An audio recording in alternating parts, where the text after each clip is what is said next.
Mic test. Mic test again. Mic test again.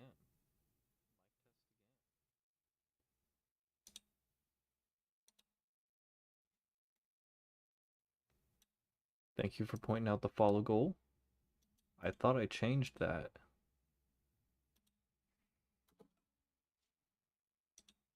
Bam.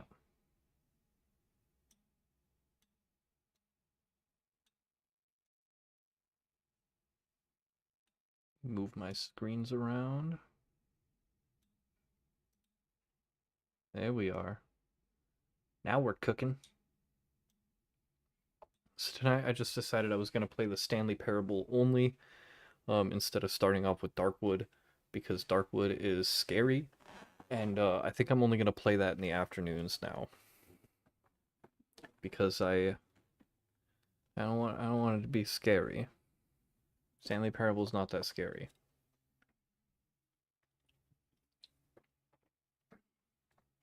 Okay. So just hang on.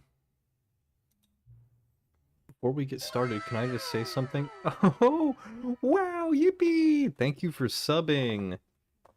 Subbing with Prime, taking that money from Bozos and giving it to the people. Let's fucking go.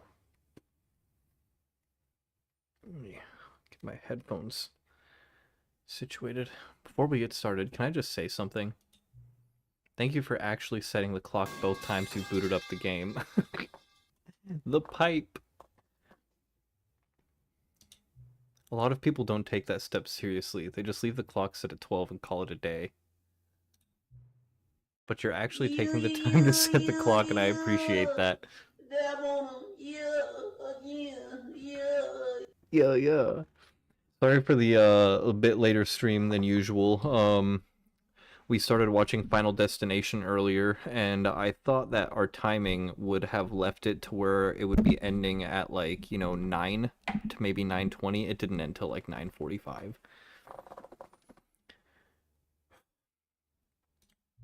That's how I know that you care about this experience. You're paying attention. Also, how's it going, Ruins and Haunter? I don't even have any way of knowing if the times you're setting are correct. Tell you what, I'll make you a deal.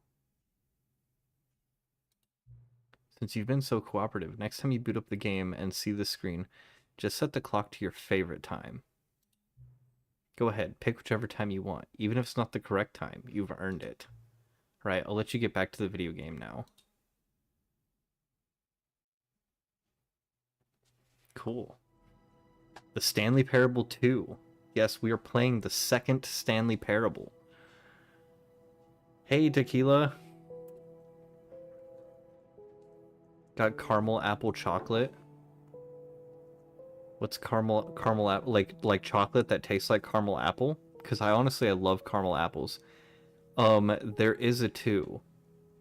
Sort of. I'm playing the Ultra Deluxe version of the Stanley Parable, and I did some shit in the game which turned it into the Stanley Parable 2.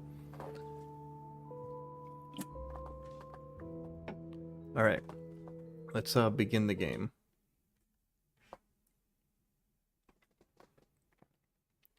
How's everybody doing tonight? Anything interesting happen today? Of a man named Stanley. Stanley worked for a company in a big building where he was employee number 427. Is this gonna play every time I start up the game? 427's job was... Just skip that. We don't need to see that again. Welcome back. Quit the game, then start it again. Alright, our achievement progress is progressing. All of his co-workers were gone. What could it mean? Stanley decided to go to the meeting room. Perhaps he had simply missed a memo. The confusion and the chaos all seemed to melt away as Stanley embraced the bucket. Can't forget the bucket. Stanley clutched the bucket tightly to his chest. I saw something in someone else's stream earlier today that I didn't notice before, so I'm going this way. Stanley had felt the bucket calling to him, telling him that the employee lounge was simply the place to be. And here it was. Had the bucket turned out to be correct? Was this better than the meeting room? Yes, Stanley thought to himself. Yes, perhaps it truly was. How insightful the bucket turned out to be. I love the bucket. No, never mind. The bucket was wrong. Stanley took the door on his left to go back to the meeting room. Nope, we're going this way. No, Said the bucket. don't go to the meeting room. Go somewhere else. The cargo lift, yes. Go there. Go to the cargo lift. I like the bucket's voice. Good. Said the bucket. Now ride the lift all the way to the top. There's something up there I need you to do. Stanley did not question why or how this bucket was speaking to him. It should have alarmed him, of course, because buckets can't talk. But Stanley chose not to think about this obvious fact. He was firmly convinced that the bucket had spoken to him, and he unthinkingly did whatever the bucket asked.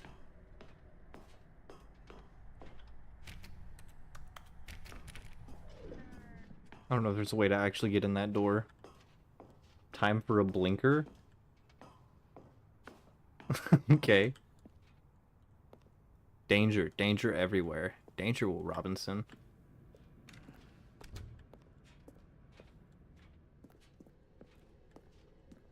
No, stop. Look there on the wall. You see, there's a sign right there. It says, "No buckets past this point." Stanley, how could you think it was okay to bring the I didn't know I bucket? couldn't bring a bucket here. What if the problem is that you actually don't know what is a bucket and what isn't a bucket?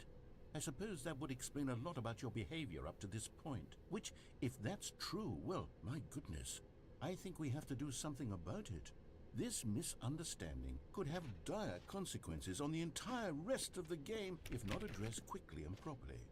So much of the impact of the story is dependent on your understanding. Dog of keeps what on attacking is your and feet. Isn't a bucket. Please step in here for a moment. Okay, well, this wasn't what I was expecting. My cat likes to attack my feet and chew on my knees when I'm playing video games.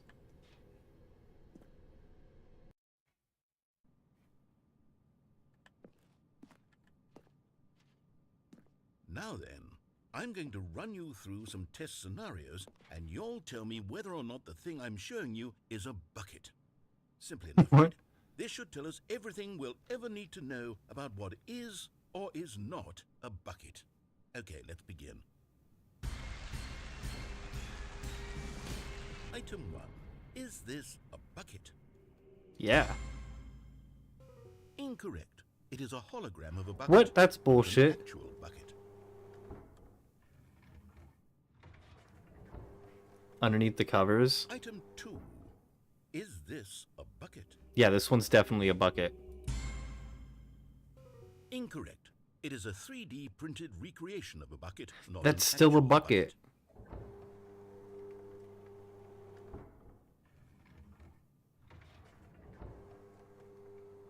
Item 3. Is this a bucket? Of course. Correct. This is a bucket.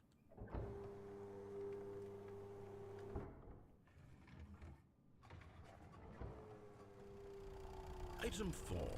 Is this a bucket? Yeah, you see it's got the hole at the top, and it has a reservoir in which you could hold various items and liquids. Yes, that's a bucket. Are you Motherfucker. hallucinating? This is a tractor. It's an enormous machine that tills the earth. I thought this was a gimmick. How on earth did you manage to screw it up? That's a bucket. Absolutely incredible. Let's just move on to the next one.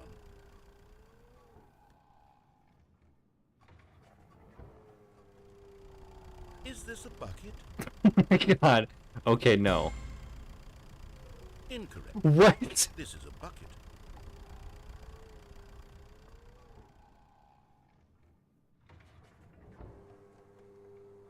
Item 6. Is this a bucket? Yeah. Trick question. Both. Gotcha.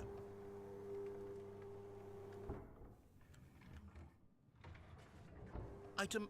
Wait, hold on. I can't find the next one. Let me see. Should be around here somewhere.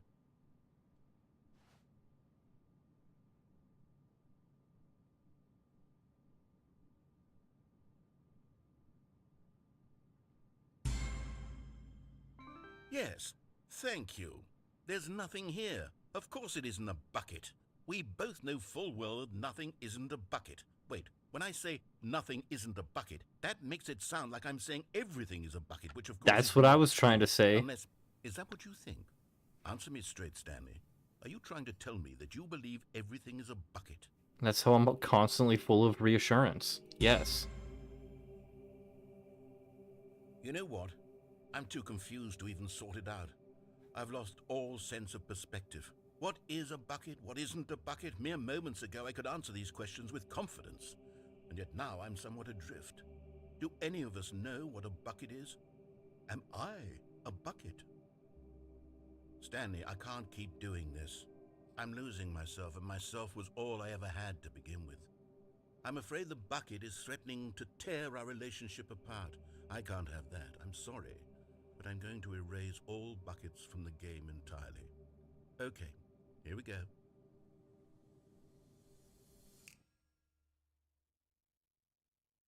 Bruh. What happened? Is everything gone? Yes, Why did everything is everything buckets. disappear? Wait, I was told him. everything a bucket? Every single thing in the game was a bucket. Oh my God, I had no idea. How could... except me. I'm not a bucket after all. And you, Stanley, you're still here. You're not a bucket either. Oh, this is wonderful news. We're not buckets. Yes, I actually feel much more at ease right now. It's delightful to get some clarity on that issue, but it doesn't change the fact that we haven't got a game. So, tell you what, I'll reset everything and we'll put back all of the buckets, okay? And we'll know that it's all a bucket. But if you run into anyone else, maybe don't mention that. Who knows what that information might do to a person? All right, here we go. They just need to open their mind's eye and understand that all is bucket. We're all the real bucket. Apparently everything but people are the buckets. Although you could argue that we are a bucket. Bolero? Balatro? Okay. This time we All of won't his take the co-workers bucket. were gone. What could it mean? Stanley decided to go to the meeting room. No! Perhaps he had simply missed a memo.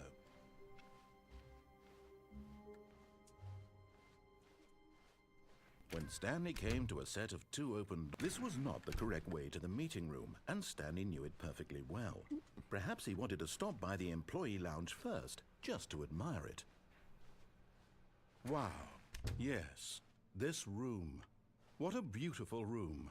What a gorgeous, gorgeous room. It is nice. Thank I like the goodness little Stanley step had down taken here. this That makes me detour feel on his way comfortable. to the meeting room. Life without having experienced this room was now too horrible even to consider. But eager to get back to business, Stanley took the first open door on his left. Think again. Stanley was so bad at following directions, it's incredible he wasn't fired years ago. Look, Stanley, I think perhaps we've gotten off on the wrong foot here. I'm not your enemy, really, I'm not. I realize that investing your trust in someone else can be difficult, but the fact is that the story has been about nothing but you all this time. There's someone you've been neglecting, Stanley. Someone you forgot. What? Really? I was in the middle of something. Do you have zero consideration for others? Are you that convinced that I want something bad to happen to you? Why, I don't know how to convince you of this, but I really do want to help you. It's a bottle of water.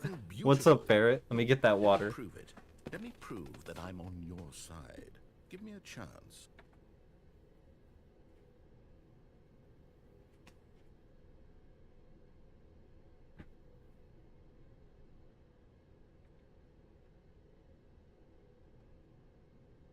Wayne is hunting me.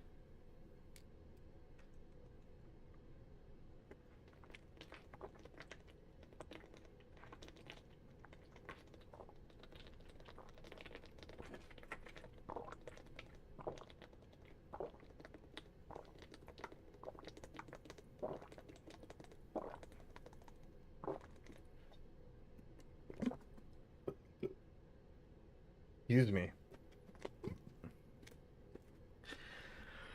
Whew. Thank you for the hydrate. Thank you for the bottle of water. I'm not allowed to drink water unless I'm streaming and someone redeems that. Sheesh. No buckets past this point. Now listen carefully, this is important. Stanley walked through the red door. All right, I've never been here before. Should we go red door or blue door, chat? Also, I'm gonna grab this guy. And there it is, the last Stiggly Wiggly. Savor this moment, Stanley. I thought they were This Stanlerines. is a real accomplishment. This is doing something just for the sake of doing it. Where so many people expect to be rewarded for the most trivial achievements, you've insisted that a job well done is its own reward. I would tell you that I'm proud of you for collecting them all, but that would be like a reward, and we can't have that. So, instead I'll just say, it's done. We're all done here. And now we can go to whatever the hell you were doing before you hunted for figurines. Cool. All right, red or blue? Red or blue? He needs some milk. Oh, what? Did I just get up on that? Hold up. Hold the fucking phone. I thought no buckets were allowed past that point. What is a nasty looking bucket doing here? Do you have to chug milk now? No, that would be crazy though, wouldn't it? I do have some chocolate milk. Maybe I do need a milk chugging redeem. That's kind of a genius idea. God, I'm gonna write that down.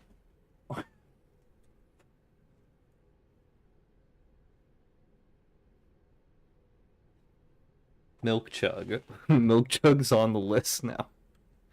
Strawberry milk is the metamate.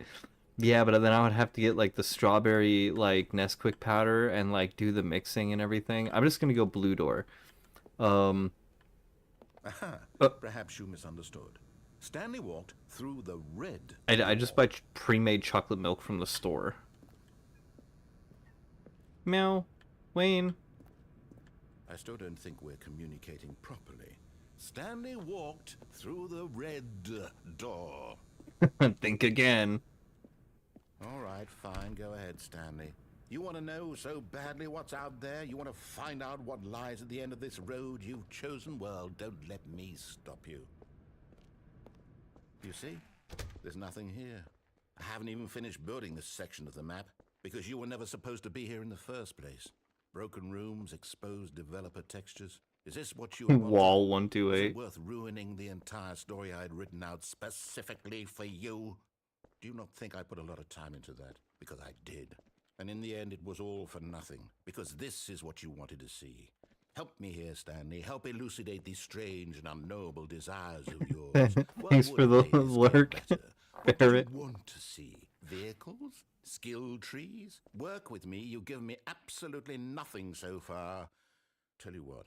Let me take a stab in the dark at a new design, and you can give me some feedback.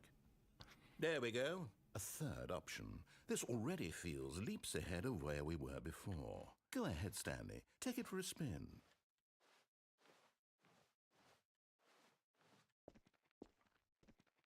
Okay, I'm going to stop you there. Now, tell me about your experience with this new version. Would you say that the game benefited from allowing you more choices? Feel free to be honest. I'm looking for some real critical feedback here. Aha! You see, I knew I was onto something. Where do these flashes of inspiration come from? The baby How did area? I know the game needed a third door? Well, it's instinct mostly, a calling in your gut. I really couldn't say where the idea came from, except that I felt it in my soul. That's You okay, can't use that, Ruins. Stanley. Don't even try. I hope you're Here, doing based on the okay. data from your previous Take all the playthrough, time you I need to compiled a recharge. new version, and to be perfectly candid, I think I've knocked it out of the park with this one. Let's take a look.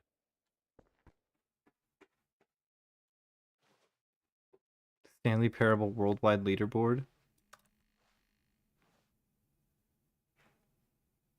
Good old Neil. Skid. Hey, that's too many. 21.3% of players skip the intro sequence. Only the worst 3% of players chose the blue door. How long does it take you to get to the correct door? You are objectively ranked 9,328. Is there really that many people playing right now on Steam?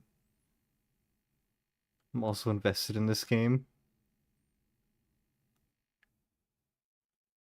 98.9% of players are more attractive than Stanley. That's crazy. Dead Rat is offline. Alright, which one do we take? Now, would you say that competitive leaderboard helped you feel motivated to keep walking through doors? Again, honest answers, please. No. Hey, I nearly forgot. I've got a prototype of a new game I've been working on, and now would be a lovely opportunity to give it some playtesting. You wouldn't mind taking a look at it, would you? Perfect. Let me boot it up. In this game, the baby crawls left towards danger. You click the button to move him back to the right, and if he reaches the fire, you fail. It's a very meaningful game, all about the desperation and tedium of endlessly confronting the demands of family life. I think the art world will really take notice. But of course, the message of the game only becomes clear once you've been playing it for about 4 hours. So why don't you give it 4 hours of play to make sure it's effective? Be sure to keep notes on your experience.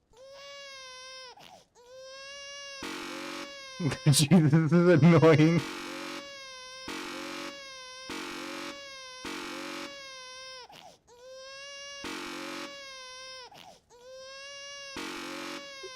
Okay, what is he trying to tell us here?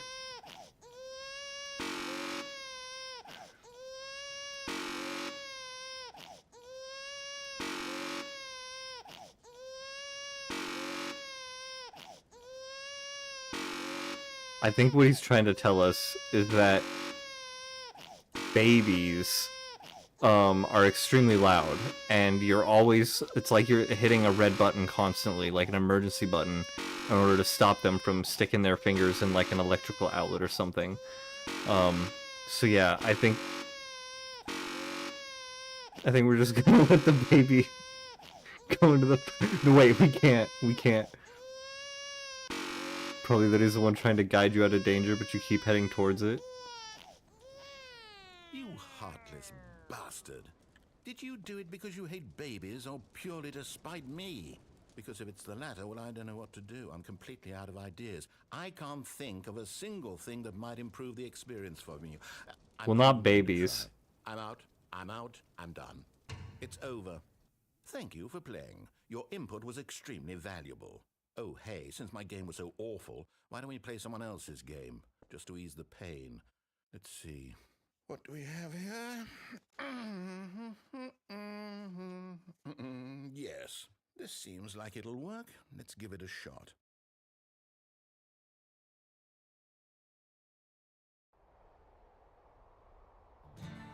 Aha! Fascinating. What do you think this game is about, It's a Stanley? bug. What's our backstory? What is our motivation? Well, it seems obvious to me that you are meant to play as a creepy man spying on innocent civilians below you from up high in your creep tower, perhaps for some sort of twisted... I have not played purpose. Firewatch. Yes, that must be it. What a fascinating venture into the experience of total mental depravity. I probably So should far, put that I on the love list. everything about this game, Stanley. And it seems there's even more. Come, let's venture outward and see what else is out there. Is Firewatch made by like the same studio? A Don't Tread on Me format? Oh my gosh. The Stanley Parable? Yeah. Oh, yeah. It's I started playing this last night. So far this game blows me away. Oh no. No, it can't be. What can't be? It is. It's an open world game. Good God, quickly block it off. What? Oh, thank goodness, Stanley. What a close call. You nearly wandered off into that thing. It was an outhouse out there. Open, just wandering around, no Or right something. or wrong directions, no path to follow. You can just go in any... Oh, thank heavens we... Jonesy Lake. We're out of the woods now, Stanley. Okay, I'm going to get us out of here. Let's find another game. Preferably something with walls. Something with nice, big, insurmountable walls. Okay, I think this will be just the thing. Is this Rocket League? Wonderful. See, this is exactly what I had in mind. Just a nice big box for you to run around in. There isn't any possibility that you could get lost here. Now this is game design. Stanley, if you manage to get lost in this game, I will be It's extremely Rocket League. impressed. Okay, so what exactly do we do here? Let's see. There are lots of cars here in the back, but obviously there's no racetrack. Okay, I'm seeing that there's a ball of some kind back here. Is this game sports ball? Stanley, I think it's sports ball. I do enjoy a good We sports shall ball run the bases and do a touchdown together. when it has cars. I think surely we must. Okay, Stanley, here's the ball. Have fun.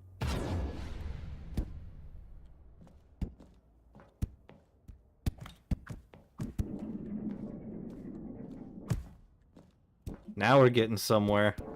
Are you doing it?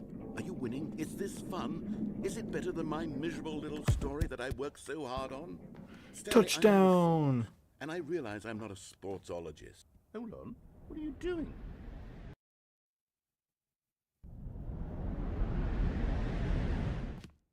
Stanley, don't do that. I can't follow you there. I can't help you. How will you write a story without me? You can't do it. You know that. Stanley, come back. Uh-oh. Uh-oh. Uh-oh. Which way do I go? Oh, shit.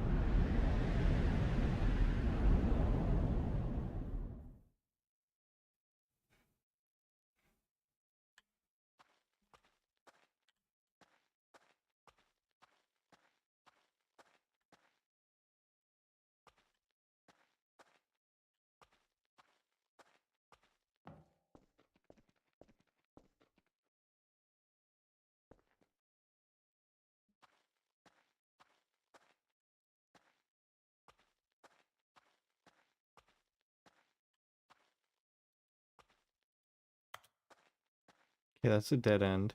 This is kind of spooky. This is like the back rooms or something. There's some sort of cum monster here. Played this a lot, doing every possible choice I could think of.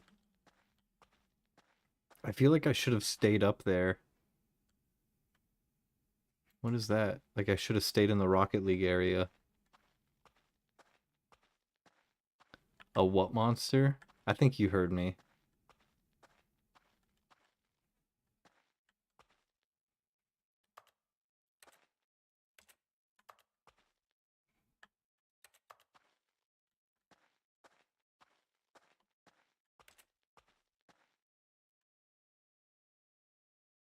I wonder what he found.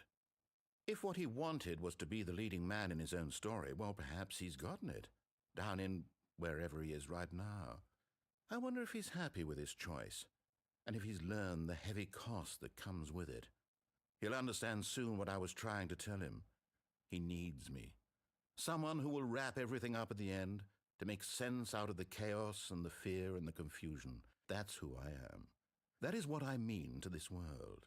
Oh, yes. Yes, I'll be back. There's no other way. Once this ends, after it all comes to a close, then I'll be back. The end will be here soon. The old area that was used and then discarded. Wait. I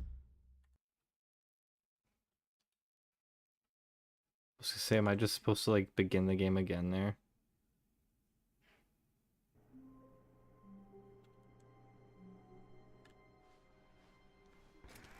Where are the balloons? What the fuck?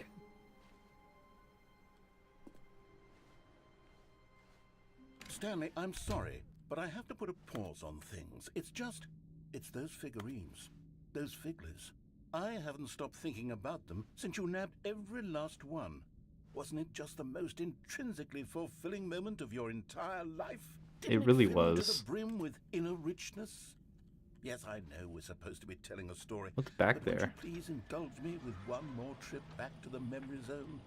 I would love nothing more than to revisit. Oh, we're going back to the memory just zone? one more time.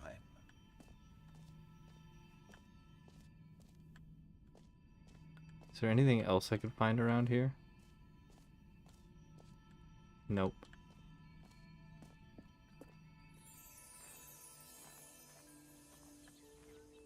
Now remembering when Stanley found the collectibles. I knew there was going to be a reward for finding all those collectibles.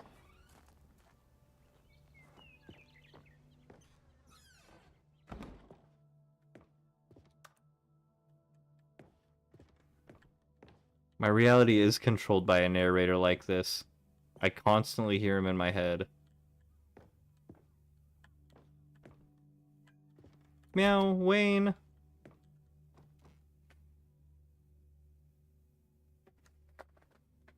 Meow. Come here, Wayne. He's crying at Mandy's door. Oh, now he's here. Come here. Come here.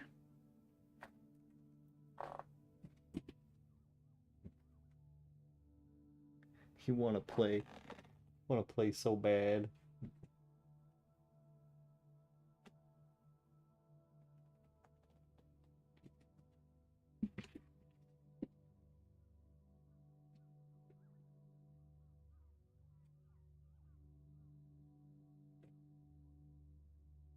Playtime with Wayne break.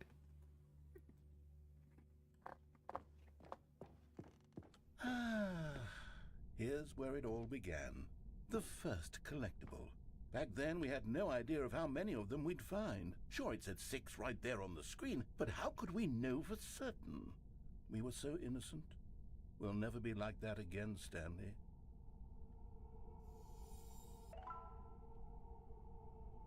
So now I have 7 out of 6. How many actually are there?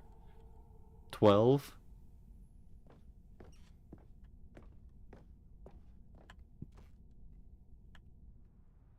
Oh, I thought I was gonna fall. And here was a second Stanlerine. You found this one all on your own, just by poking around in the warehouse. You did that, Stanley. I'll be honest. Back then, I had no faith in you to find any of them, let alone 6. But you continue to surprise me in all sorts of mundane, unremarkable ways.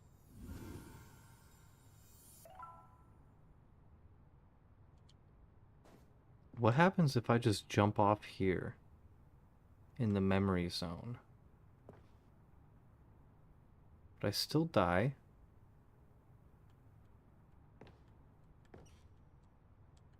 Oh, it won't let me jump off.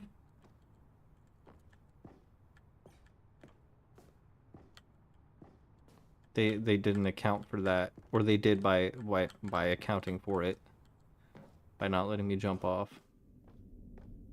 Okay, let's do a little quiz. Which of these rooms was the room you found your third mini-Stan? Can you remember?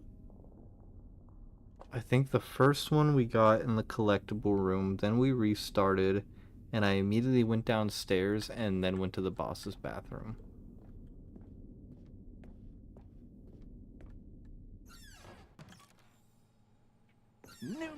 No. The boss's bathroom was the 4th place you found a Stanley, not the 3rd. Well, I guess perhaps I shouldn't be surprised.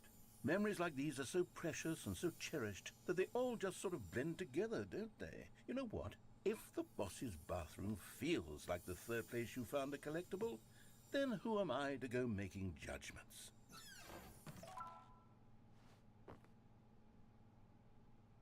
Let's see, what came next?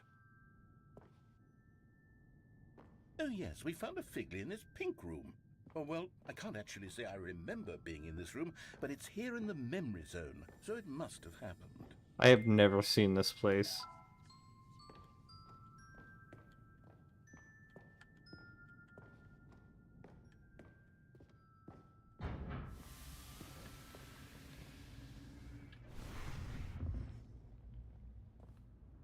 This was the 5th mini-Stan, and this one was really something special. It was behind the boss's office. I remember it so clearly.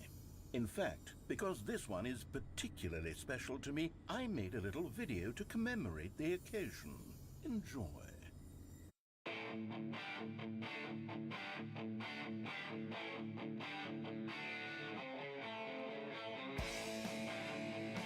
What's that over there?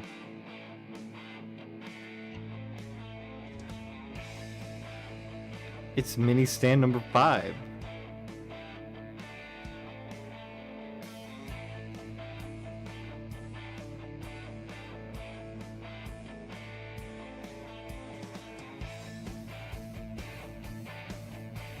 We found it behind the boss's office. Thanks for watching.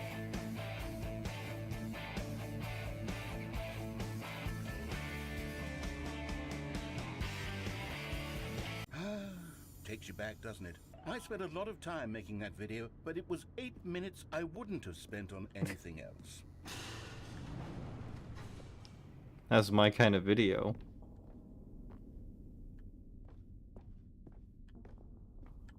Alright, I'm in Twin Peaks now. And then, Stanley, then we came to the last collectible, the final figurine, right here by the red and blue doors. This memory is the most distinct and clear in my mind, perhaps because it was the one that happened more recently than all the others. Who can truly say how the mind works? All I know is that this is the moment where you picked up a Figley and I thought to myself, yes, that's all of them. They're all collected. It was a moment unlike any other. Except for the other moments picking up figurines, which it was exactly like.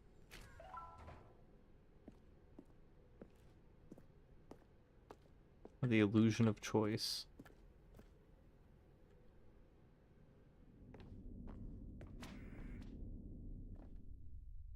Jump circle? No, not a jump circle. And then there was no more. Because we've caught up to the present moment. Nothing left to do but move onward into the future. Goodbye, Memory Zone.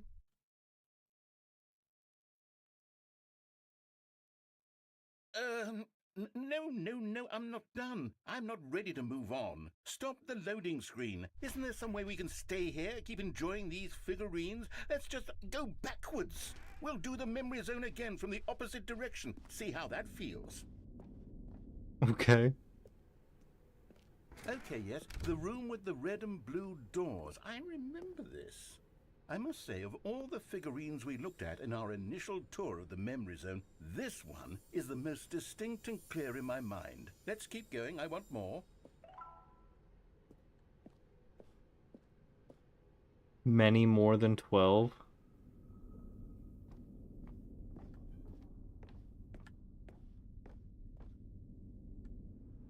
And here's where I made that video. Don't you remember the video we watched?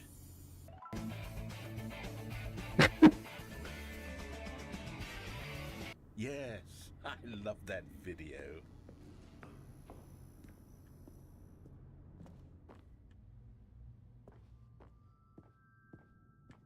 Still don't remember the pink room, Stanley. Still no memory of this one. Good room, though. A solid room.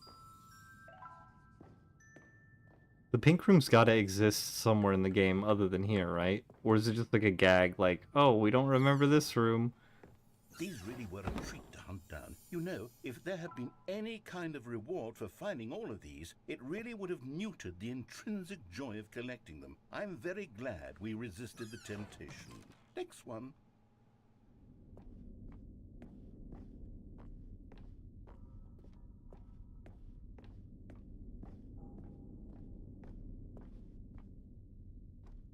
Was there ever anything over there?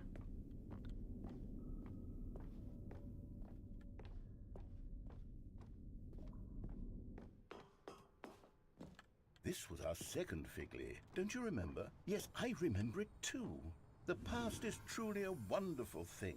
Why does anyone ever choose to leave it? Keep going. You didn't choose that way before? Yeah. Yeah, that's true. Just blocked it off This from is me. it. The very first one we found in the exhibit where I introduced you to the figurines. Oh, I want more memories, Stanley. I want to keep going. What else is there? What came before this?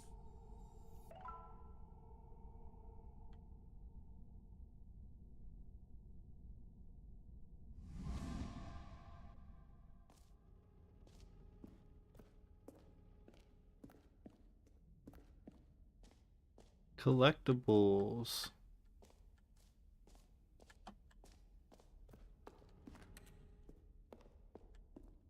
Oh, the jump circle. Oh. Hmm. Look, it's the terrible new content that we were originally sold on. I remember hating it back then, but time does put a rosy filter on everything. In fact, I dare say I'm actually quite fond of it now. Look how much fun the past is. I used want up all my more, jumps. More memories.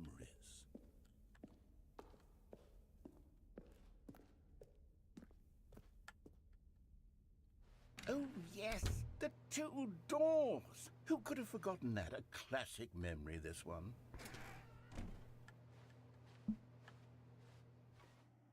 Meow. Hi, Wayne.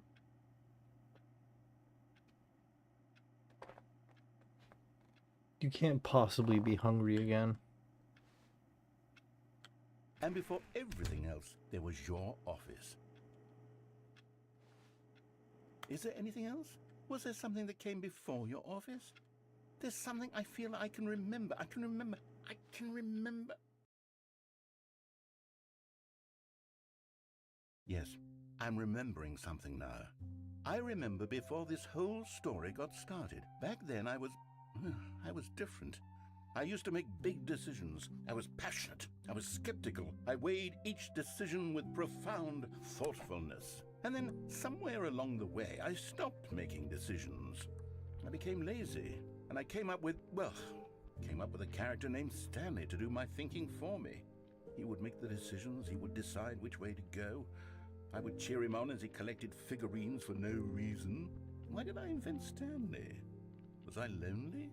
Yes, perhaps that's it. Perhaps I needed to imagine I had companionship. And Stanley really did make for a Is the wonderful narrator companion, just God? if he was a fiction. But I suppose it's grown old. I want to think for myself again. I want to go back to how it used to be. Yes, I can be on my own again. I can do it. I'll be stronger this time. I'll take care of myself. I don't need Stanley anymore. Oh, but he truly was so much fun to play with. You know what? Since we're in the memory zone, how about one more good memory? Let's go back just once and give Stanley one more run of the office, and then I'll retire him for good. I did enjoy telling his story so very much. Okay, here we go. This is the story of a man named Stanley. Wayne! I gotcha.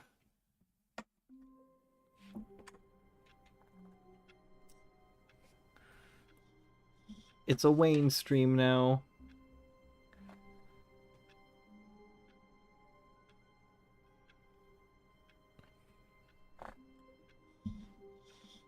All of his co-workers were gone. What could it mean?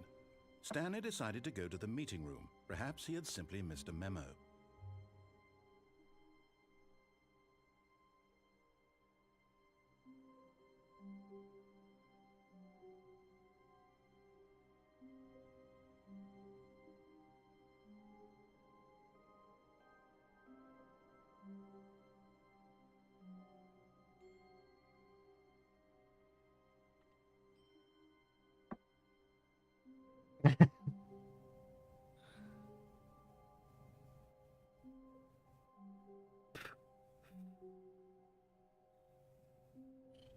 You gonna get cozy, Wayne?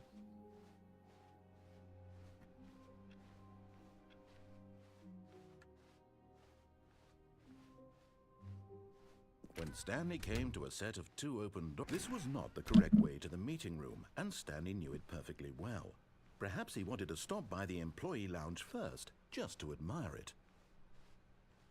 The lounge was sublime, a work of art.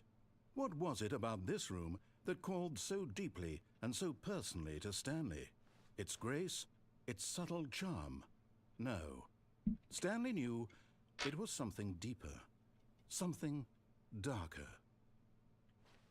But eager to get back to business, Stanley took the first open door on his left. Have I gone left? I think I did that once.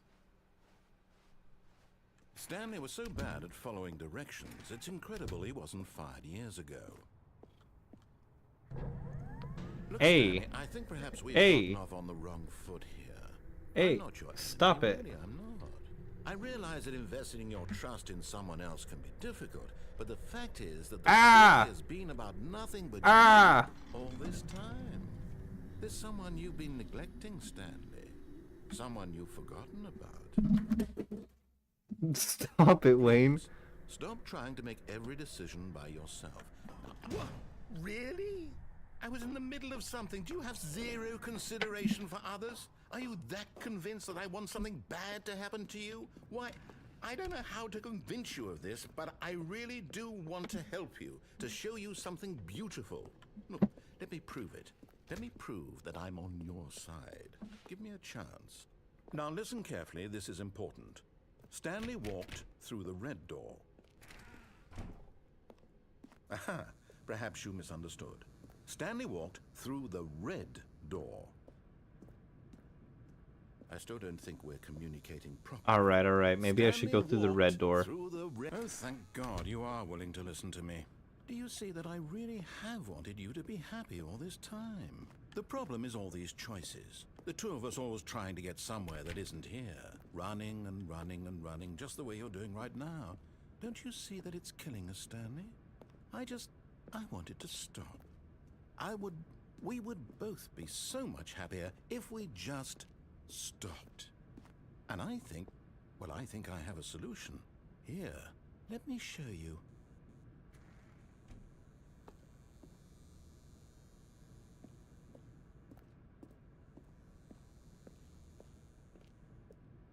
Am I just in a loop?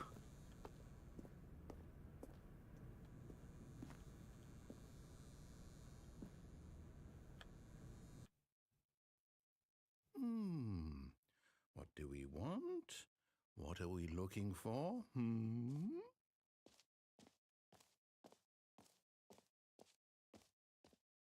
Here. Yes. Oh, it's beautiful, isn't it? If we just stay right here, right in this moment with this place, Stanley, I think I feel happy. I actually feel happy.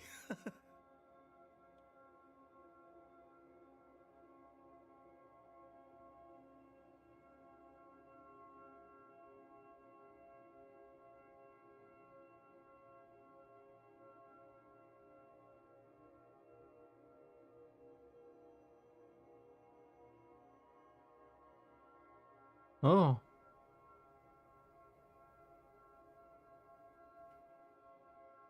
The orbs are pretty bright, but these are pretty.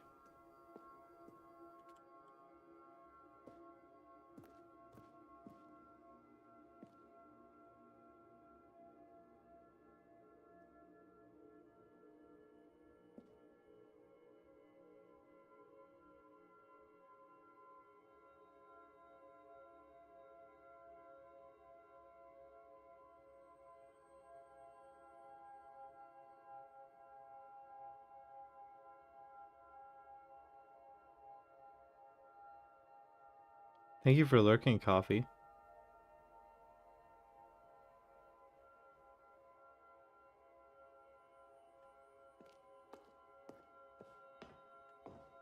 No, wait. Where are you going? Right. Where were we?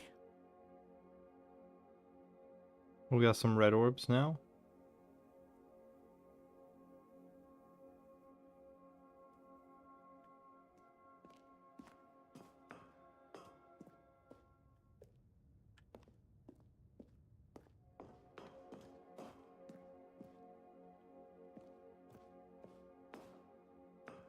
Good night, Coffee. Thanks for being here. Talk to you again later. Sleep well. Oh no. Stay away from those stairs. If you hurt yourself, if you die, the game will reset. We'll lose all of this.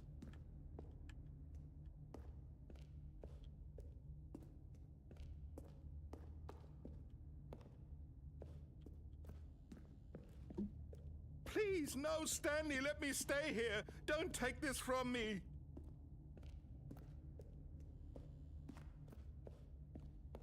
All right, let's go back.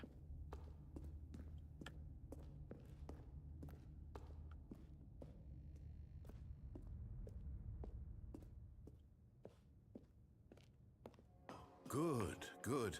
We can't be too safe. Promise me you won't go back there, hmm? Just stay here.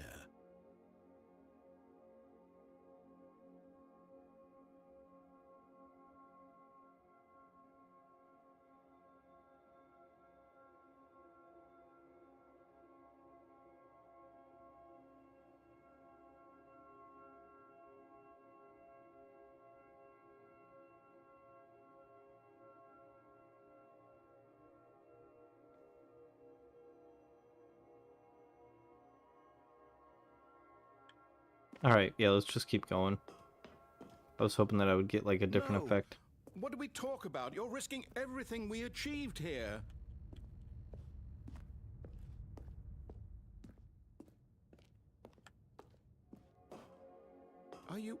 You are going to stay here, aren't you? Nope.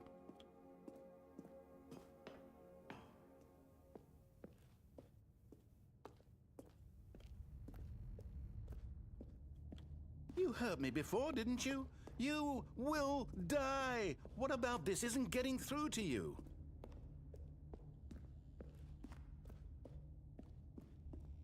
Please, Stanley, think about what you're doing.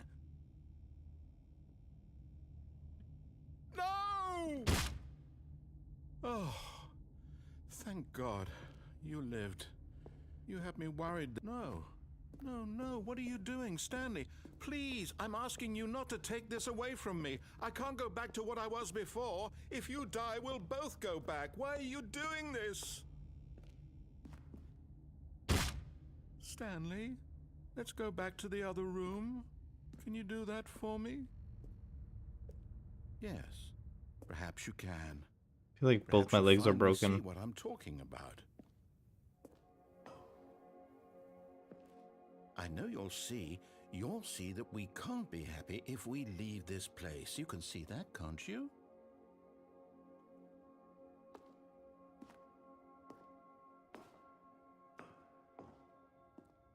I'm walking so No, slow now. perhaps not.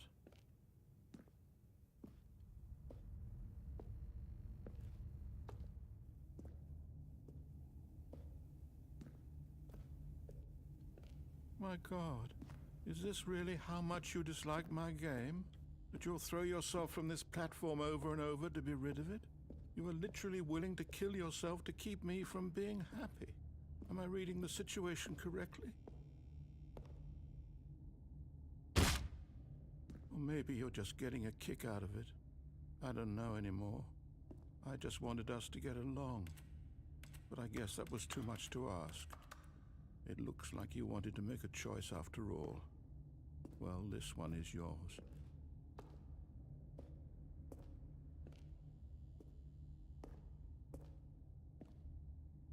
He sounds so sad.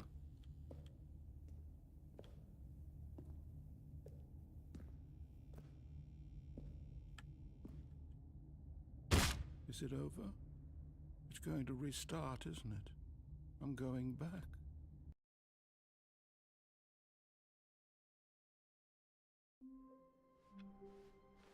All of his co-workers were gone. What could it mean? Stanley decided to go to the meeting room. Perhaps he had simply missed a memo.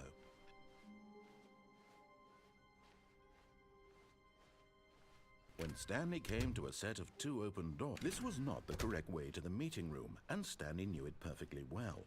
Perhaps he wanted to stop by the employee lounge first, just to admire it.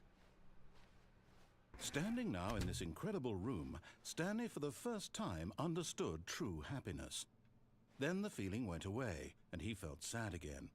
Then it came back, and lingered for a minute or two.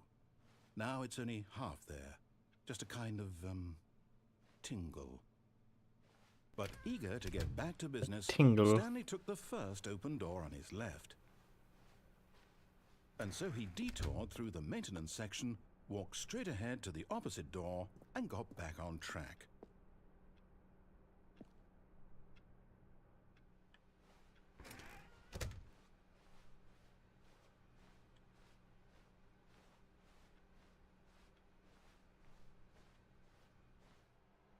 Yet there was not a single person here either.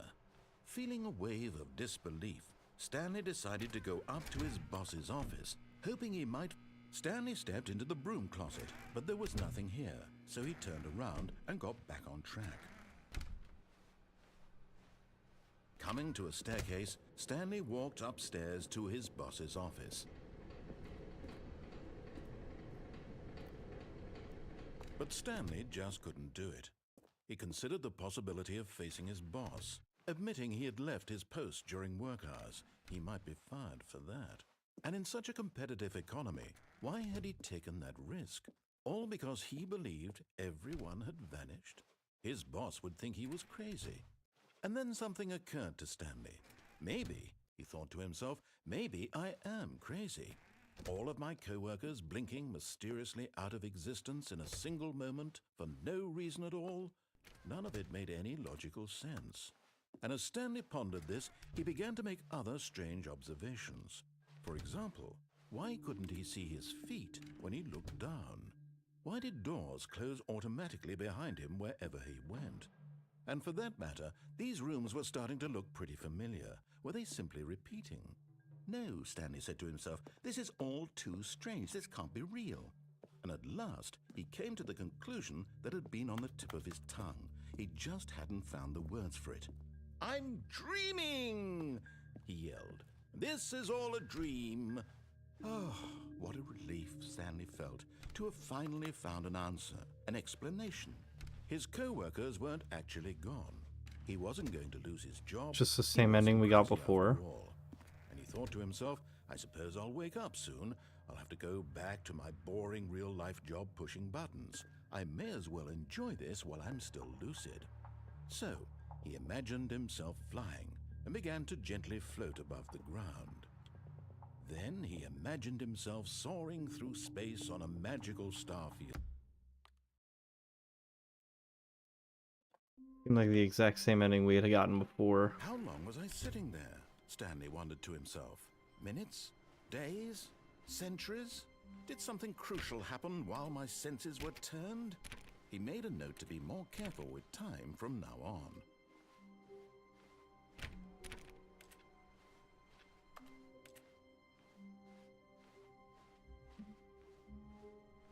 When Stanley came to a set of 2 open doors, this was not the correct way to the meeting room, and Stanley knew it perfectly well.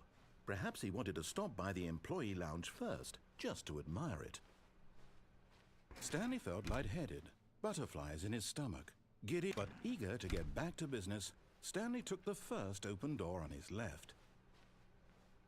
And so he detoured through the maintenance section, walked straight ahead to the opposite door, and got back on track. What else is there left for me to do? I can't be at the end, Stanley right? didn't want to go back to the office.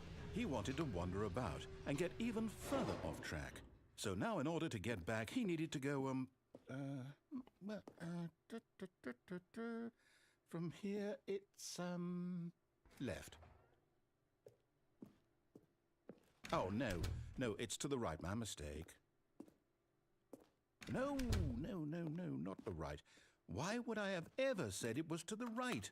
What was I thinking? It's clearly... Oh dear, would you hold on for a minute, please? Now, let's see. We went down right, left, down, left, right. Yep, okay, yes. I've got it now. This story is absolutely, definitely this way.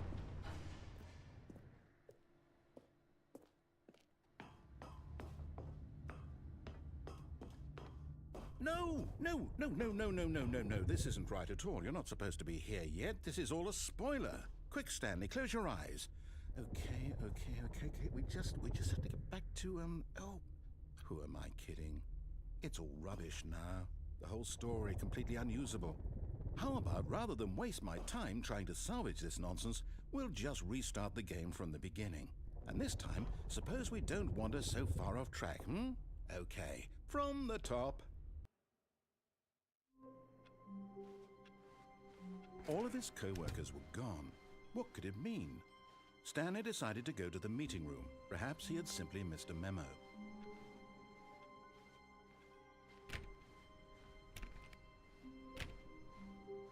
When Stanley...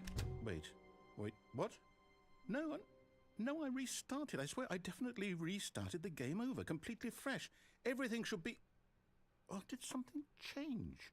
Stanley, did you change anything when we were back in that room with all the monitors? Did you move the story somewhere or... Hold on. Why am I asking you? I'm the one who wrote the story. It was right here just a minute ago. I know for sure that it's here somewhere. Okay, then. It's an adventure. Come, Stanley. Let's find the story.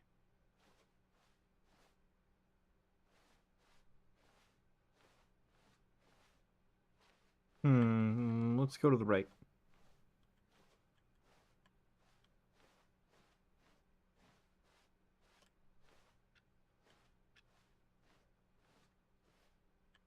Kill, what's up?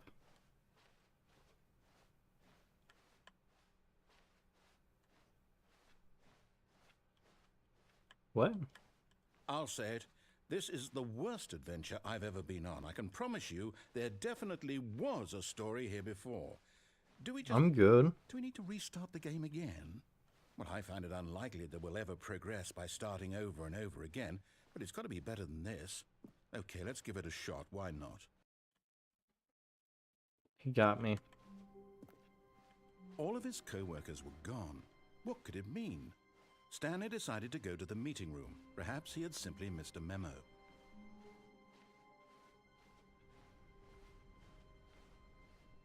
Okay, yep, it's worse. I might be remembering this wrong. It's possible the story is back where we just came from. Why don't we go back the other direction and see if we missed anything?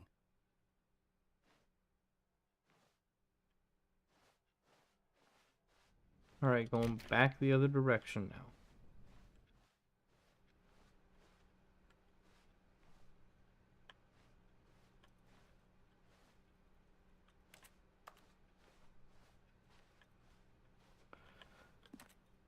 Aha! I knew we'd miss something. The story. Here it comes. No, wait. Never mind. Not the story. Okay, let's head back the other way and retrace our steps.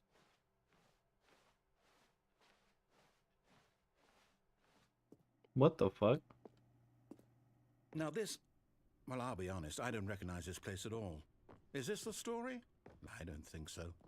I can't quite recall, but I believe my story took place in an office building. Is that correct? Do you remember, Stanley? Well, do you know what? Since I've completely forgotten what we were supposed to be doing, how about this? You win! Congratulations! Yippee! I know you Yippee! put in a lot of hard work, and it really paid off. So, good job. Oh, no. No, I don't feel right about this at all. We both know you didn't put in any actual work for that win. Some people win fair and square, and this was not one of those situations. Okay, I'm getting weirded out by whatever this place is. I don't care what might happen this time. I have to restart.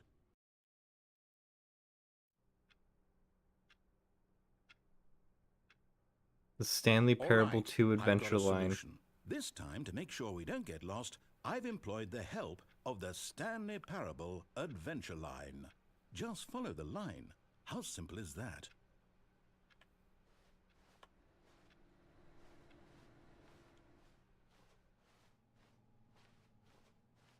Oh? This is new.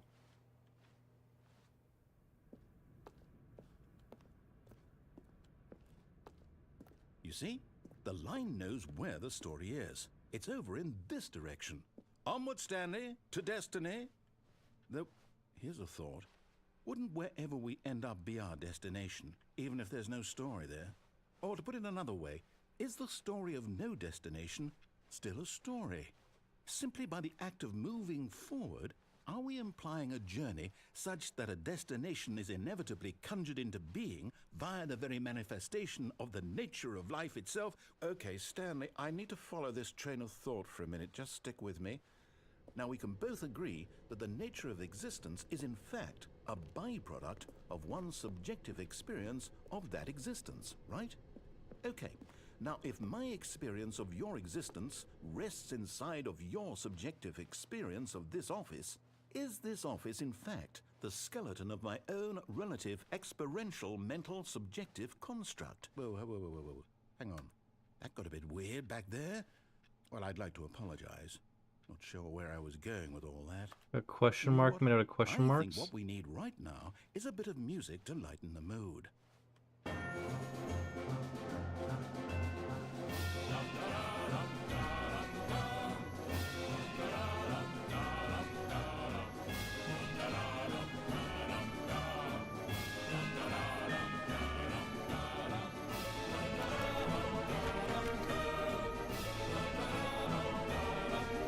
Is that a payday mask?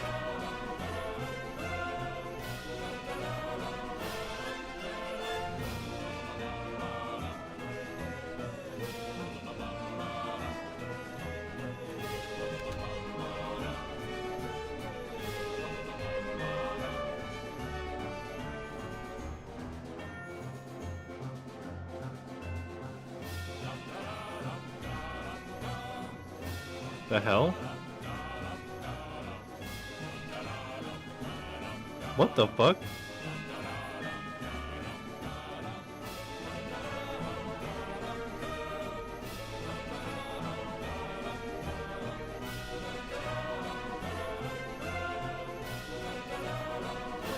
Cut the music, go back and look at that fern. Stanley, this fern will be very important later in the story. Make sure you study it closely and remember it carefully. You won't want to miss anything.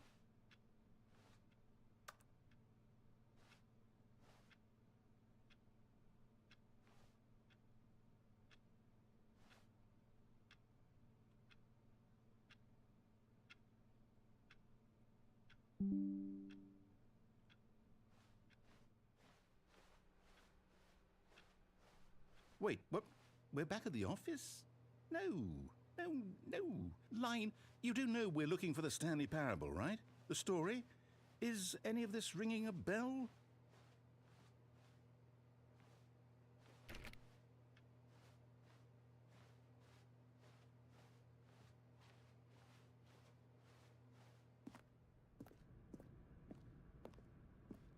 Oh, no, not again, Line. How could you have done this to us? And after we trusted you, after everything I had to we've been find room through, 234. Oh, I can't take this anymore. To hell with it.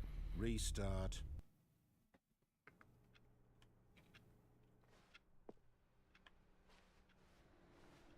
You know what, Stanley?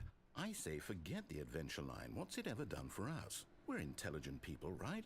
Why can't we make up our own story? Something exciting, daring, mysterious. Ooh, this all sounds perfectly doable. Why don't we simply start wandering in, well, I don't know. How about this direction? Now, yes, this is exciting. Just me and Stanley forging a new path, a new story. Well, it could be anything. What do you want our story to be? Go wild. Use your imagination. Whatever it might be, Stanley, I'm ready for it. Oh, no, not you again. Stanley, I'd also like to veto the line from having any role in our awesome new story. No lines or monitor rooms. Just don't acknowledge it, and we should be fine.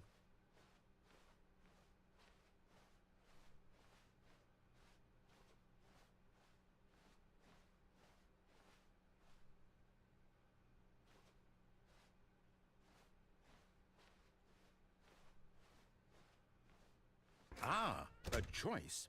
We get to make a decision. From here, the story is in our control. How important we mustn't squander the opportunity. In fact, I believe I need a minute to think here. Just walk in circles for a minute.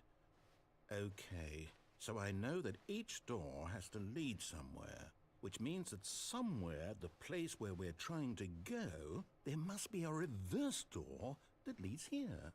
And that in turn means that our destination corresponds with the counter-inverted reverse door's origin. So starting from the right, let us ask, will taking the right door lead us to where we're going? And since the answer is clearly yes, Then by all accounts, the door on the right is the correct one. Another victory for logic. Come, Stanley, our destiny awaits.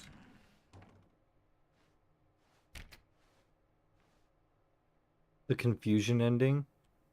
You've been playing the confusion ending for 17 minutes, 35 seconds. What's this?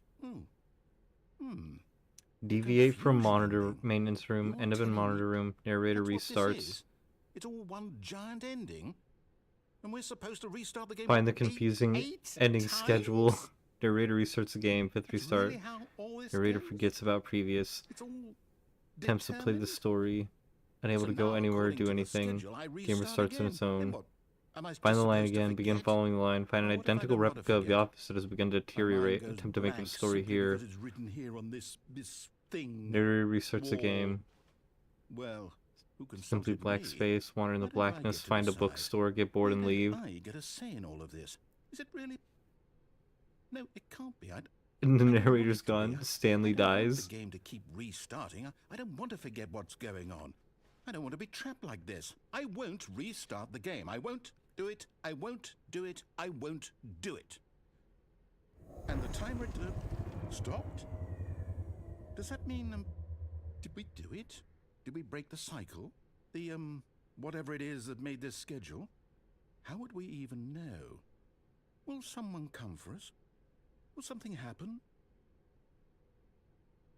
So, okay. I guess now we just wait.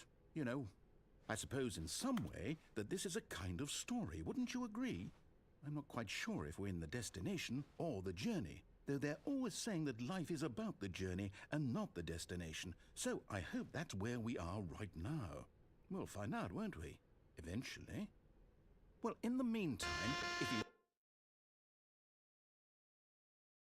What was that?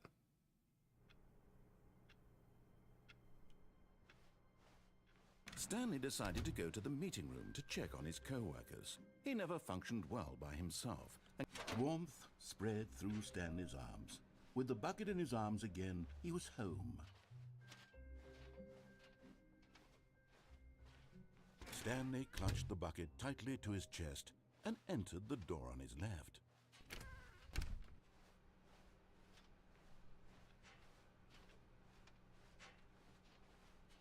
Still no one was here. Stanley needed the bucket's warmth and comfort now more than ever. Perhaps his boss's office was where he'd find answers.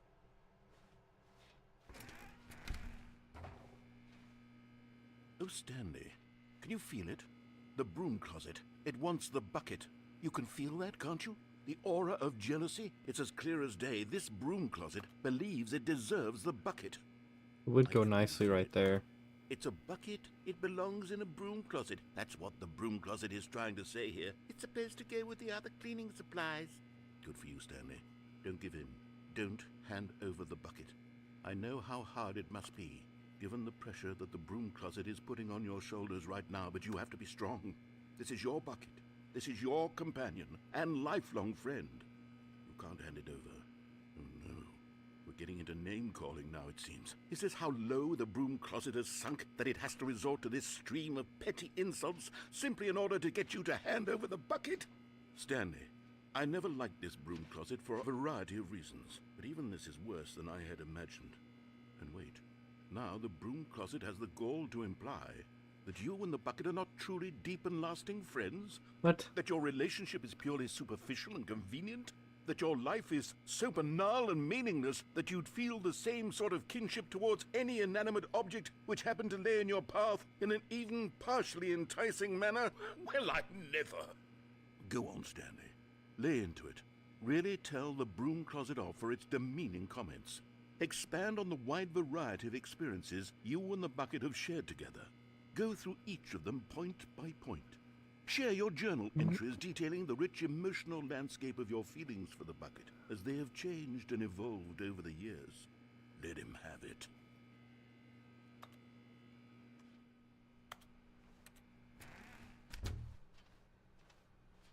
Coming to a staircase, Stanley and the bucket walked upstairs to the boss's office.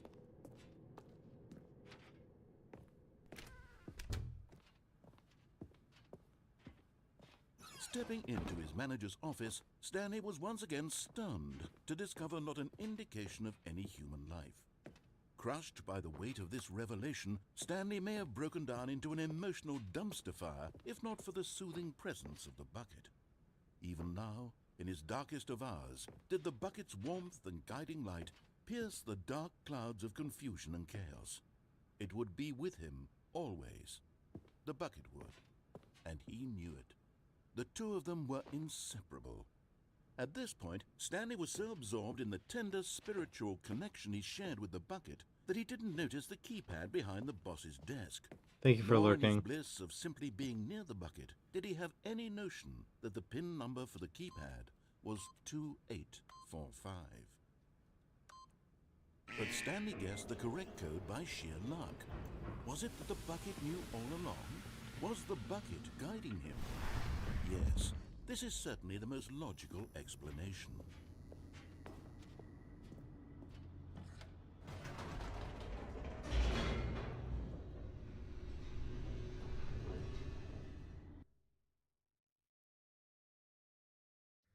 The elevator raced downward, plummeting towards an unknown fate.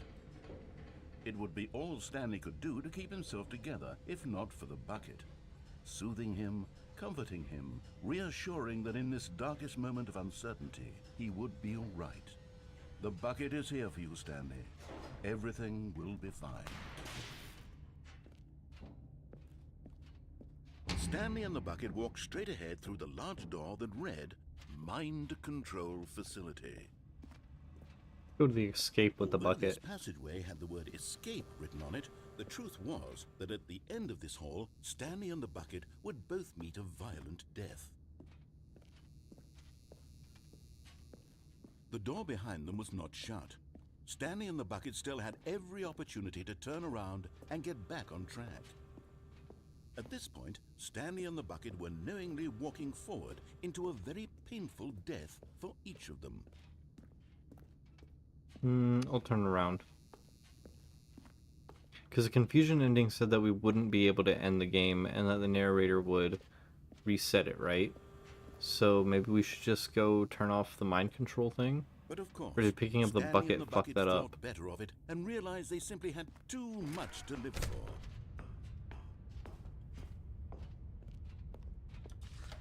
The lights rose on an enormous room packed with television screens. What horrible secret did this place hold? Stanley and the bucket both wondered to themselves.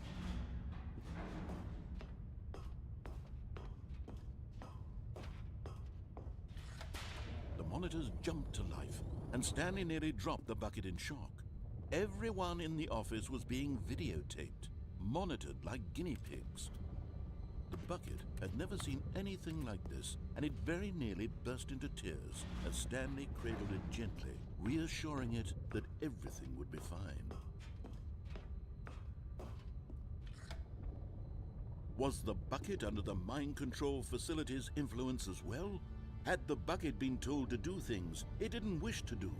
What kinds of things does a bucket want to do or not want to do in the first place? These questions raced furiously in Stanley's feeble mind. No! He screamed into the bucket. He couldn't accept it.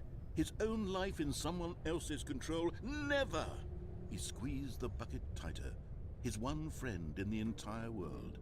At this point, he could trust no one except for the bucket.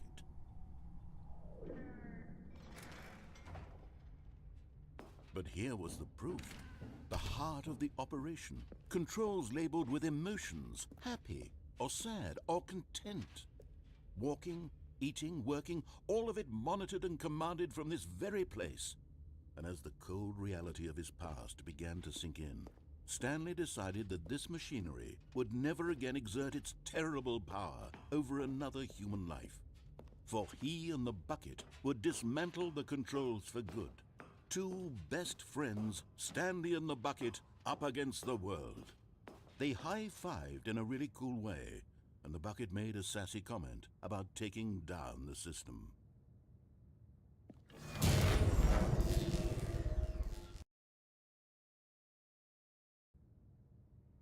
Stanley and the bucket waited in blackness. Was it over? Yes, they had done it. Stanley and the bucket had defeated their greatest and darkest enemy, freed themselves from the tyrannical grip of the evil mind control machine. Freedom was now mere moments away.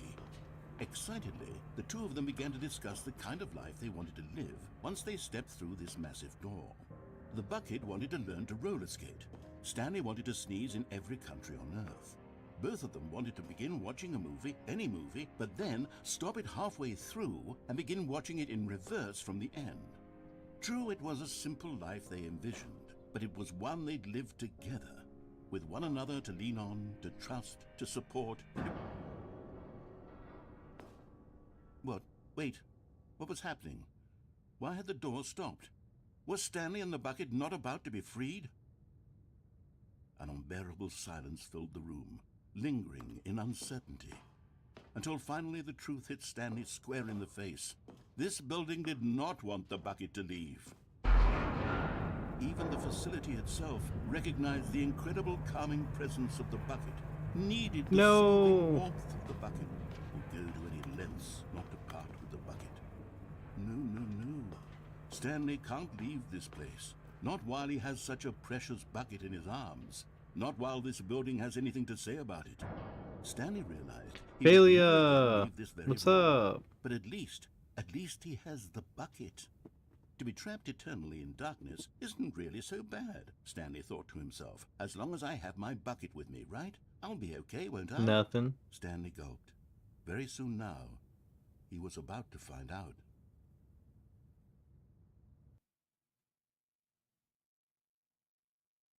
So I think, yeah, we're still in the confusion ending, I think.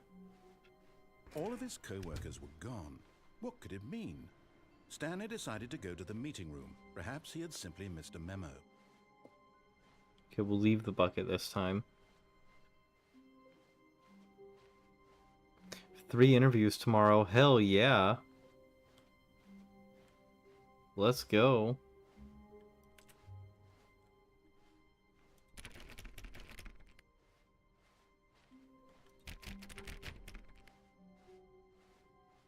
When Stanley came to a set of 2 open doors, he entered the door on his left. Let's go.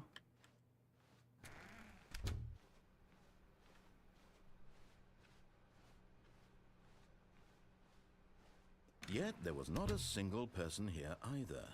Feeling a wave of disbelief, Stanley decided to go up to his boss's office. Coming to a staircase, Stanley walked upstairs to his boss's office.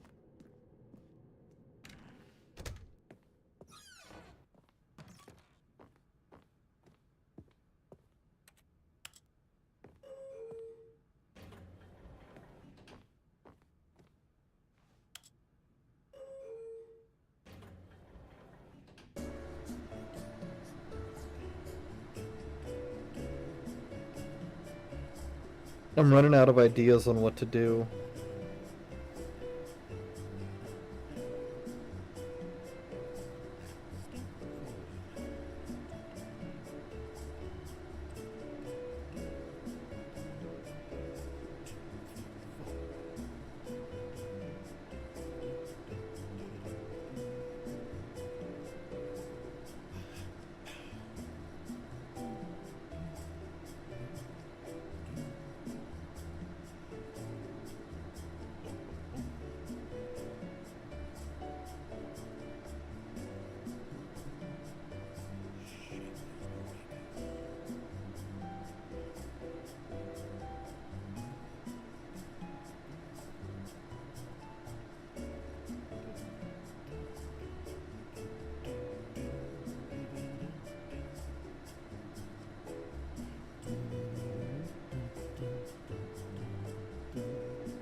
And we are still here.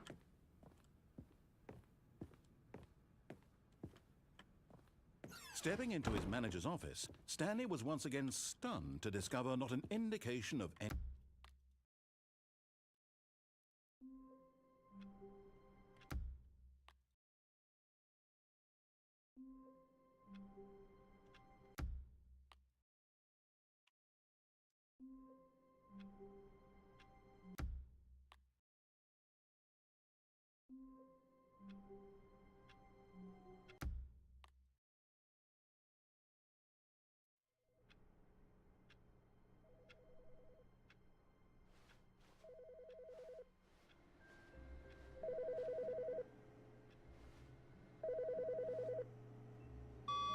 Hello. This is a recorded message scheduled either by you or a person in your place of work. The purpose of this message is to warn you about the dangers of recorded messages. If at any time you believe you are listening to a recorded message, please terminate it immediately and cease all flow of information from the recorded message into your perceptual sphere. Thank you, and have a pleasant day. Now phones can ring?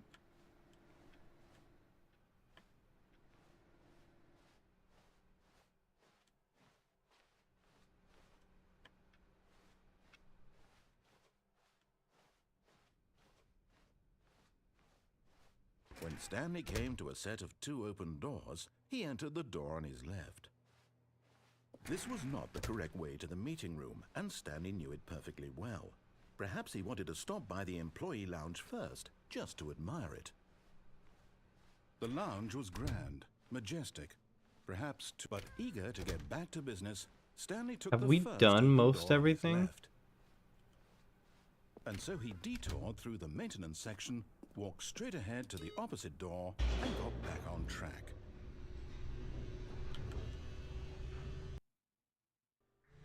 But Stanley didn't want to go back to the office. He wanted to wander about and get even further off track. So now in order to get back, he needed to go, from here it's, left. Oh, no, it's to the right, my mistake. No, not the right. Why would I have ever said it was to the right? What was I thinking? It's clearly... Oh dear, would you hold on for a minute, please? Now, let's see, we went down right, left...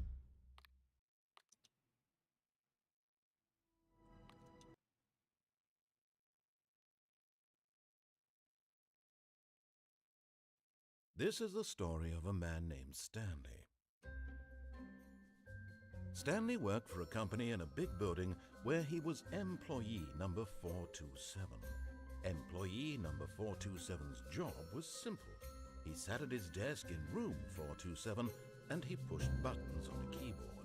Orders came to him through a monitor on his desk, telling him what buttons to push, how long to push them, and in what order. This is what employee 427 did Escape every day, I spacebar every month MJ. of every year.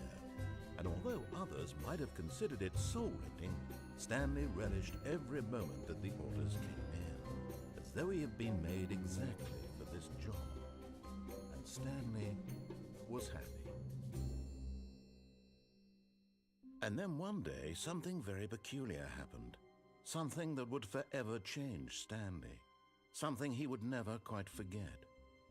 He had been at his desk for nearly an hour when he realized that not one single... Escape I spacebar MJ. Okay, nothing happened there. All of his co-workers were gone. What could it mean? Stanley decided to go to the meeting room. Perhaps he had simply missed a memo. Stanley picked up the bucket and smiled.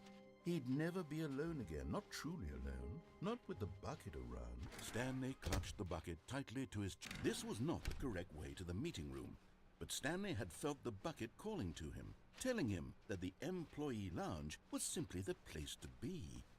And here it was. Had the bucket turned out to be correct? Was this... No, never mind. The bucket was wrong. Stanley took the door on his left to go back What to could the it meeting mean? room. What could it mean? No, Said the bucket. don't go to the meeting room. Go somewhere else. The cargo lift, yes. Go there. Go to the cargo lift. Actually, yeah, let's see the cargo lift ending if we take the bucket with us. Good. Said the bucket. Now ride the lift all the way to the top. There's something up there I need you to do. Stanley did not question why or how this bucket was speaking to him. It should have alarmed him, of course, because buckets can't talk. But Stanley chose not to think about this obvious fact. He was firmly convinced that the bucket had spoken to him, and he unthinkingly did whatever the bucket asked.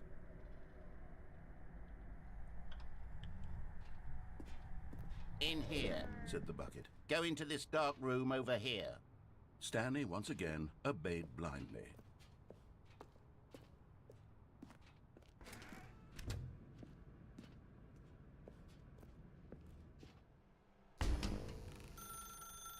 Now pick up the phone. Said the bucket.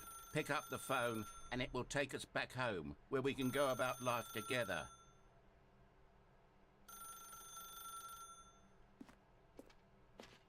Whoa, hold on. Why did you unplug the phone? Were you trying to resist the bucket's orders? Stanley, I was joking. Obviously, the bucket isn't talking to you and telling you to do things. Buckets can't talk. It was a joke. Don't you get the joke? It's funny, Stanley. A talking bucket. Can't you see? Oh, goodness. I must have really bungled up the delivery if you actually took me seriously. Where did I mess up the joke? Should I have paused for longer or spoken quicker? Comedic timing is so difficult. I wish I were better at it. But there isn't exactly an instructional video on comedy that one can watch to fully... Oh, wait, yes, there is. It's sitting right here. Let's take a look. What is comedic timing? What is comedic timing? How does it work? How long should it last? How can it be used to effectively silence your political enemies? And more importantly, can it be taught in its entirety within 90 seconds? Thankfully, the answer to all of these questions is yes. Let's dive deeper. If you've ever told a joke or made someone laugh, in all likelihood, you did it while standing 50 to 80 centimeters from them in a room of no more than 76 degrees Fahrenheit, with one of your arms raised straight upward at a 15-degree angle from your body. These are the optimal conditions for good comedic timing. To begin the joke, start by stating and spelling your name. Next, provide a brief synopsis of the joke, including the specific times at which the recipient of the joke will laugh, and then spell out your name a second time. With these steps complete, it's time to begin the humor. Speak the entire joke in no more than 18 seconds and no less than 13 and a half, pausing only for bathroom breaks when necessary.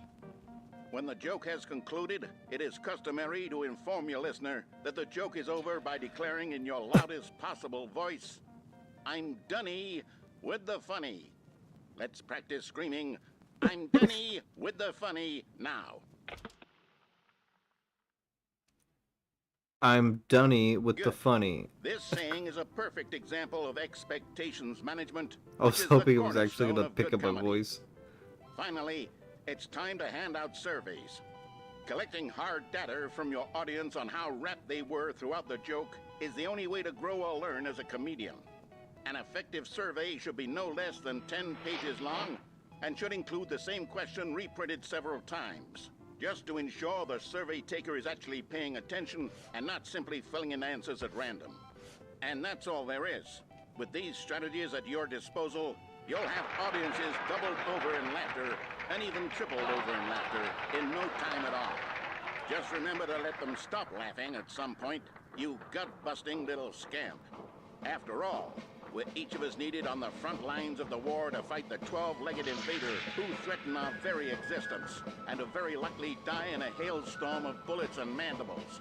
All of us must be prepared to give our lives to this noble cause. Why does everyone have just as human our children legs? must do after us, and their children after them. Godspeed, and may Earth reign supreme.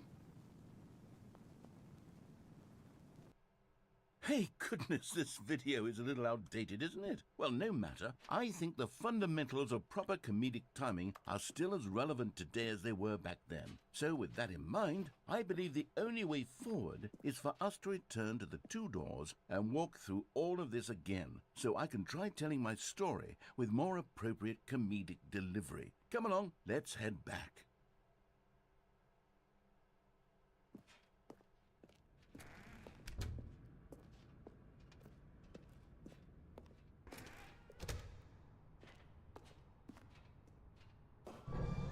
I can feel it. This time, I'm really going to nail the delivery. You'll be in stitches. A talking bucket, you'll say? How ridiculous. How absurd. What a hilarious concept. The king of comedy. That's what you'll call me. Thank goodness we had the instructional video. Otherwise, who knows where we'd be right now. Well, I wouldn't be the king of comedy, that's for sure. The bucket spoke to Stanley. The bucket spoke. The bucket spoke. Oh, I'll figure it out on the fly. No need to overthink things.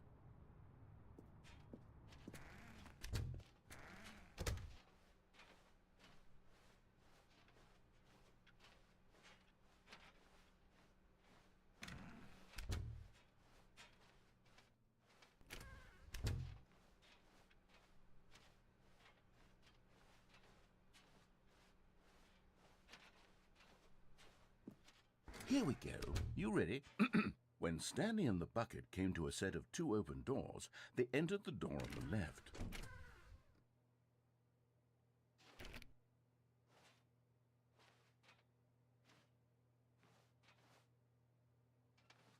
No. You were supposed to go through the door on the right, leading back to the phone. Did you not even look at the instructional video? I think this is all covered very clearly. There's no way I can make the comedic timing work now. It's done. The joke is completely done and over. It's all your fault, Stanley.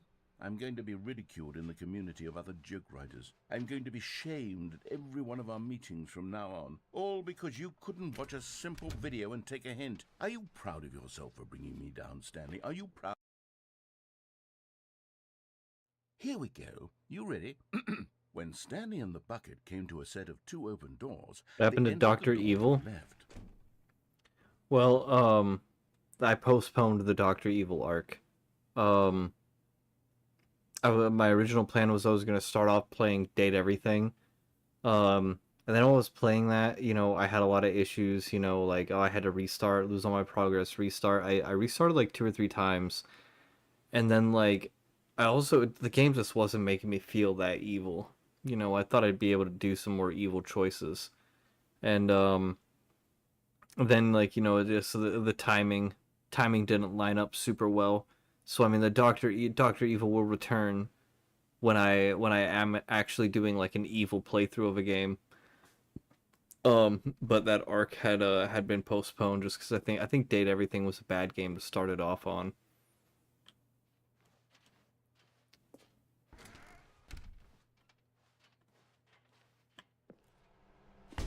What?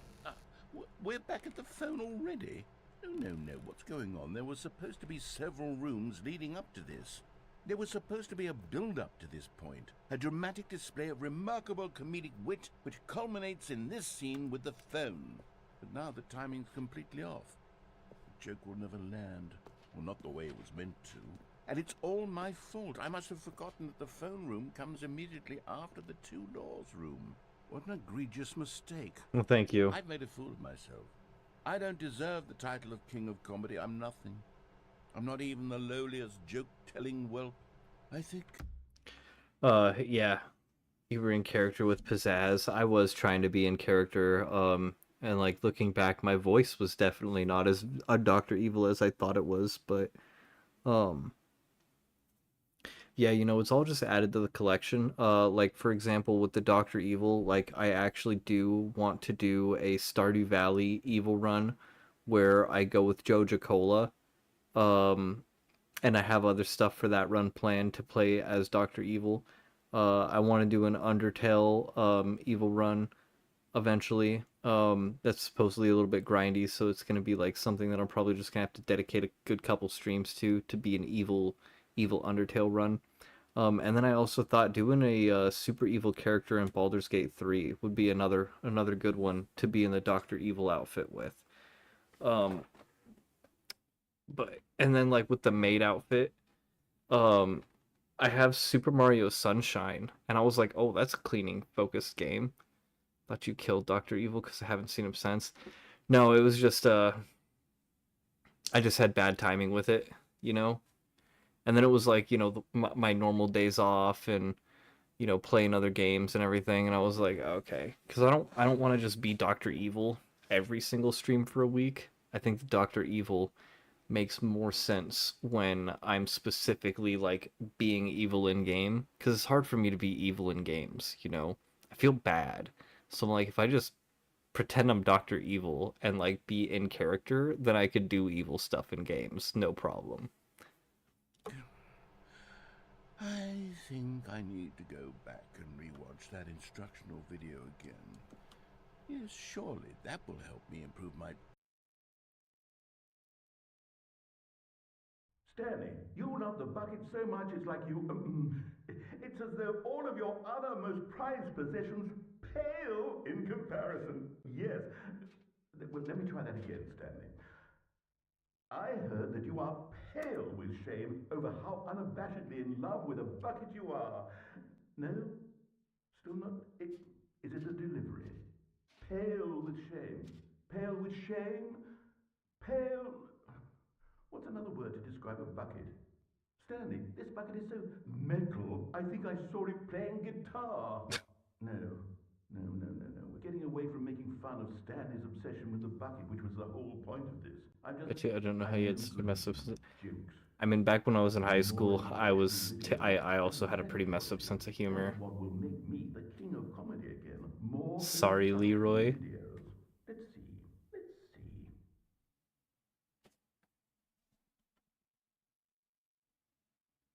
Cool, we got that ending. I'm having a hard time thinking about what other endings we could figure out.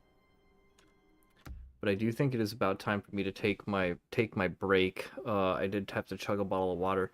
But before I go on break, yeah, when I was in high school, I don't know if I ever told you, Phalia, but like I grew up in a real tiny town. Like my graduating class in high school was I think less than 50, 60 people total. Like the entire population of the city I spent 18 years living in was like 3 to 4,000. Technically it was 4,000 by like the census, but it was closer to like 3,000 because like a number of people would like move away for the winters and they would only really live there for the summers.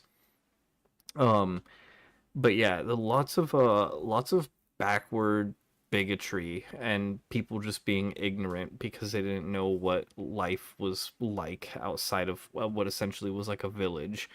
So like, the dead baby jokes and stuff like that and like a lot of other really fucked up types of humor were pretty normal around most people I knew. And then when like I started like, graduated high school, started like spending more time on like the internet and stuff and like kind of distancing myself from like a lot of those people, I was like, oh shit, like we actually like all super fucked up and toxic people and like eventually I like moved away and then like living in California and stuff and then when I spent a couple years in California and like when I was there I had a lot of eye-opening like kind of moments and eventually moved away from California too, but yeah, I was like, oh shit, like I was kind of a fucked up person. But with that to ruminate on, I'm gonna throw the BRB screens up and take my break and figure out if I'm gonna continue playing this or if I've really gotten most of the major endings. If I've already gotten most of the major endings, then I should probably start playing something else because I feel like I've done pretty much everything except like bucket variant endings. Um, but yeah, we'll figure that out by the time I come back. Be back soon.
Okay.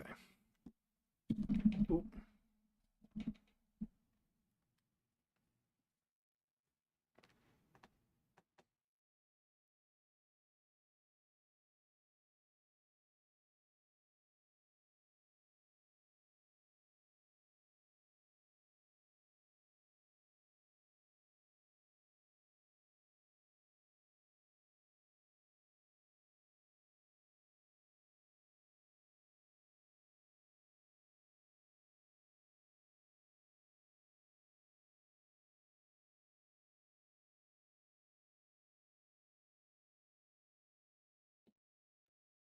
So,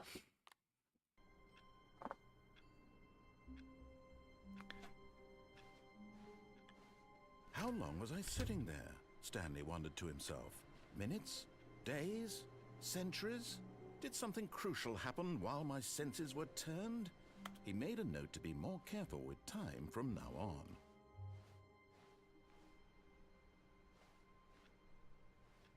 The good old bucket. Just Stanley and the bucket, off on another thrilling adventure together.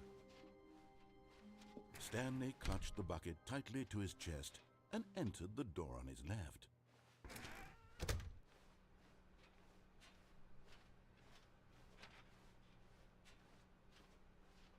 Still no one was here.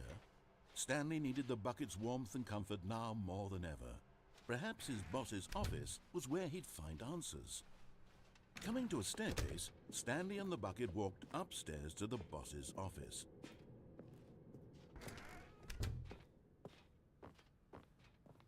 Stepping into his manager's office, Stanley was once again stunned to discover not an indication of any human life.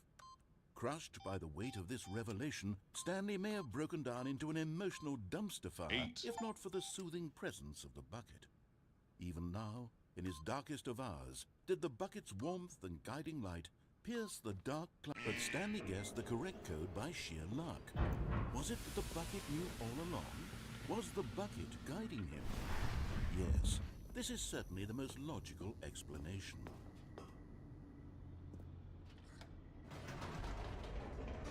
Is there any other things I should specifically do? Or is it time to take a break from the Stanley Parable? What does that mean? What does the yellow box mean? Stanley and the bucket walked straight ahead through the large door that read, Mind Control Facility.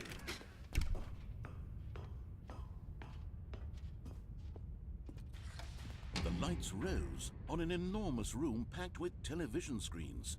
What horrible secret did this place hold? Stanley and the bucket both wondered to themselves.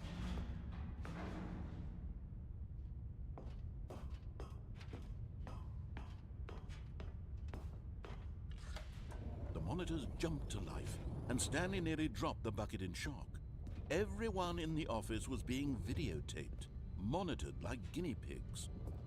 The bucket had never seen anything like this. Oh shit. It very nearly burst into tears. But just as Stanley was about to proceed further into the mind control facility, he tripped and fell over the railing and into the dark void below. Thankfully, he fell directly onto the bucket, which safely cushioned his fall. Now, what to do next? Stanley wondered. Stanley and the bucket could find no way out of this enormous pit, and so eventually they decided that the best thing to do would be to simply get comfortable down here. So they set up a little couch and relaxed. It really wasn't so bad down here, a bit cold perhaps.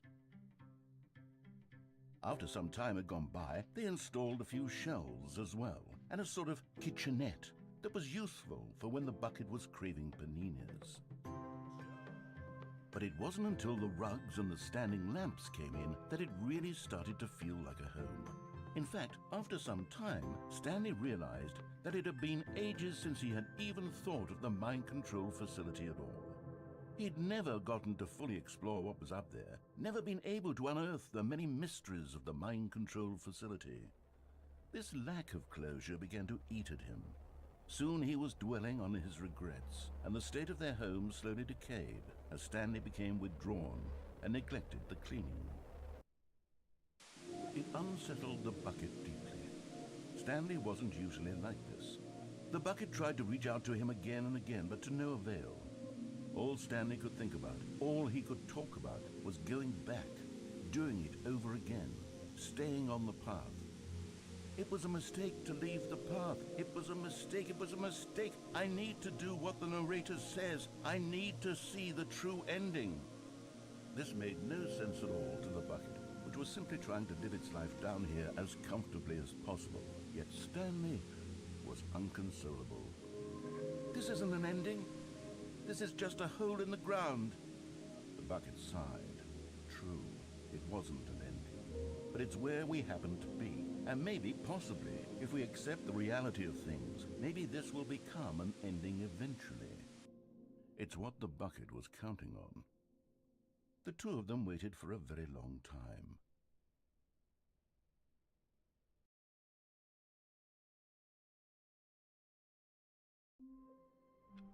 What the fuck? All of his co-workers were gone. What could it mean?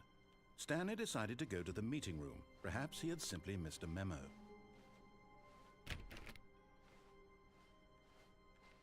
Where are we going today? The bucket asked. Stanley clutched the bucket tightly to his chest and entered the door on his left.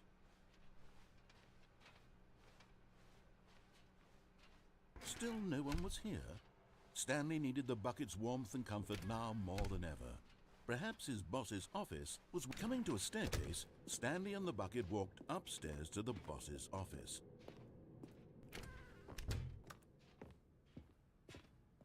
Stepping into his manager's office, Stanley was once again stunned to discover not an indication of any human life. Crushed by the weight of this revelation, Stanley may have broken down into an emotional dumpster fire, but Stanley guessed the correct code by sheer luck. Was it that the bucket knew all along? Was the bucket guiding him? Yes, this is certainly the most logical explanation.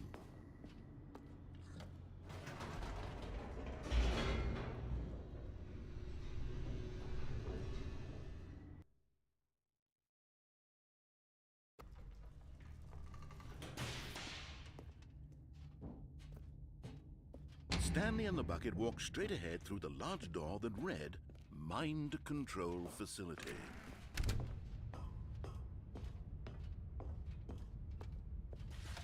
The lights rose on an enormous room packed with television screens. What horrible secret did this place hold? Stanley and the bucket both wondered to themselves.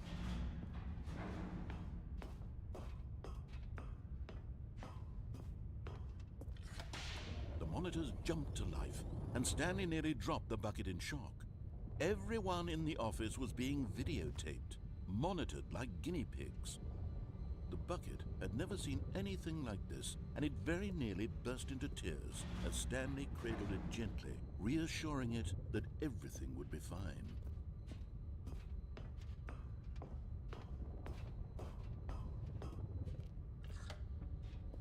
Was the bucket under the mind control facility's influence as well? Had the bucket been told to do things it didn't wish to do? What kinds of things does a bucket want to do or not want to do in the first place? These questions raced furiously in Stanley's feeble mind. No!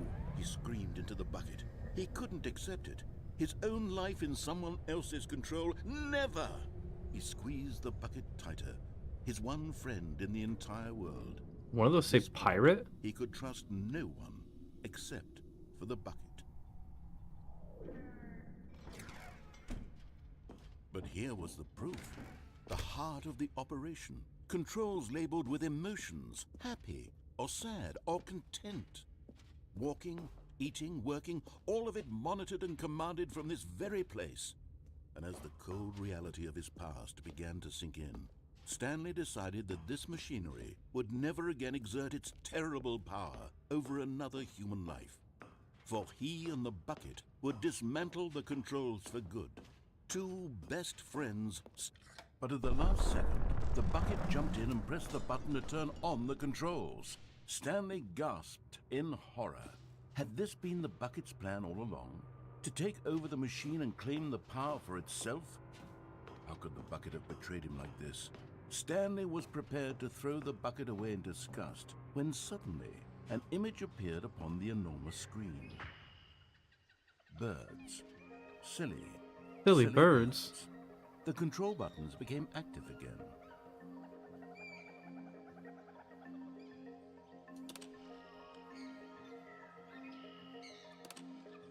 Stanley flipped through one video of silly birds after another, and then it dawned on him. This wasn't a mind control facility at all. It was a facility for monitoring. What kind of birds and are these? surveilling I have silly bird birds blindness. all over the world. The mind controls were only a facade to disguise its true intentions. Had the bucket known this all along? Stanley marveled at the metal genius in his hands, the one who had pointed him towards this incredible discovery. Stanley and the bucket never found freedom because they spent the rest of their lives here in this place, flipping through live streams of the silliest birds imaginable. Of all the possible paths his life could have taken, this one was surely the best. And Stanley... Whoa, look at that guy. They've all been owls. What the hell is wrong with you? That was a weird looking owl.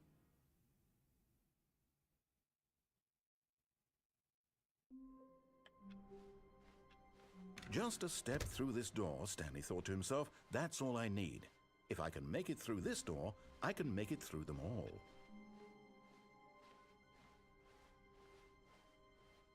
When Stanley came to a set of 2 open doors, he entered the door on his left.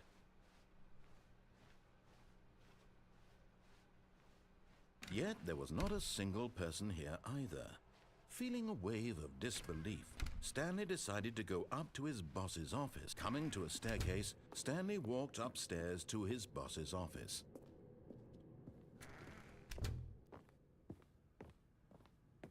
Stepping into his manager's office, Stanley was once again stunned to discover not an indication of any human life. Stanley was in such a rush to get through the story as quickly as possible, he didn't even have a single minute to just let the narrator talk. That kind of anxiety isn't healthy, so he relaxed for a few moments with some calming New Age music.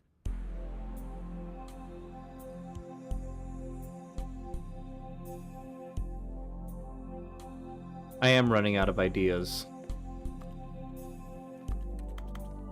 Feeling soothed and rejuvenated, Stanley calmly walked forward into the opened passageway.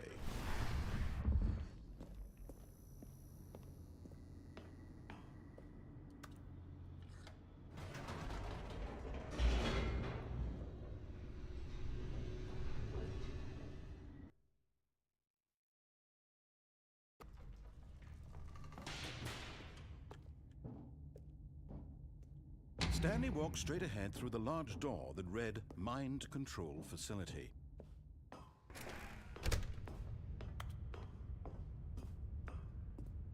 What happens if I just jump off this without the bucket?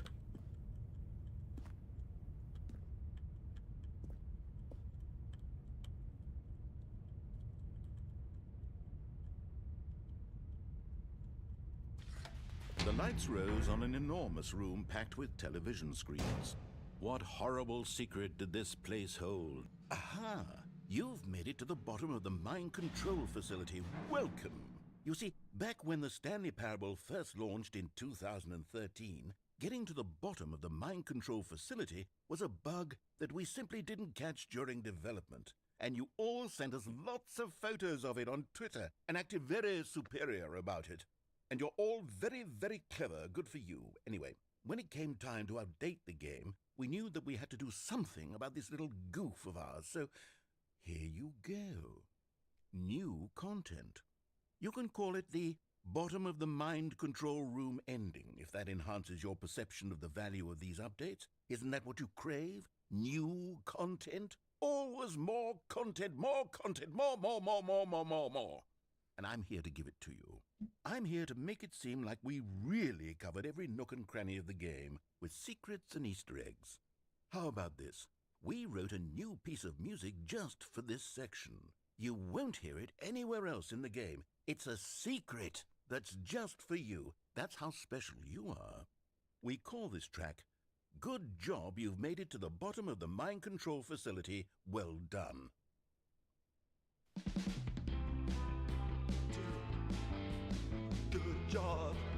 did it. Good job. 3, 2, 1. Good job. You made it to the bottom of the mind control facility. You jumped on the catwalk. You should have been careful. You should have been careful. It used to be a bug, but now it's an ending. Now it's an ending. I believe in you. I believe in your ability to cross this barrier and chase your dreams. The railings don't mean anything. Good job, you did it. Good job, you did it. Good job, you did it. Good job, you did it. Good job, you did it. Good job, you did it. Good job, you did it. Good job, you did it. Good job, you did it. Good job, you did it.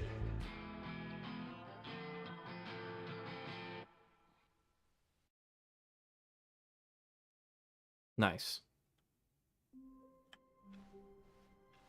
All of his co-workers were gone. What could it mean? Stanley decided to go to the meeting room. Perhaps he had simply missed a memo.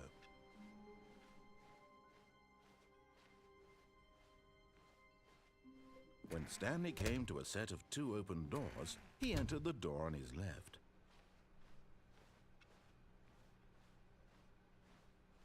Yet there was not a single person here either.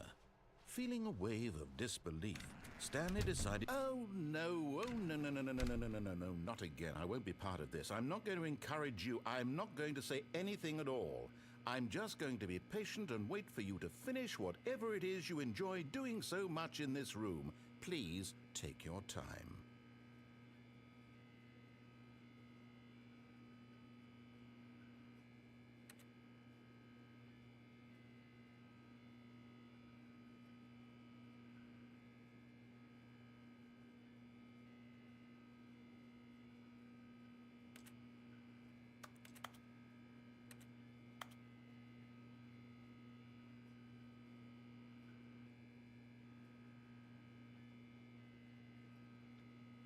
Kind of hoping that something would happen. I guess not.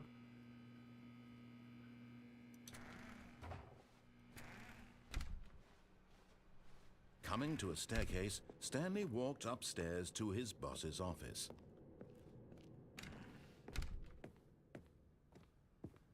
Okay, I think we all know the drill by now. Blah, blah, blah. Dark secrets, the keypad. Stanley pushes some buttons. Oh, hey, look, it's a new passageway. Quelle surprise.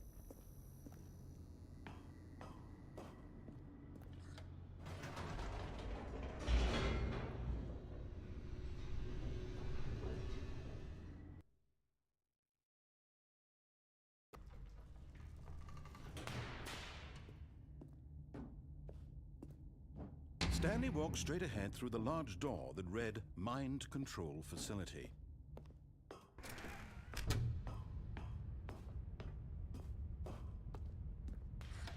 The lights rose on an enormous room packed with television screens.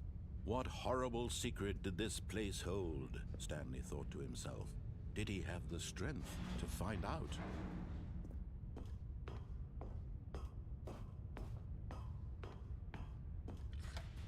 Now the monitors jumped to life, their true nature revealed. Each bore the number of an employee in the building, Stanley's co-workers. The lives of so many individuals reduced to images on a screen, and Stanley, one of them, eternally monitored in this place where freedom meant nothing.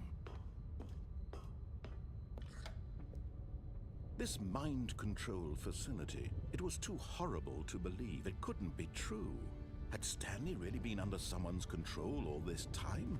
Was this the only reason he was happy with his boring job? That his emotions had been manipulated to accept it blindly? No, he refused to believe it. He couldn't accept it. His own life in someone else's control? Never! It was unthinkable, wasn't it? Was it even possible? Had he truly spent his entire life utterly blind to the world? But here was the proof. The heart of the operation. Controls labeled with emotions. Happy or sad, or content. Walking, eating, working, all of it monitored and commanded from this very place. And as the cold reality of his past began to sink in, Stanley decided that this machinery would never again exert its terrible power over another human life. For he... Oh, Stanley, you didn't just activate the controls, did you? After they kept you enslaved all these years, you go and you try to take control of the machine for yourself. Is that what you wanted? Control? Oh, Stanley, I applaud your effort, I really do. But you need to understand, there's only so much that machine can do. You were supposed to let it go, turn the controls off, and leave. If you want to throw my story off track, you're going to have to do much better than that.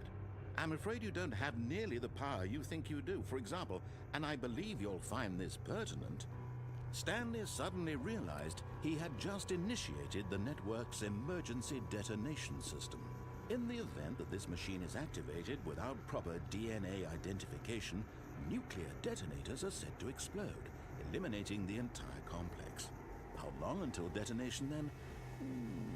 Let's say 2 minutes. Ah, now this is making things a little more fun, isn't it, Stanley? It's your time to shine. You are the star. It's your story now. Shape it to your heart's desires. Oh, this is much better than what I hit had 5. in mind. What a shame we have so little time left to enjoy it. Mere moments until the bomb goes off. But what precious moments 3 each attempts one of them remaining. is. More time to talk about you, about me, 5. where we're going, what all this means. I barely know where to start. What's that? You'd like to know where your co-workers are? A moment of solace before you're obliterated. Button him provided. All right, Continue. I'm in a good mood. You're gonna die anyway. Green. I'll tell you Wait. exactly what happened to them. Green I 2. erased them. I turned off the machine. I set you free. Of course, that was merely in this instance of the story. Sometimes when I tell it, I simply let you sit there in your Button office forever, provided. What pushing the fuck? buttons endlessly and then dying alone. Other times, I let the office sink into the ground, swallowing everyone inside, or I let it burn to a crisp. I have to say this, though, this version of events has been rather amusing. Watching you try to make sense of everything and take back the control wrested away from you, it's quite rich. I almost hate to see it go. But I'm sure whatever I come up with on the next go-around will be even better. My goodness, only 34 1. seconds left. But Light I'm blue enjoying this 22. so much. You know what? To hell with it. I'm going to put some extra time on the clock, why not? These are precious additional seconds, Stanley. Time doesn't grow on trees. Oh dear me, what's the matter, Stanley? Is it that you have no idea where you're going or what you're supposed to be doing right now? Or did you just assume when you saw that timer that something in this room was capable of turning it off? I mean, look at you. Running from button to button, screen to screen, clicking on every little thing in this room. These numbered buttons, no, these colored ones. Or maybe this big red button, or this door. Everything, anything, something here will save me. Why would you think that, Stanley? That this video game can be beaten? Won? Solved? Do you have any idea what your purpose in this place is? Stanley, you're in for quite a disappointment. But here's a spoiler for you. That timer isn't a catalyst to keep the action moving along. It's just seconds ticking away to your death.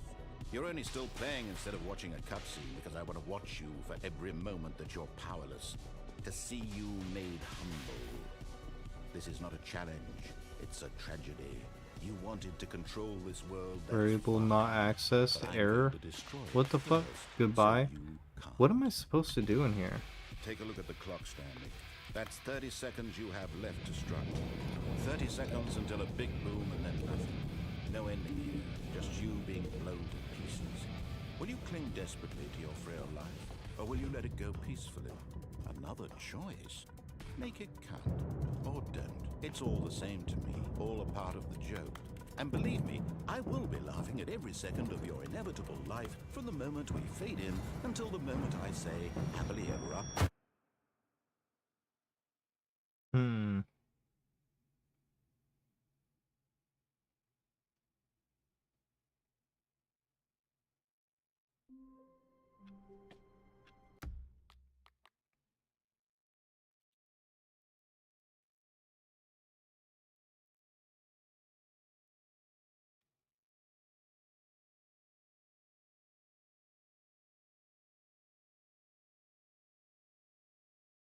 I'm so confused.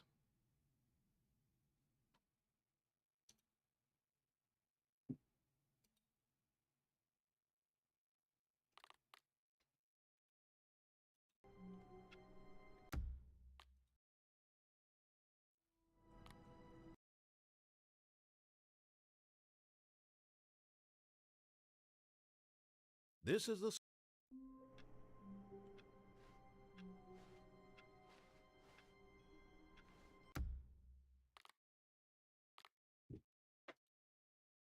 Hmm. Let's look at the achievements.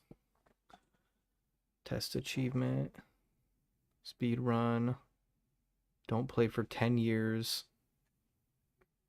And the entire duration of a Tuesday.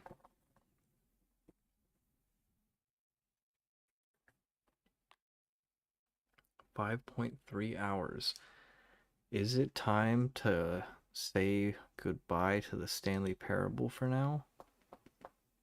Or do we just restart over and over? See what restarting over and over does.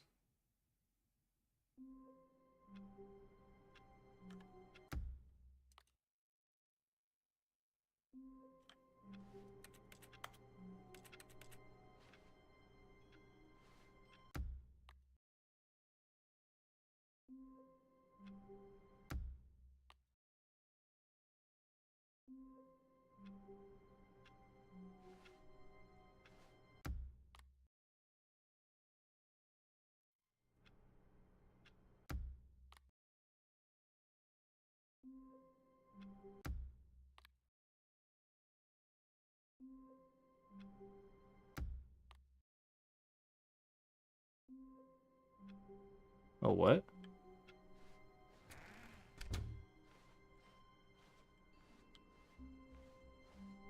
When Stanley came to a set of 2 open doors, he entered the door on his left.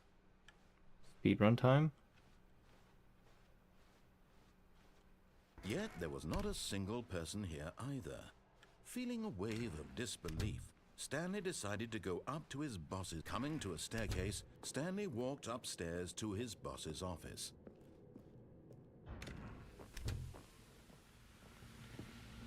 Here's the door, just go.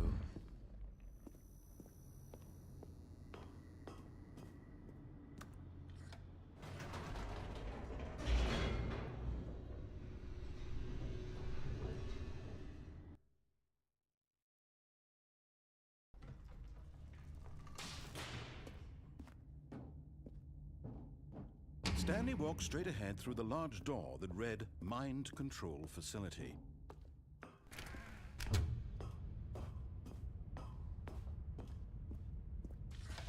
The lights rose on an enormous room packed with television screens.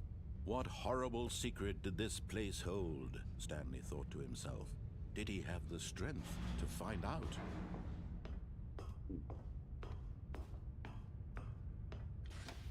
Now the monitors jumped to life, their true nature revealed. Each bore the number of an employee in the building, Stanley's co-workers. The lives of so many individuals reduced to images on a screen, and Stanley, one of them, eternally monitored in this place where freedom meant nothing. This mind control facility, it was too horrible to believe. It couldn't be true. Had Stanley really been under someone's control all this time? Was this the only reason he was happy with his boring job? That his emotions had been manipulated to accept it blindly? No, he refused to believe it. He couldn't accept it. His own life in someone else's control? Never! It was unthinkable, wasn't it? Was it even possible? Had he truly spent his entire life utterly blind to the world? But here was the proof. The heart of the operation. Controls labeled with emotions. Happy, or sad, or content. Walking, eating, working. All of it monitored and commanded from this very place. And as the cold reality of his past began to sink in, Stanley decided...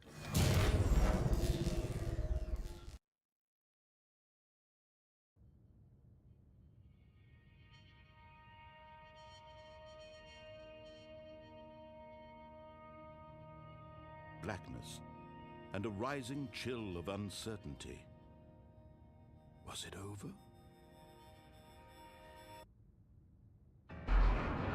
Yes. He had won. He had defeated the machine, unshackled himself from someone else's command. Freedom was mere moments away. And yet, even as the immense door slowly opened, Stanley reflected on how many puzzles still lay unsolved. Where had his co-workers gone? How had he been freed from the machine's grasp? What other mysteries did this strange building hold? But as sunlight streamed into the chamber, he realized none of this mattered to him, for it was not knowledge or even power that he had been seeking, but happiness. Perhaps his goal had not been to understand, but to let go. No longer would anyone tell him where to go, what to do, or how to feel. Whatever life he lives, it will be his. And that was all he needed to know. It was perhaps the only thing worth knowing. Stanley stepped through the open door. Stanley felt the Speed cool breeze run. on his skin, the feeling of liberation, the immense possibility of the new path before him. This was exactly the way, right now, that things were meant to happen. And Stanley was happy.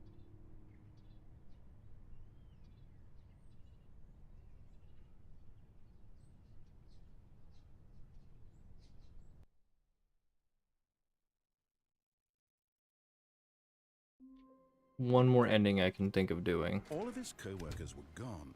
What could it mean? Stanley decided to go to the meeting room. Perhaps he had simply missed a memo.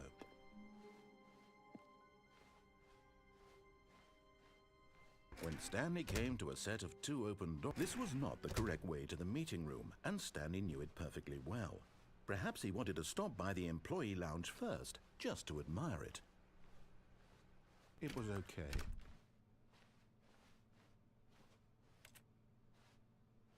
But eager to get back to business, Stanley took the first open door on his left. Stanley was so bad at following directions, it's incredible he wasn't fired years ago.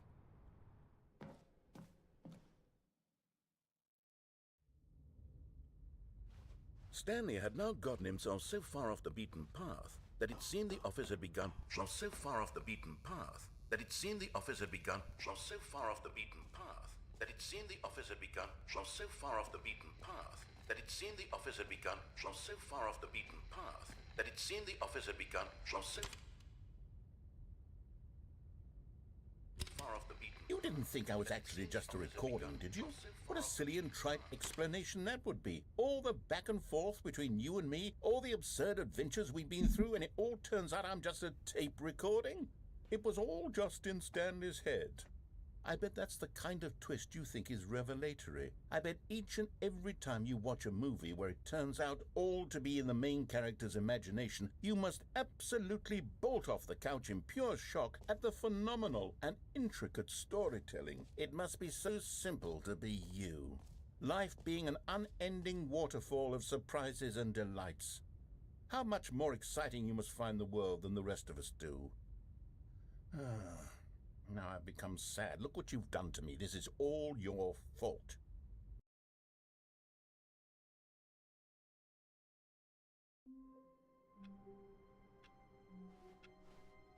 Just a step through this door, Stanley thought to himself. That's all I need.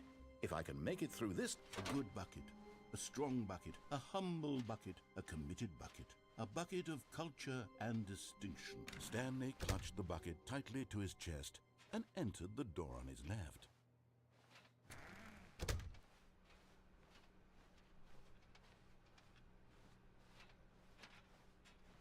Still no one was here. Stanley needed the bucket's warmth and comfort now more than ever. Perhaps his boss's office was where he'd... Coming to a staircase, Stanley and the bucket walked upstairs to the boss's office.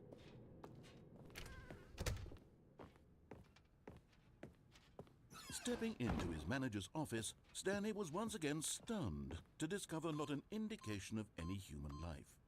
But Stanley guessed the correct code by sheer luck. Was it that the bucket knew all along? Was the bucket guiding him? Hey, Revan, what's up? Yes, this is certainly the most logical explanation.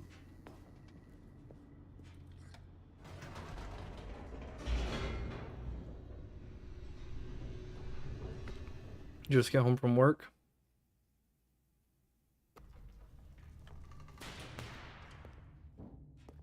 How was your shift? Stanley and the bucket walked straight ahead through the large door that read, Mind Control Facility. Although this passageway had the word escape written on it, the truth was that at the end of this hall, Stanley and the bucket would both was meet a weird. violent death. But okay. What made it The weird? door behind them was not shut. I'm interested. Stanley and the bucket still had every opportunity to turn around and get back on track. At this point, Stanley and the bucket were knowingly walking forward into a very painful death for each of them.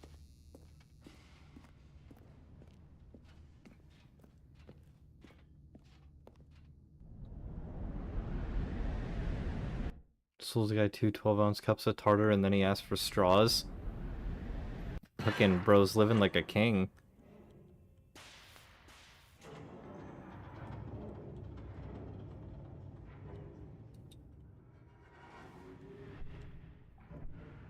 As the machine whirred into motion and Stanley and the bucket inched closer to their demise, Stanley reflected on how meaningless the bucket's warmth. Y'all ever drink tartar out of a straw? To be sure, it Did puts you the throw up in your mind mouth and a little, the if I'm soul being at ease honest? to embrace Yeah, the that's gift. pretty What crazy, is a honestly. sense of ease when you're about to be crushed to death? I don't like tartar This is sauce what that Stanley much. thought It's to himself. palatable He sort of kicked sometimes, himself for but wasting so much time carrying a bucket everywhere. Farewell, Stanley.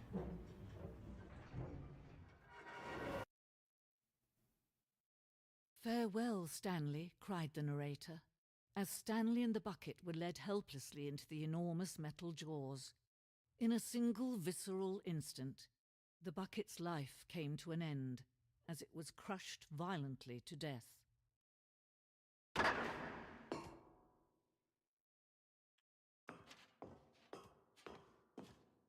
It was a shame, the death of such a magnificent bucket. It's true that all buckets are radiant in their own way, but this one stood above the rest. oh, my bucket's It was gone a now. glorious bucket to behold. The bucket welcomes you to the grand exhibit. Standing on the precipice of knowledge, much like the bucket itself, the human mind is frequently empty within, a cavernous void. But through use of the exhibit in front of you, the mind becomes full and enriched and substantiated. Knowledge of the bucket and its history is the only true knowledge we really have. Will you take what you learn out here out to with you into the world? Will you accept with an open mind what may be challenging about the information in this exhibit? Will you change the lives of yourself and your loved ones as a result of this exhibit? Will you turn a blind eye and continue to live as you were in ignorance and darkness? Can you see how arrogant it was for Stanley to take a bucket like this and to claim it for his own? Can you see the hubris that blinded him? Can you see that the bucket is far more noble than Stanley will ever be in his short life? The bucket going to heaven?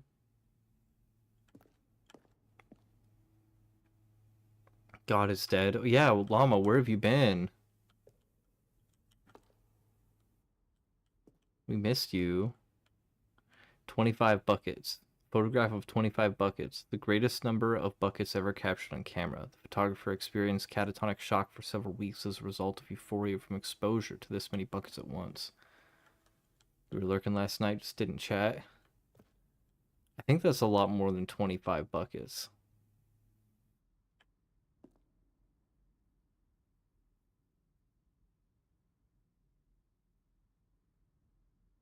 Yeah, that's a lot. That's like 100 buckets. Been stuck on Skyrim. I'm in it bad right now. I reinstalled Skyrim.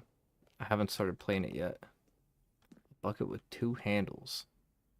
This bucket is depicted as having 2 handles. Such a design has never been created in real life, having been deemed too dangerous and recklessly experimental.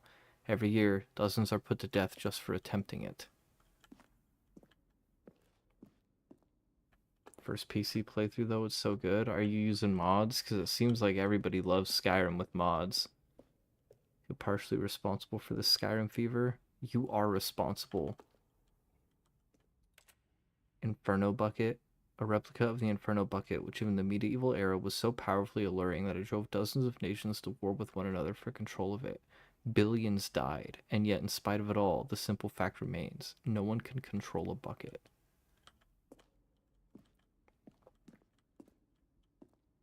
The Stress Bucket, an analogy. Presented without commentary. Worrying, negative forecasting, negative thinking, lack of reassurance. Stress equals the level of water in the bucket. Vulnerability equals the size and strength of the bucket. Coping strategy equals holes. Rest and relaxation, doing something you enjoy, rest and relaxation. Beautiful. Modded into Oblivion. He's literally just playing Oblivion, but in the Skyrim engine. Like, he literally modded it into playing Oblivion. Like, right now he's in Bruma. The mods you recommended, I added like 50 more. Up until 9 a.m. modding it out. Sheesh.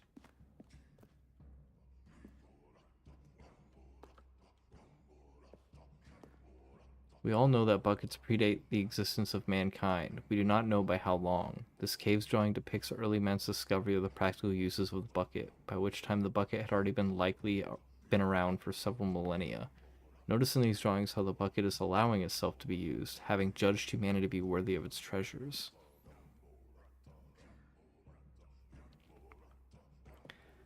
Bruma mod's already a thing. Yeah, because isn't Bruma, like, right there on the Skyrim border? Sky Oblivion's supposed to come out pretty soon.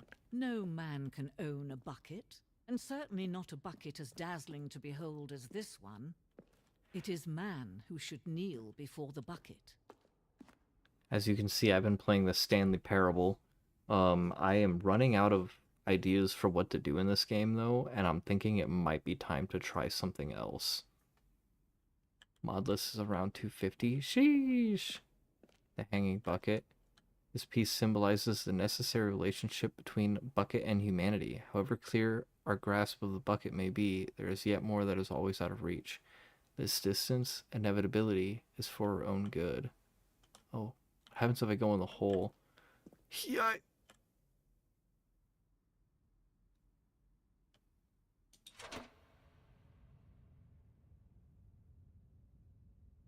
But there is something we can do. Something we can do together, you and I, that will right this terrible wrong. Let Stanley die. Let him be crushed by the machine. Don't reset the game. Don't give him another opportunity to run off with another beautiful bucket.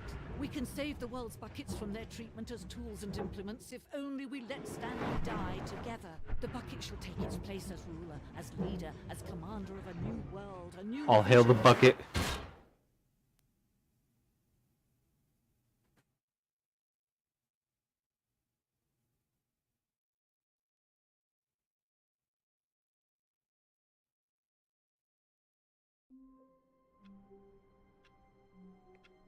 Can add more mods. I have GPU and frames to spare, but I kind of like it where it's at. Don't worry, you'll do one thing and then be like, maybe I could add this small one too. Did I link you the one that lets you see yourself in first person? For the Jose, I bet there's a mod for multiple followers. Oh yeah, multiple followers has got to be like a mod for sure. All of his co-workers were gone. What could it mean? Stanley decided to go to the meeting room. There's Perhaps still he had buckets. simply missed a memo.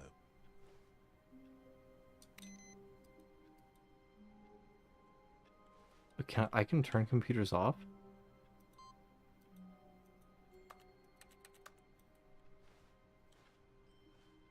Love the who farted.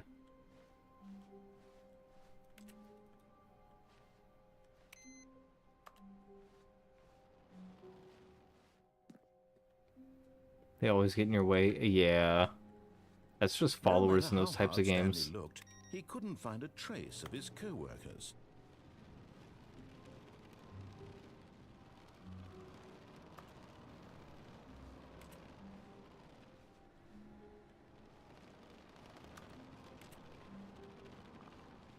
Some Langoliers type shit. Hearing that.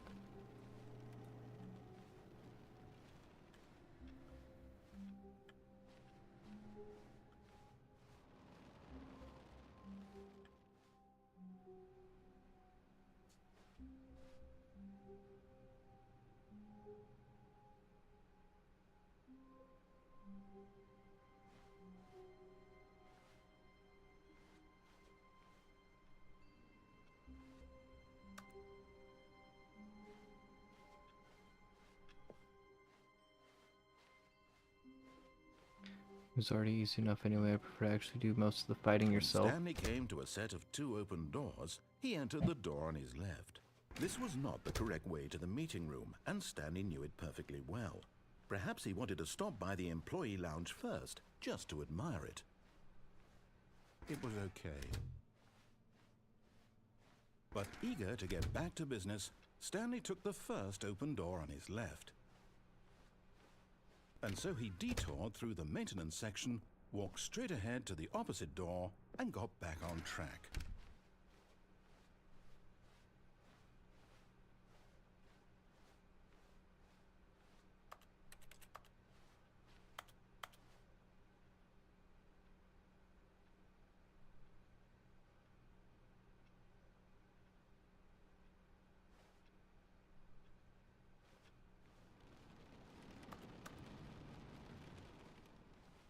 Yet there was not a single person here either.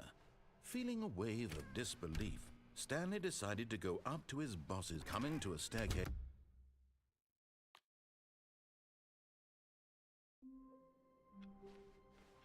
All of his co-workers were gone. What could it mean? Stanley decided to go to the meeting room. Perhaps he had simply missed a memo. No matter how hard Stanley looked, he couldn't find a trace of his co-workers.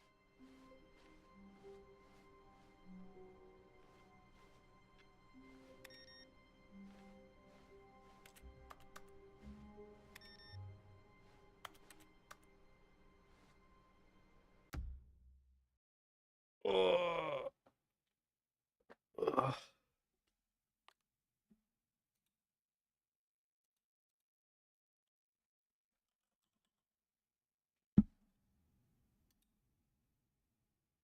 I think it's time to spin the wheel of games.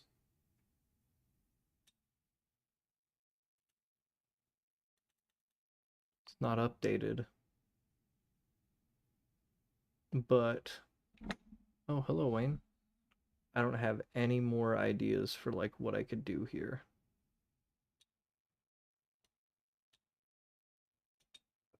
So let's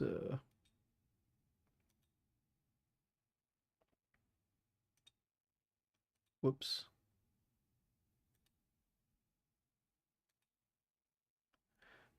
Let's spin the wheel of games. If you want those mods, just let me know the link. Oh my god. What does that say? TCG Card Shop Simulator? Oh, we can remove that. We've played that.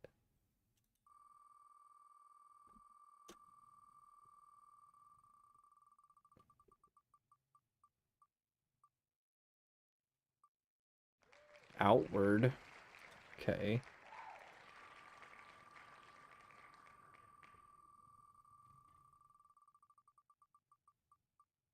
Ah. Ah. Noita.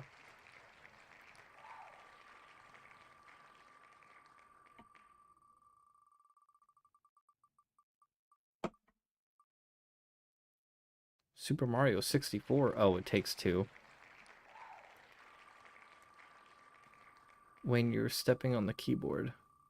Why are you chewing on me? A. A.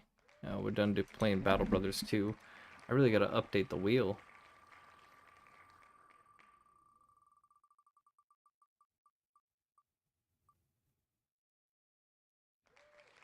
Kingdom Come Deliverance. Eh. Guys, I don't know what to play. It takes 2 again? Oh my god. I guess it does take 2. Clear the list. This is like only about half of the games that I have though.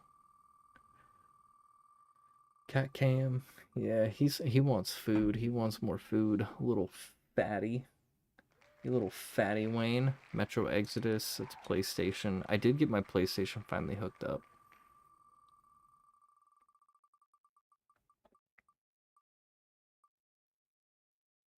Baldur's Gate. Oh my god. Frog factions. Oh yeah.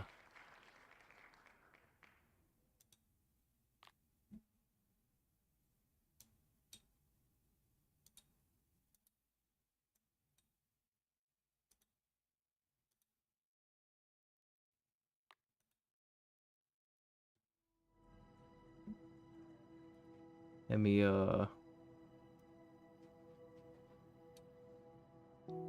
change my broadcast settings.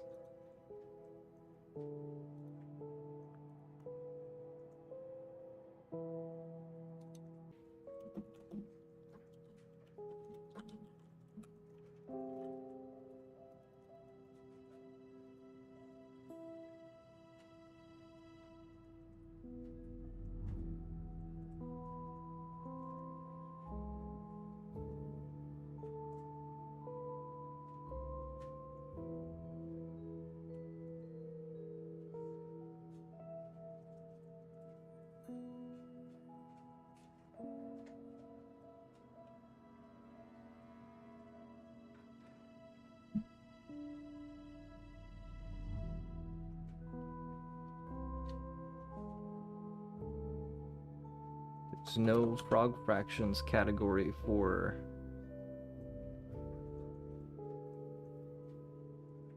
TikTok. Okay.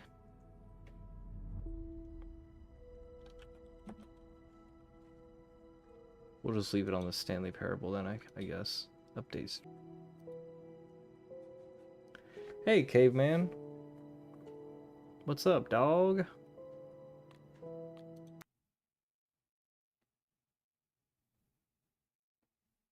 The Stanley Fractionable. Like, I know there's supposed to be like 200 plus endings in the game, but like, I'm like, what more can I find? Like, what else could there be? I feel like at this point I have to look up like a YouTube video because like I was starting to get bored just like doing the same thing over and over. Alright, where's Frog Fractions at? Game of the Decade Edition.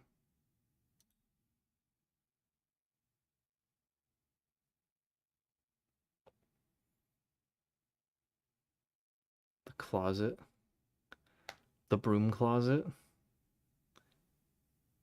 I stood in the broom closet for a while and then it stopped like talking to me. So I left.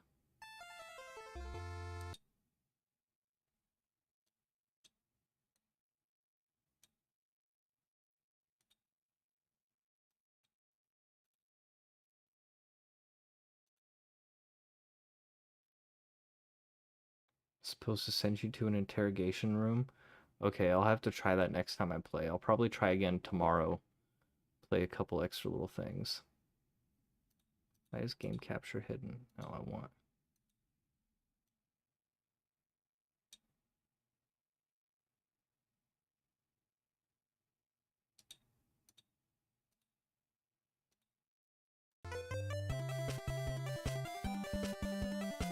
That seems loud to me. I'll turn it down on my own headphones. There we go. Now it's up.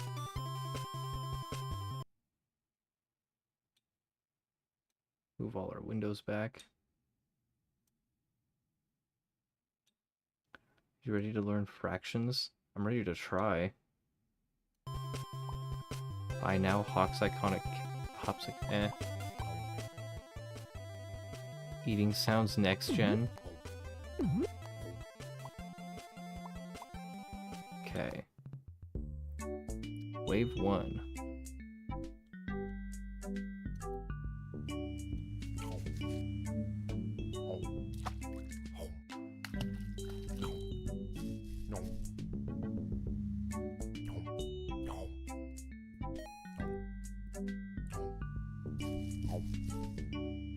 So am I learning fractions from this?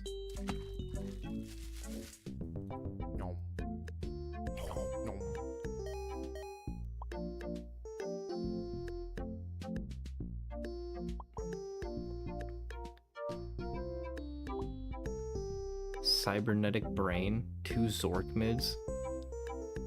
Look at all those fractions, right? Anything your regular old frog brain can do, this newfangled cybernetic frog game can do better. Log on targeting. This eyeball installed auto-targeting HUD helps you make a glowy red list of bugs you hate.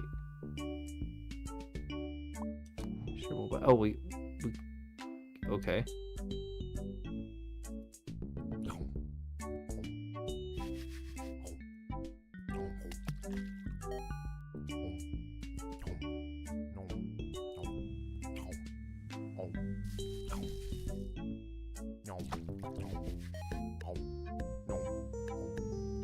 Alright, I'm gnawing them.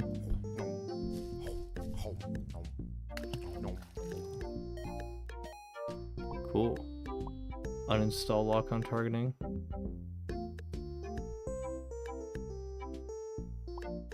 Turtle. Upgrade your lily pad to our turtle friend. You can ride him over to grab fruit off to the side. Who put that fruit there anyway? I think, yeah, we want the turtle.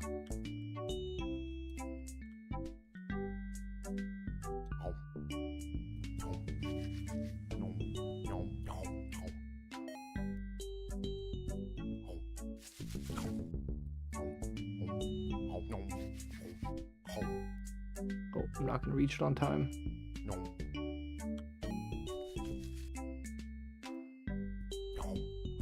I don't feel like I'm learning fractions.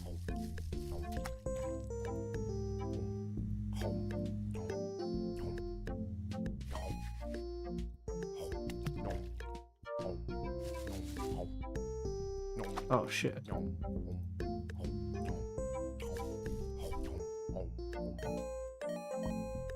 Yay. How could you not be learning?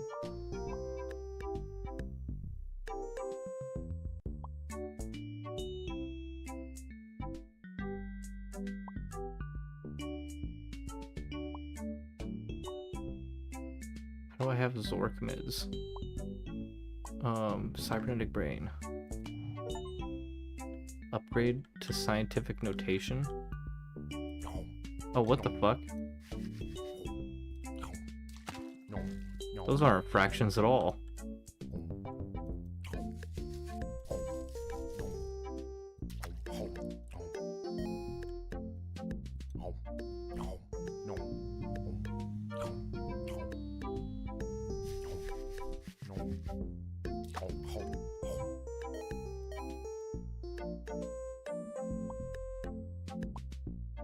Chicks don't dig on cyborgs and it makes licking bugs less fun anyway. Get the surgeon to uninstall it. What? 25,000 fruit. What the? 10 fruit. 8 fruit.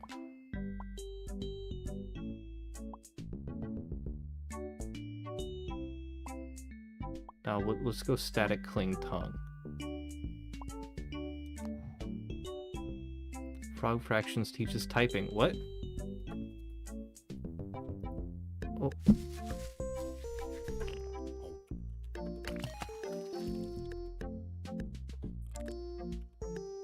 Oh shit.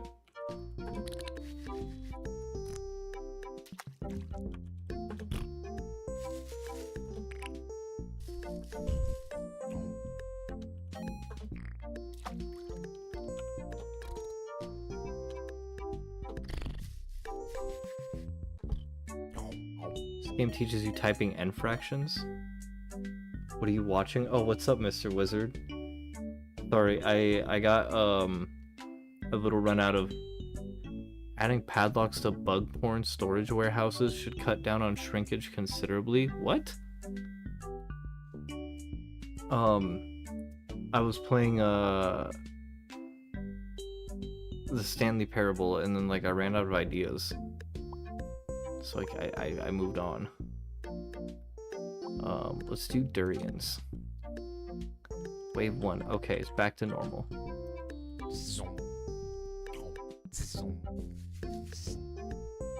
Oh shit.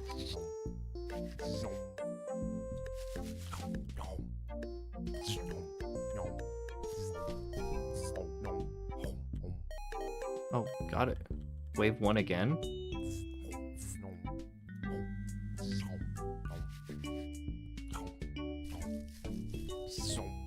is normal. Oh, there was a gift.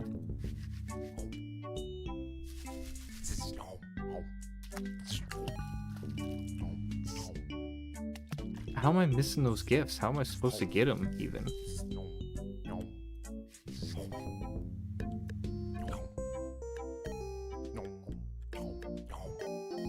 Hell yeah. What the fuck is these numbers? I upgraded the scientific equations. Can't sleep and you just popped up on my FYP. Hope you're doing good. I am doing good. I hope you're able to find some restful sleep. I deal with sleep problems all the time.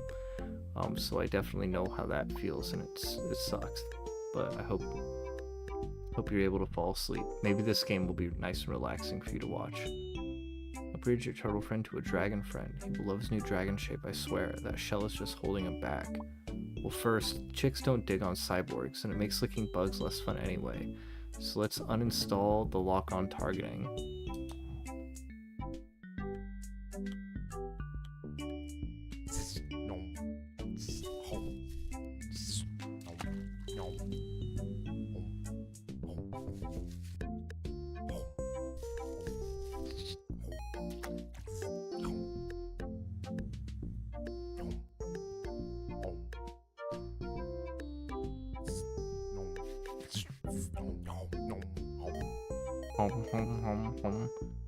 I sure do miss lock on targeting. It was pretty sweet. What the fuck? Hey NeCXO, how are you doing tonight? Thanks for sharing the live, Mr. Wizard. I'm learning. You're learning? Me too. We're learning together. Dragon's too expensive. No, let's not do lock on targeting. We spent money to take lock on targeting off. Oh shit.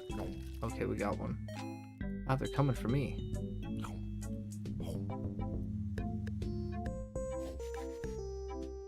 Wizard brung you here? He's a great person. Thank you, Wizard. I think I've seen you mentioned in his streams before. Alright, now what should we upgrade? Let's go dragon. Oh, nice. What the? Oh, this is a whole nother thing now.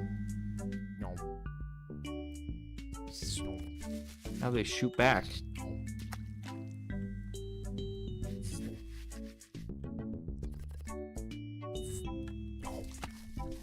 Oh, it's becoming a bullet hell. Hit.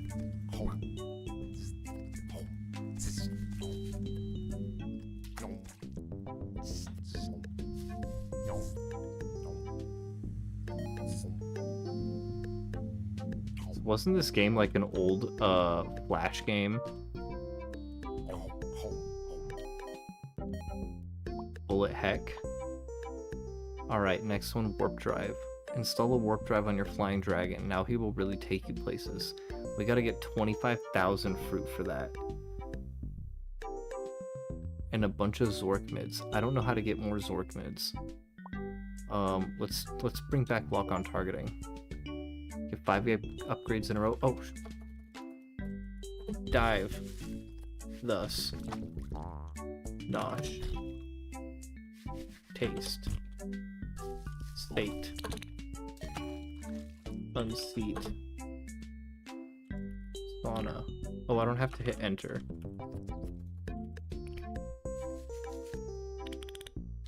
Sash.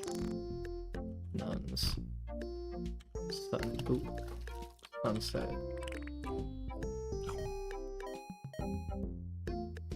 Why does the keyboard say that? Like A-O-E-U-H-T-N-S. A-O-E-U-H-T-N-S. Maybe I should have tried typing that. So sick of lock on targeting. It just doesn't have the friction of going au naturel.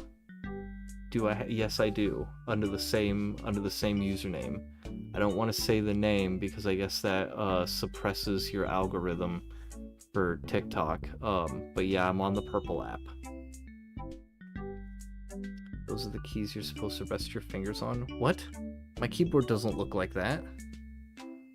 A-O-E-U. HT. What the yeah, but that's not even close to what my keyboard looks like. This came from another reality. Alright. Maybe we should uninstall Lock On.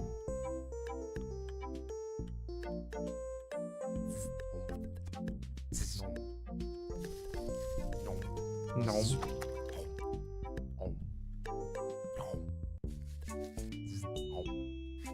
Alright, let's get that fruit. We just gotta get 24,998 more fruit.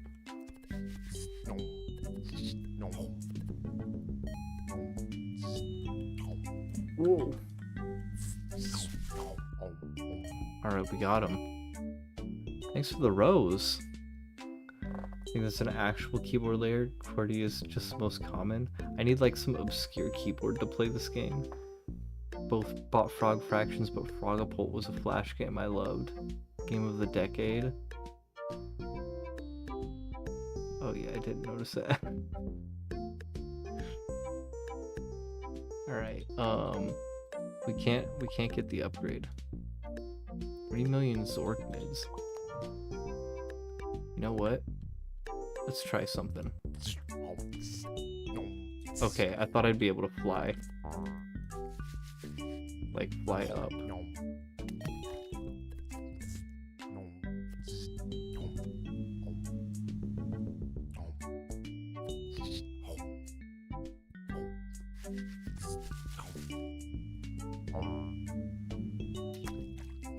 He ate my fruit.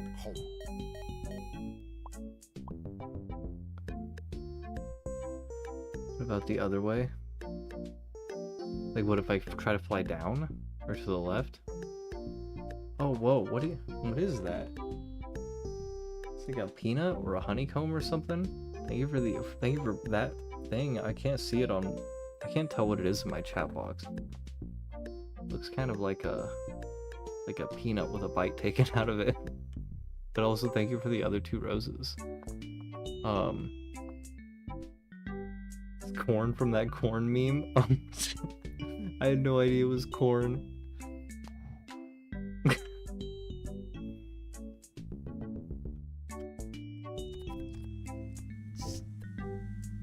Ah.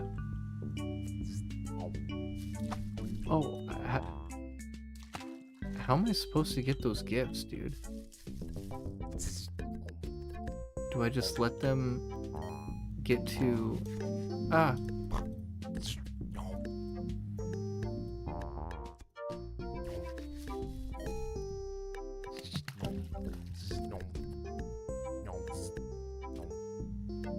This has nothing to... Ah, the fucking gifts!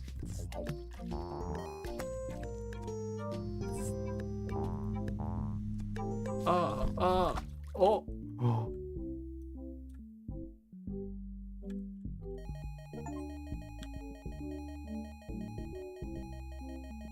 Fruit like a billion? We got it.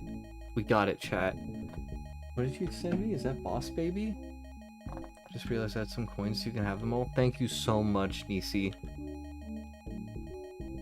That's huge. Thank you so much. Don't I feel educated? This shit of wild new learning could be so stressful. Dude, actually check it out. Now that we've got like a billion fruit. Oh, the gifts. How do I get those gifts? Warp drive.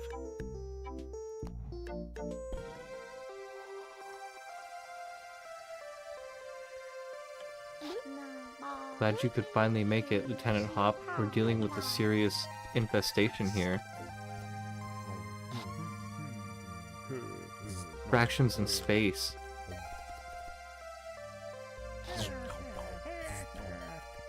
Wow, I've never seen those bugs shoot at anyone.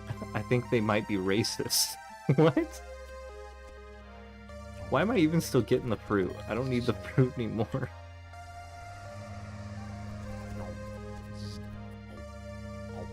Oh, there was another gift. What triggers those? Don't forget to avoid bullets, Lieutenant Hop. That's a talking burger.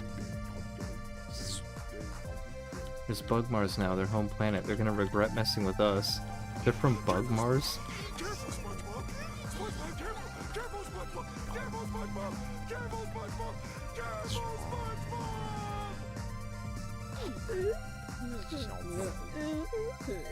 You let the asteroids push you around. We said not to do that. Did they? I didn't hear them.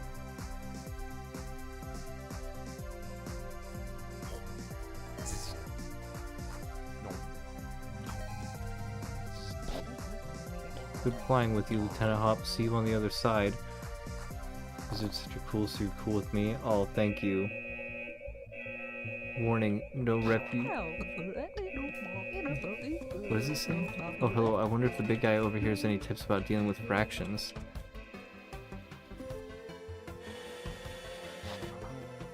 You are under arrest. Thank you for your cooperation. What?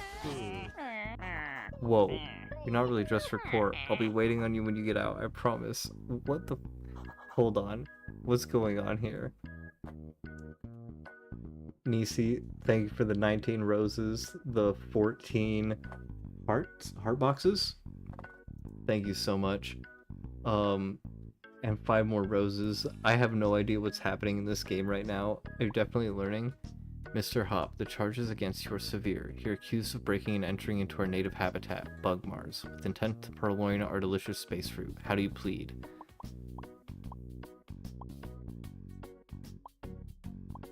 Amphibious, Your Honor. Are you sure you don't want a lawyer? These charges carry a minimum sentence of 20 years hard labor, but there's a special offer this week. How do you like to become a naturalized citizen of Bug Mars?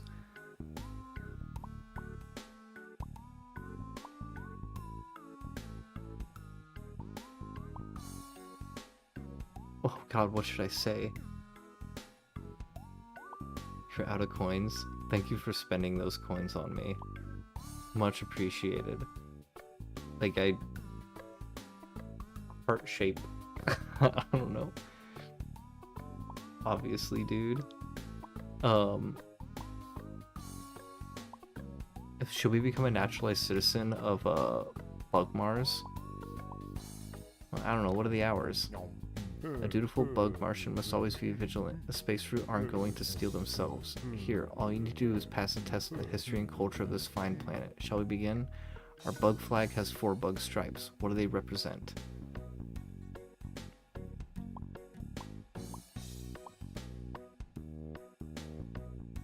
Protecting my precious space fruit from you goddamn commie space bugs.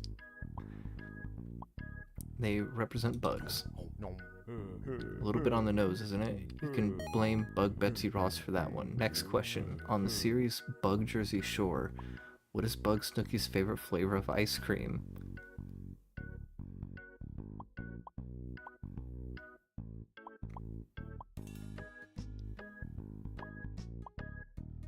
Oh god, what was Snooky's favorite flavor of ice cream in real life? Trick question. Ice cream is unheard of on Bug Mars because of the climate.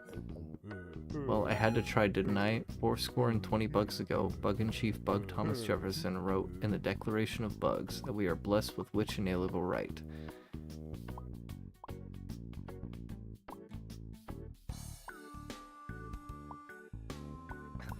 I know I'm a frog. The right to refuse to testify against your hive mind in court. Involuntary chirping notwithstanding, yes. During the War of Bug 1812, General Stonewall Bug Jackson held off the nefarious Frog Armada single-handedly. How many mecha frogs did he crush under the wheels of his Mercedes Bugs?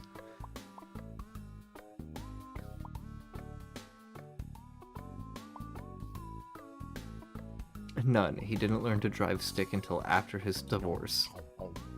What a nasty breakup it was. All over the tabloids for months. Last question, Mr. Hop. How do you feel about fractions? They're an intuitive way to represent a non-integer value. Spoken like a true bug. I'm impressed, Mr. Hop. Yours is the first perfect score our fake naturalization program has ever seen. We're going to fire you into the sun, but instead we've decided to issue you a work visa. If you'll just sign here. What? F yeah. Everyone loves a novelty signature. Just ask Bug John Hancock. Bartholomew Salience. Where do I sign? Alright. You guys know what I'm about to do here, right?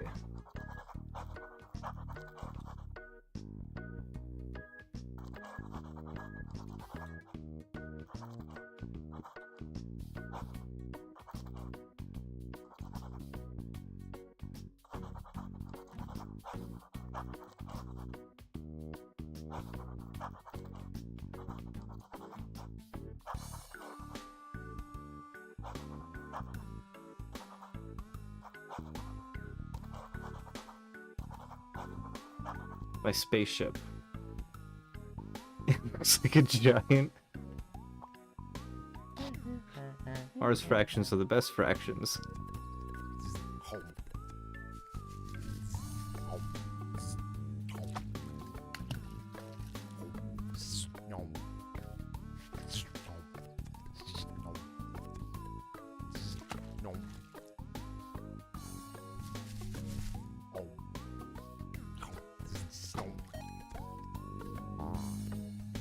Ooh. What? Come on. Okay. To purchase Merv Tongue, insert a $20 bill into your CD-ROM drive. I don't have a CD-ROM drive. PR department, Zork mids. Hold on. Lock on targeting. Automation is what separates us from the apes if you think about it. Alright, I'll take it again. Frog fractions keeps typing. Deep. Studious. Stayed. Astonish. Dissuade. Odious. Sandstone. Stunts. Who doesn't love stunts? Detention. Oh shit. Insect. Headstone. Seditious.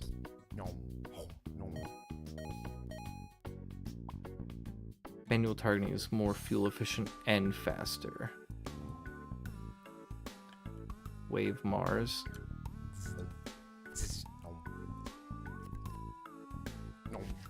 Alright, so I'm just gonna have to try to go down again.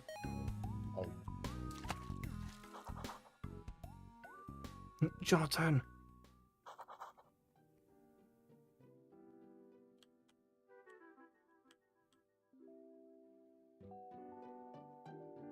As conceived in 1632 by Portuguese printing press operator André Felipe, boxing was a gentleman's game in which two men would square off and regale each other with stories monotonous for days on end, until one of them fell to the ground from boredom or exhaustion.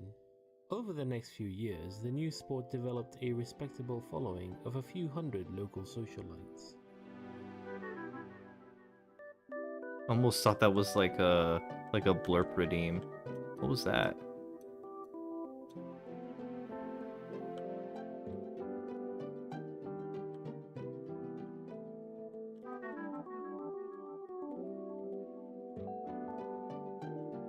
Ooh. Right or straight down?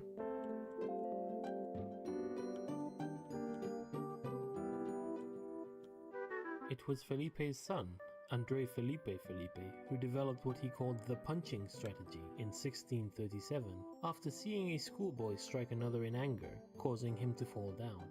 When André Felipe challenged the then champion, British expatriate Sleepless Bill Bishop, to a match, Bishop was the odds-on favourite. You can imagine his surprise when, while he was describing what he had had for breakfast that morning, André walked up and thumped him in the neck, sending him down for the count, in the parlance of our time. I'm just getting like a history lesson on boxing. I thought I was supposed to be learning fractions. While it was universally agreed that the boy had violated the spirit of the game, officials were unable to find any actual rule that punching violated, and were forced to let the victory stand. This upset caused an uproar in the boxing Are you community feeling it now, large enough Mr. to spill Krabs? over into local Fractions boxing, newspapers, same thing. which drew the interest of many outsiders to come see what all the fuss was about. The newcomers were enthralled to engage in these borderline barbaric displays of human strength and skill, and the rest is history. After a few spoiled sport school moms, single-minded about safety, added the padded gloves, of course.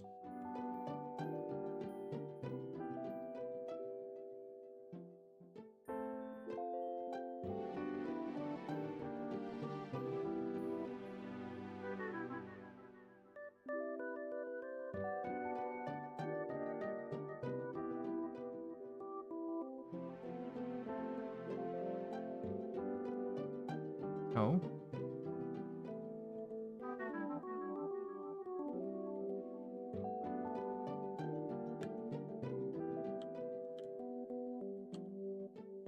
Okay, that was a dead end.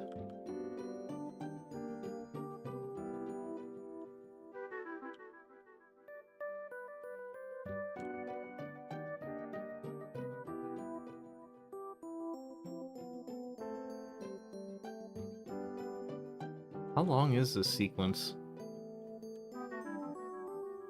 Today's boxing enthusiasts fantasize about a newcomer that would rock the ring the way Felipe did.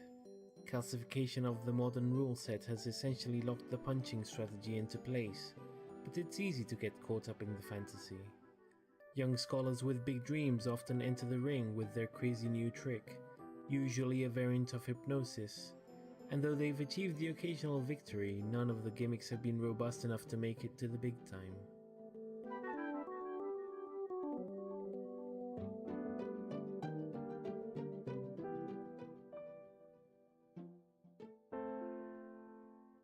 Like little submarines?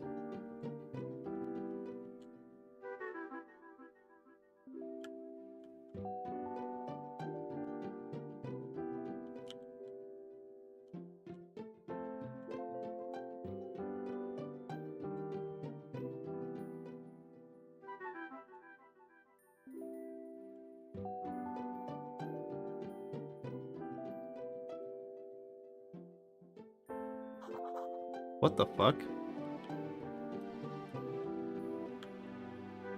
Mecha Merman watching TV?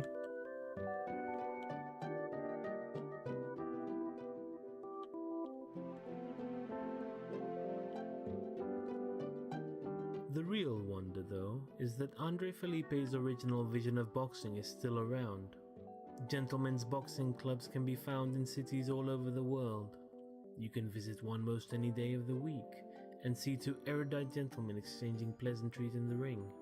Most people only come to watch a few hours of a match and then leave, but every once in a while you'll find amongst your elders a stout fellow, a die-hard fan, who perhaps witnessed that historic battle between Felipe and Bishop, who for love of the sport must stay to witness the last glorious seconds of wakefulness slip away, only to return to fight again another day.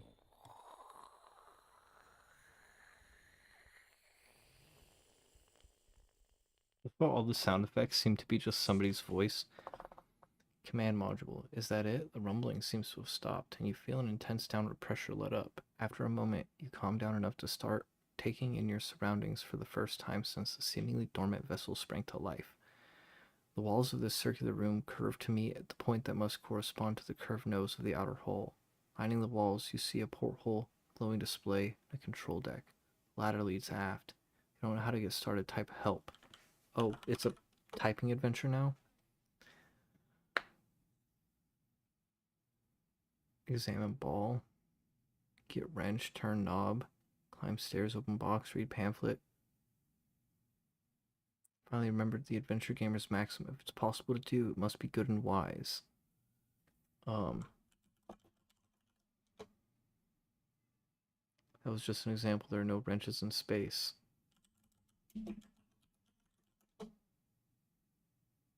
There are no pamphlets in space.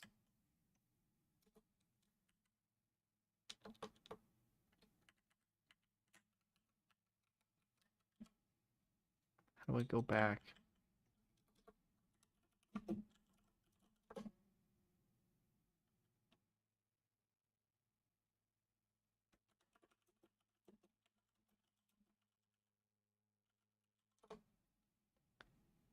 Look out of the porthole. I only understood as far as I look. Um,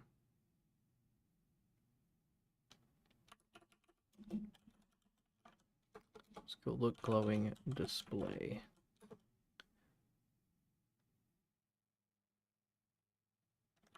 Look at glowing display. Don't understand what you want to look at. Lick glowing display.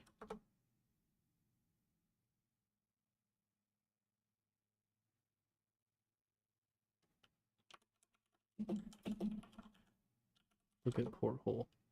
Through the porthole you can see a background of stars shifting as the ship gently spins. The constellations are all unfamiliar to you. Use glowing display.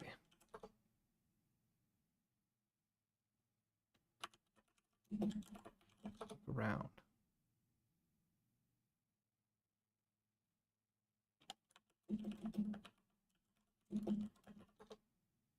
It's not a place you can go. Let's use. Oh.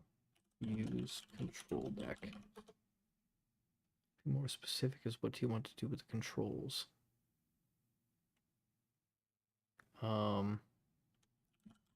Use ladder.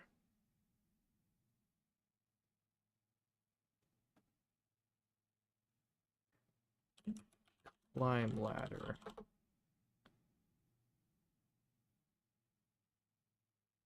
Clamber across the ladder. Captain's quarters. This looks like an all-purpose living area. A sleeping pod sits next to a nightstand. Ladder leads to the fore.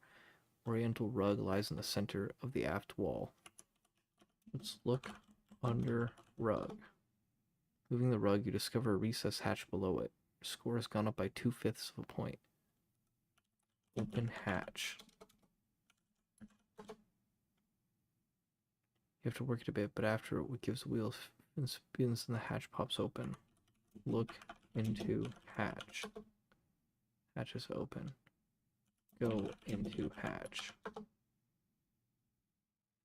Nearly every surface in this room is covered with a sticky pink goop, which seems to be thicker near a gray machine sitting in the corner. A hole in the wall exposes a nest of wires. There's a hatch leading back to the captain's quarter.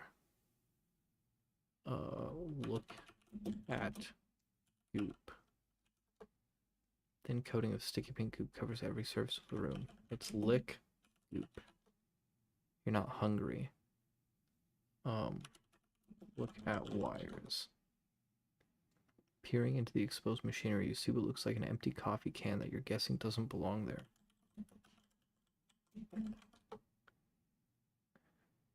You twist the can and it eventually comes loose, but you've ripped the insulation off of an adjacent wire in the process, and it begins sparking as it comes in contact with the adjacent strut. You glance down at what you've taken. Huh, really is a coffee can. Can doesn't have a lid.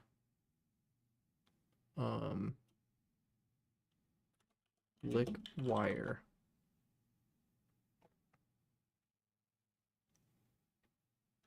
Let's look around again.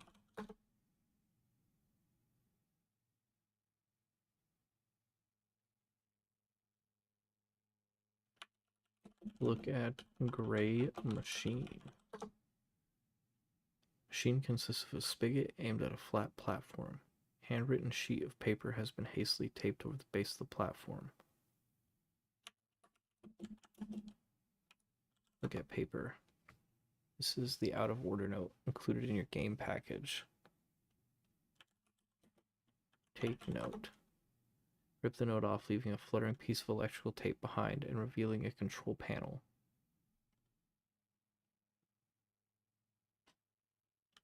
Take tape. What next? Take tape taken. Use tape on wire. Wrap the tape around the bare wire, insulating it.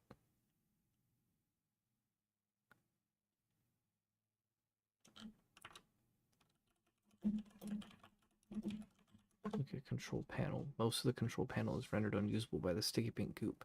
See a row of what looks like radio preset buttons, all but 2 of which are stuck. There's also a big red lever. None of these are legibly labeled. Pull lever. Machine words, dispensing mom's specialty, and a voice says, pink goop streams out of the faucet, splashing against the flat platform and getting everywhere. A couple drops land in your mouth, and you recognize the flavor. Bacon milkshake. Atmospheric anomaly detected. Different voice says, whirring sounds ensue, and the bulk of the goop is sucked into the invisible vents, leaving just enough goop floating around to be gross and annoying. Atmosphere purified, the voice says triumphantly.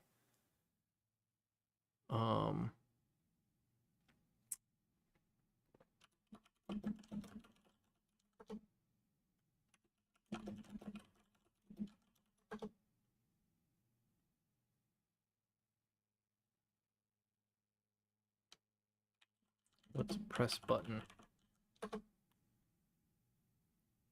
The raise button clicks into place and the previously selected button pops up. Local currency, says robotic voice. Use lever. Pull lever. Machine words dispensing local currency. A voice says, a thick stream of Zorkmans shoot out of the faucet, bounce off over the flat platform. Take Zorkmids. Spend a few minutes gathering up Zorkmids. Okay, let's keep doing that. Pull lever. Machine stutters and gasps, but nothing else happens. Unable to dispense local currency. Let's go back.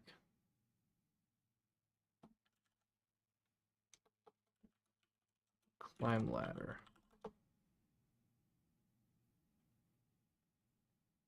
Go hatch.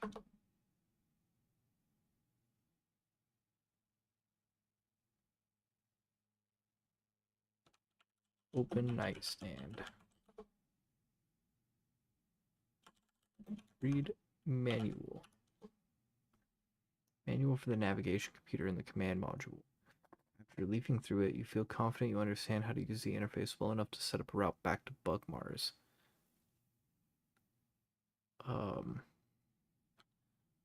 Use sleeping pod. Sleep in sleeping pod. Can't safely sleep until you're confident you'll turn to Bugmars by the end of the trip. Okay.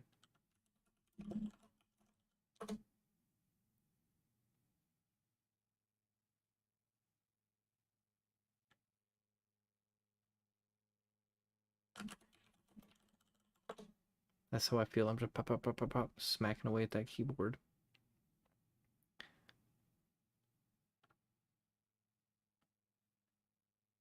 Control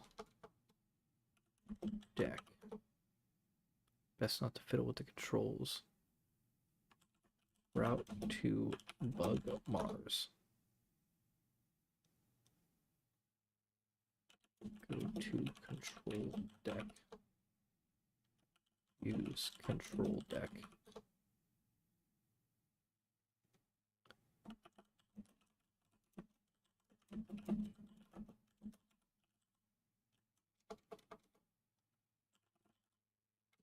Use control deck to Bugmars.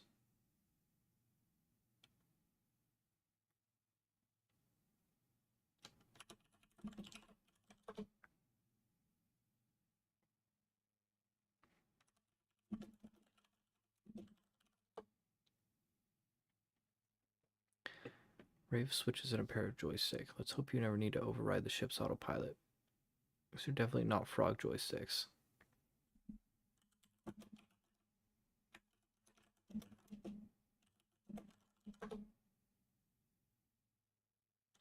Set autopilot.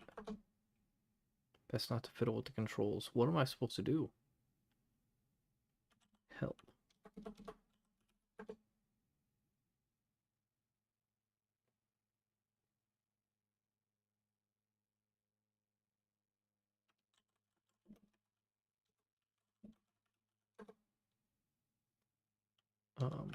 Inventory. Holding a can, the out of order note, and the Zork mids.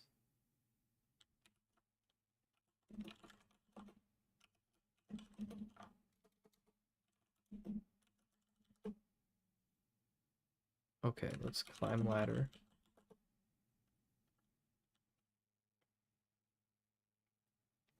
Open nightstand. Take manual. Down ladder.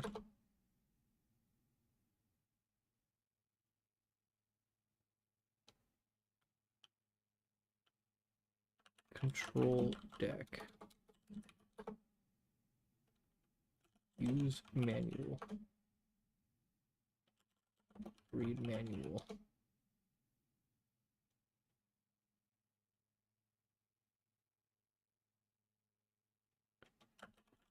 Control deck. Maybe now use control deck.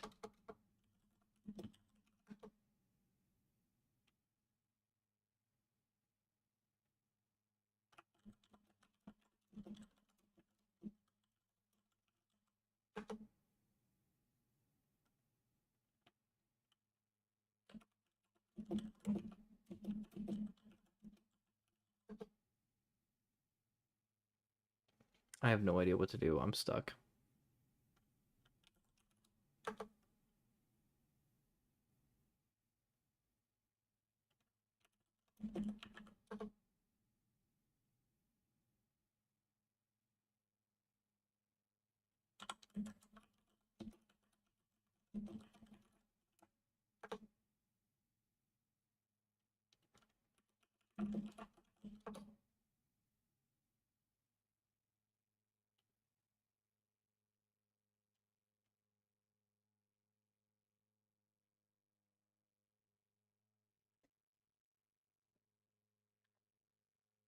Ugh.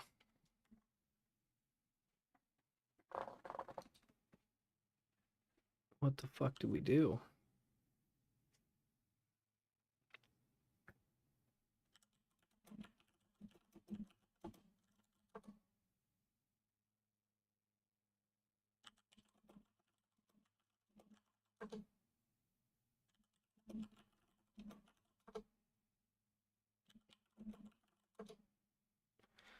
Okay, the screen spills forth a slew of steps, such as spiral spinward at Spathy's system far faster than you can fathom.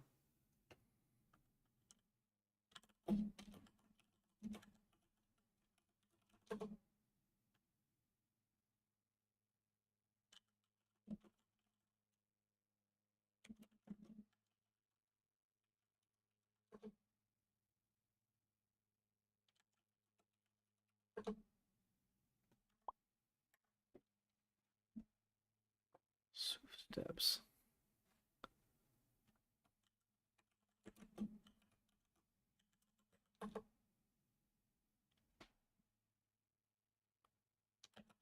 Control deck. Best not to fiddle with the controls. Oh my god. Ladder. Take ladder. Climb ladder.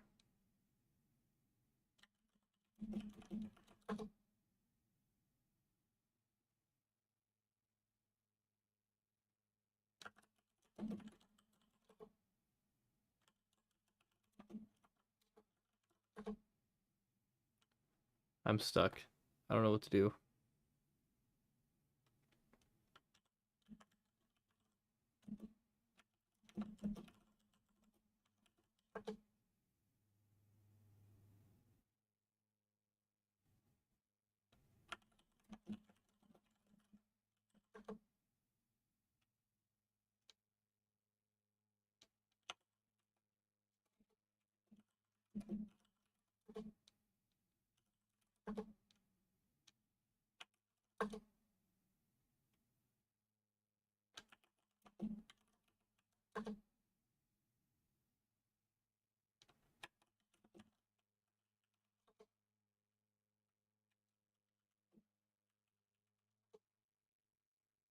Definitely plot a course back to Bug Mars. Okay, the engines roar and you feel G-forces shift. The ETA reads 57 and 3/5 years. Huh. Run a diagnostic and determine that the vast majority of the time is going to be spent going through bug customs.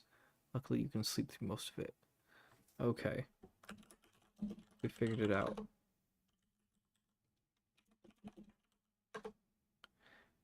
It has barely touched the pillow when an alarm begins repeating perfume chamber empty. You will wake up cranky. You assume it's going to stop eventually, but a couple minutes later it still hasn't. You get up like there's no way you can sleep like that. Where's a fucking perfume chamber?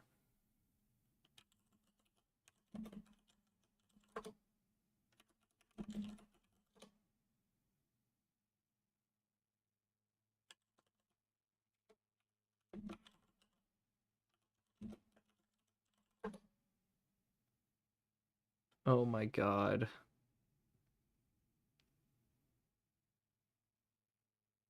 Why?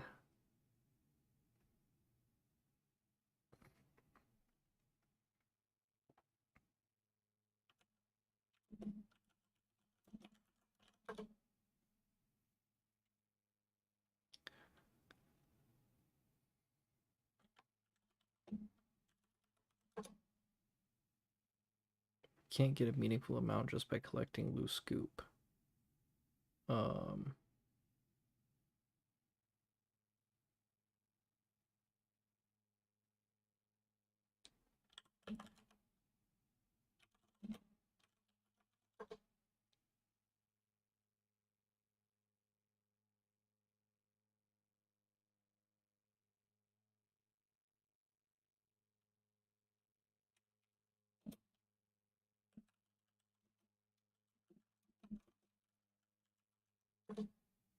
Okay, I've placed the can below the spigot. Push button.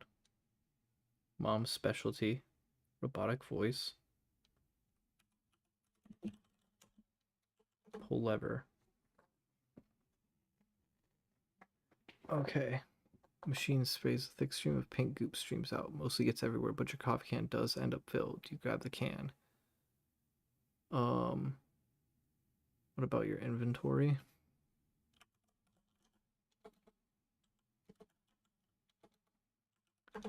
So I have the out of order note, the Zork Migs, the thick manual, and the can of pink goop.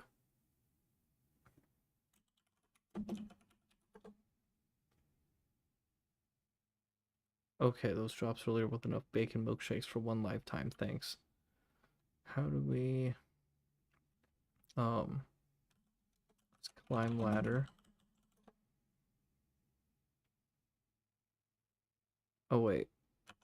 Go through hatch.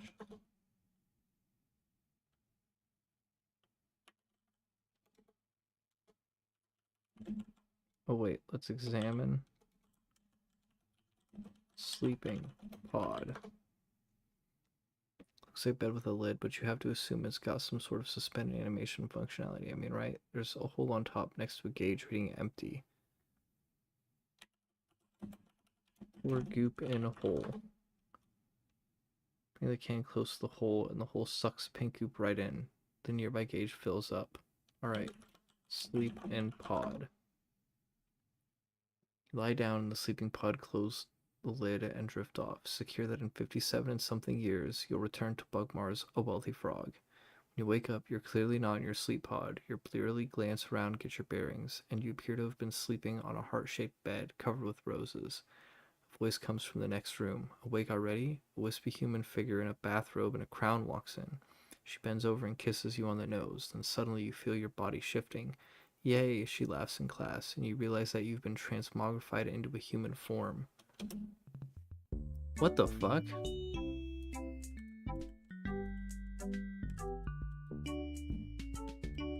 What am I can't do anything?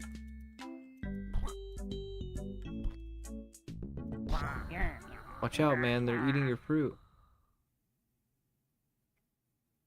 You awake with a start. What a horrible dream. You call your friend Draggy the Flying Dragon just to talk to someone. Yellow, Draggy says. I just had the worst nightmare. You explain the situation. I'm not sure that a support group for human bug eaters is really going to get much of a following, Draggy ponders. Maybe if we drummed up a little publicity first. I know just a PR agency. 5 minutes later, Draggy shows up at your door, dressed to the nines. He tosses a frog tuxedo at you. Put this on, babe. We're running for president. Hee-ha-hee-ha-hee-ha-hee-ha. Candidate hop, what say you to allegations that are not natural-born citizen, that you are under 35, and that you're a frog?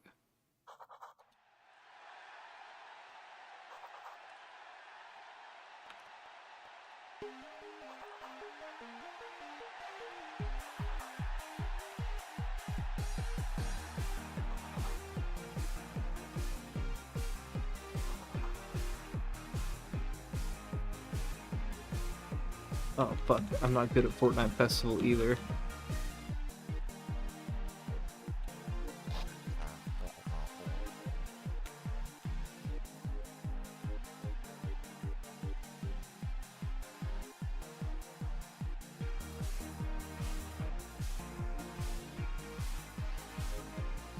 Fuck.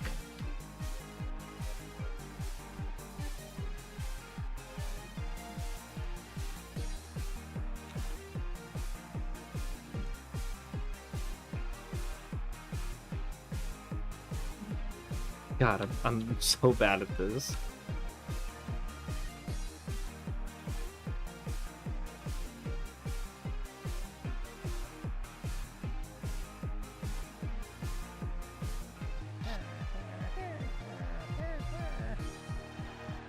Man, you smoked him. You're a real shoo-in for president.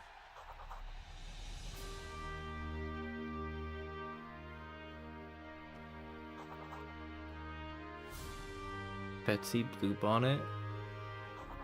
Sir Clarence Gastropod.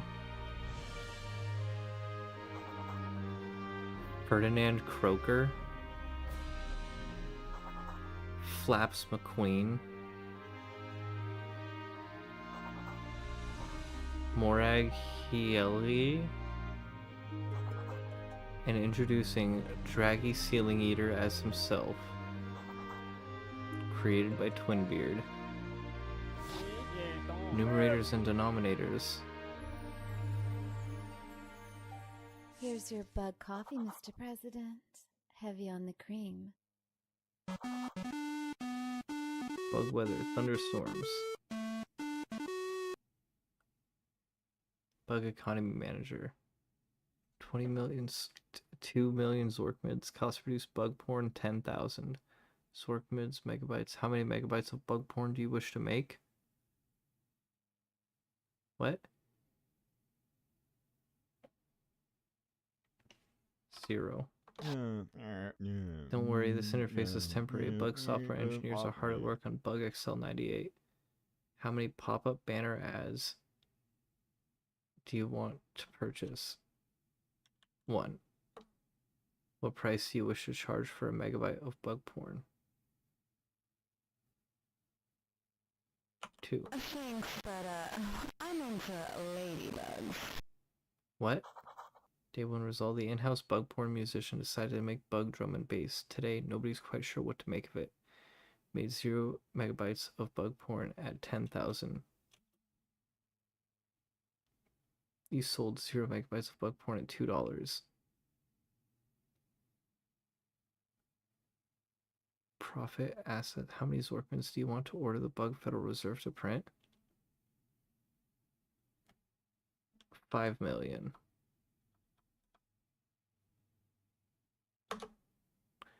Guess we'll let your successor worry about the inflation problem. What upgrade would you like to install?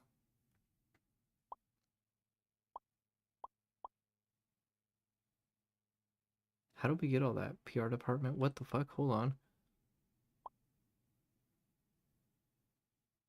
Only in the country on a temporary basis, so you're going to give it your all while you have the chance.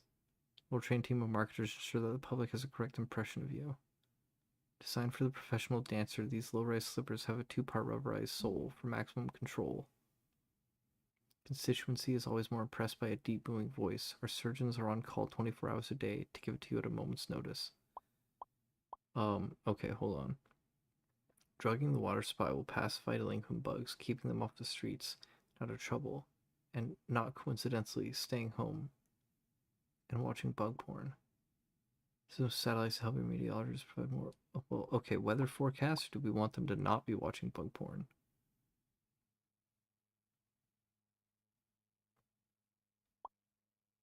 Do meteorology satellites.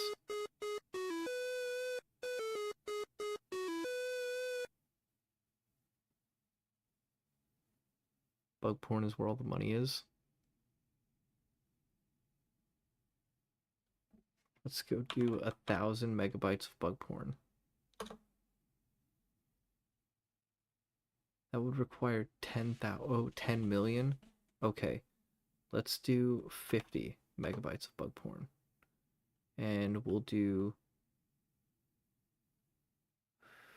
50 ads.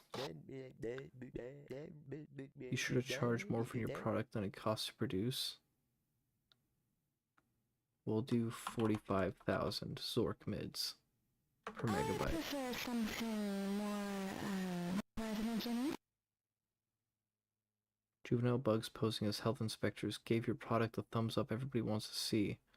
Bugs marveled at your low prices and kept coming to your door long after you ran out of porn. You made 50 megabytes of bug porn at 10,000 megabyte. Sold 50, 45,000 megabyte. GDP profit 1 million. How many Zorkmans do you want to order the Bug Federal Reserve to print? 0. That confident, huh? Which upgrade would you like to install? Bug drugs.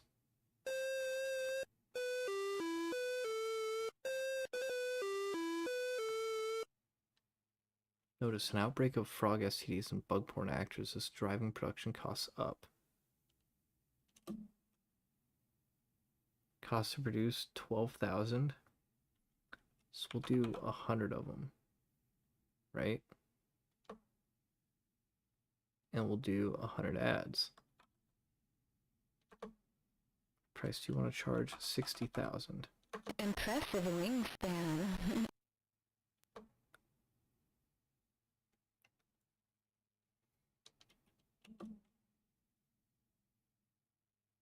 Sold 84 megabytes. Profit 2 million. We gotta lower, we gotta adjust for inflation here. What?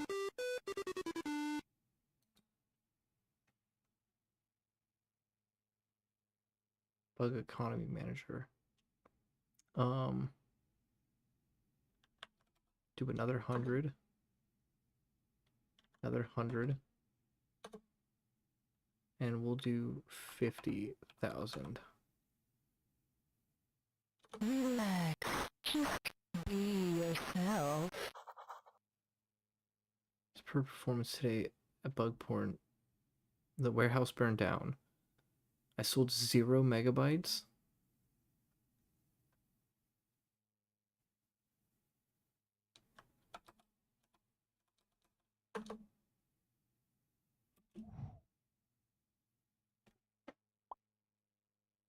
Presidential swimming pool. Oh shit.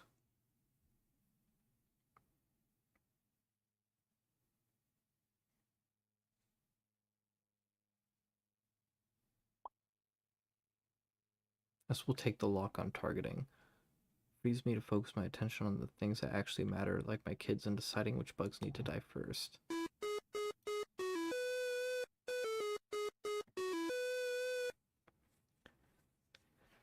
Bug assets cost to produce will make 50, 50, 50,000. Thanks, but I'm into ladybugs.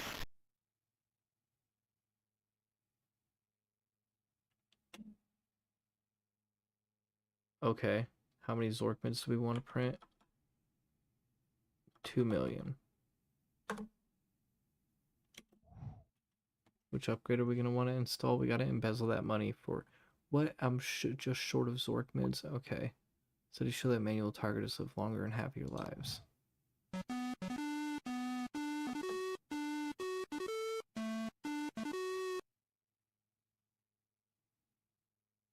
Bug printing press operation formed a union today. Their rates just went up.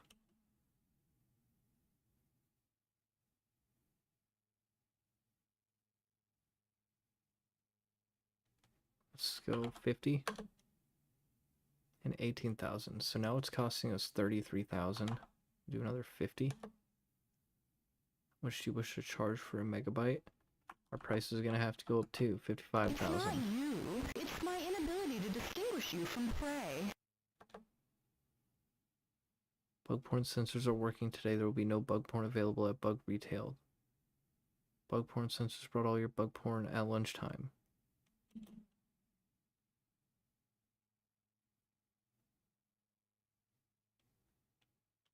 Let's, that confident, huh? Yeah. I want the presidential swimming pool. When you're done taking a break here, we need to get back to work, huh?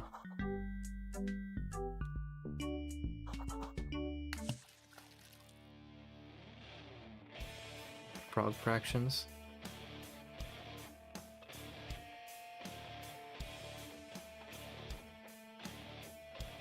Is that the actual ending?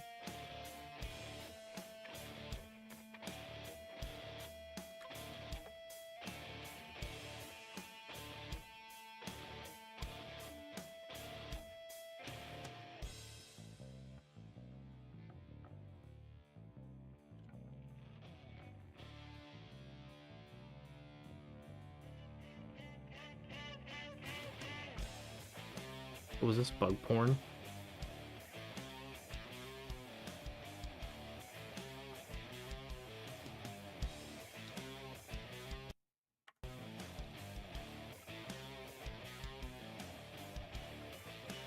Did I finish it? Did I really finish it?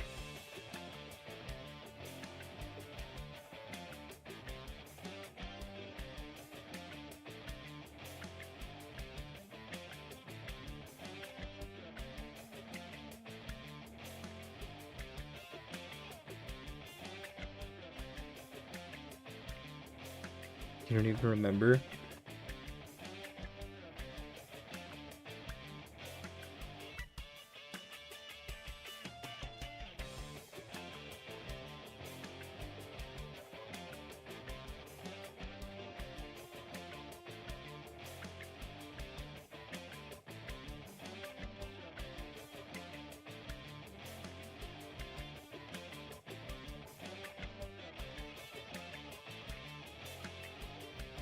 Fractions are fun.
That's my pen.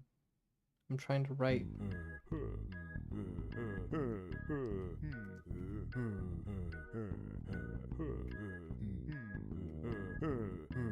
You want to write for me?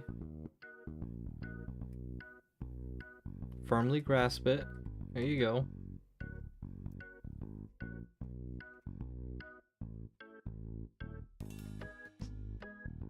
You're not very good at writing, Wayne. Try again. Ah. That's not how you write. You need to hold it like this. Go on.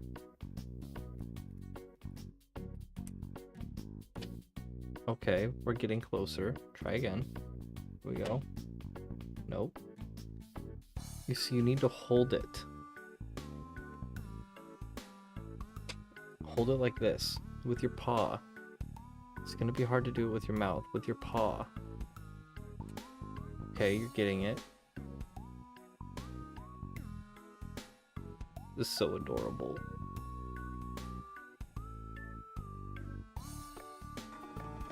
Careful, SpongeBob! Careful, SpongeBob! SpongeBob, careful! Careful, SpongeBob! Careful, SpongeBob! Careful, SpongeBob! Congratulations, you finished Frog Fractions and are a certified Frog Fractioneer. But are you ready for the ultimate Frog Fractions experience? Buy the Hops Iconic Cap DLC and experience a day in the life of a frog wearing a hat. It'll feel as though you're playing an entirely different Frog Fractions game. What? Dude, just take me to the sound test.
Bon enfant.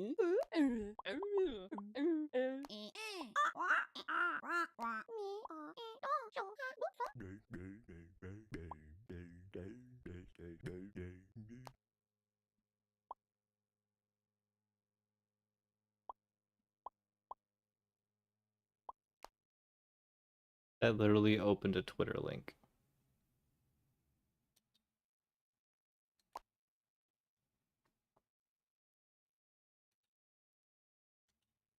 Well, I think that's actually it then.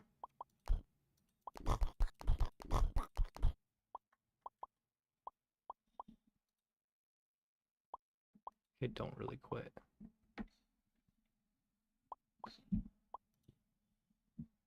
Yes, hello, Wayne.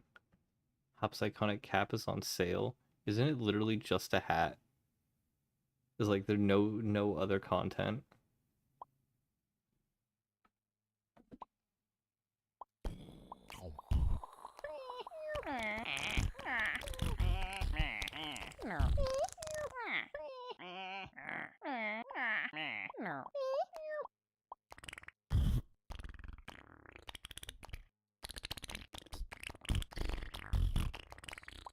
Alright, I think we can just quit it now.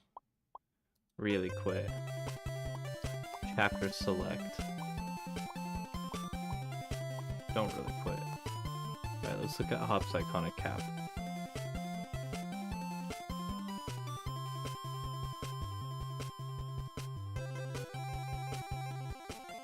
He literally just has a hat on.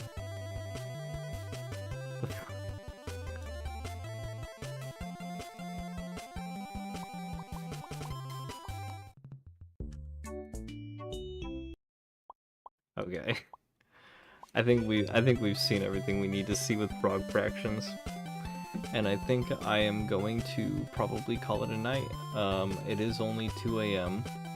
Normally I play a little bit later, but received a gift.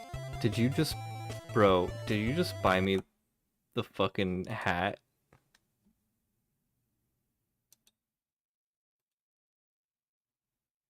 Oh my god.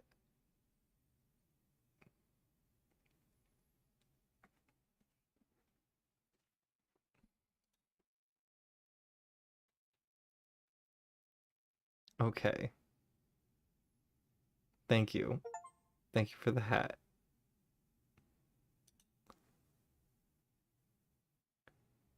So, I think I'm gonna have to really quit and then relaunch it. How is there 30 achievements? What the fuck? Get a hankering for some waffles? Unlock every letter in the alphabet?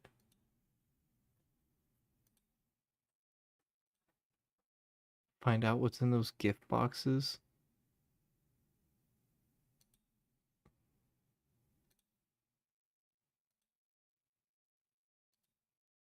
Do what the video game tells you to? Okay, so there's a lot more to this.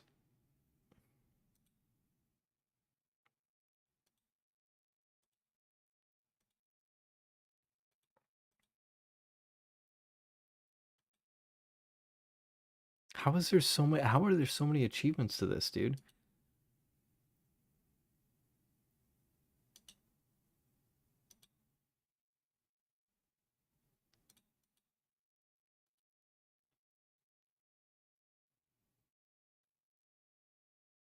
What the fuck, dude? That makes it seem like there's way more to this. Like, I barely scratched the surface.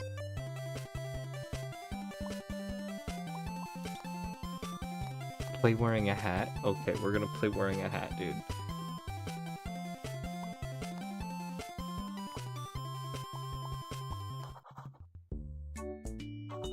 Smell diary, algae, lily blossom, bugs. So the hat adds a lot then, huh?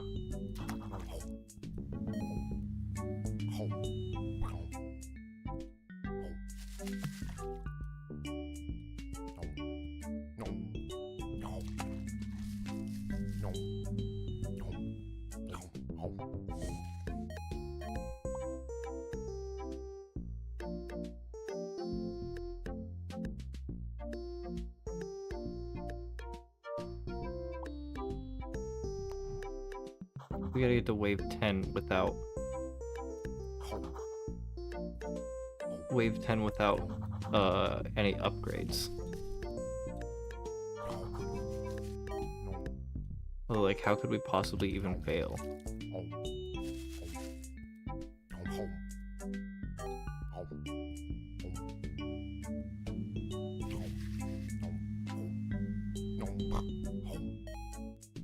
Oh, there's a fly. Oh.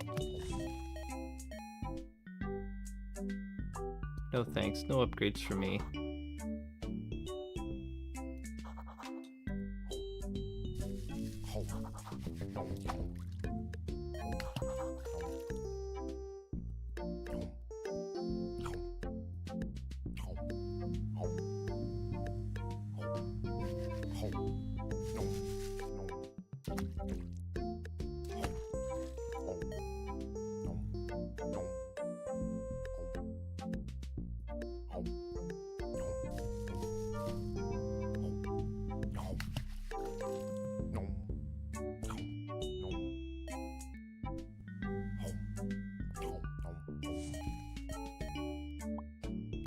We're getting there. Never learned so many fractions in your life. Me neither.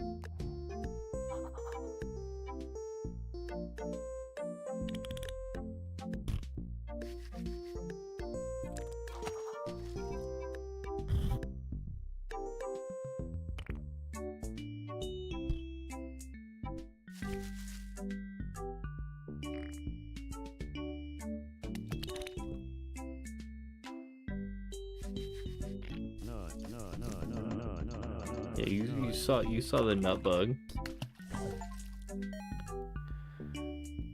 Shestov Jr. finished a typing wave without a single typo. That's how we do it around here.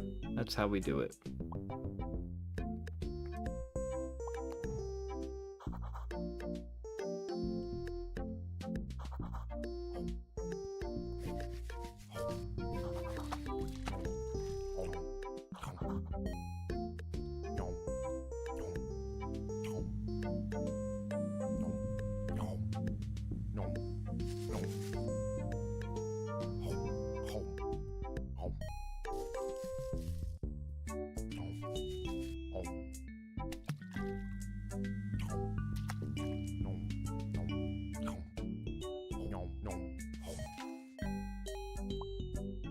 What wave are we on?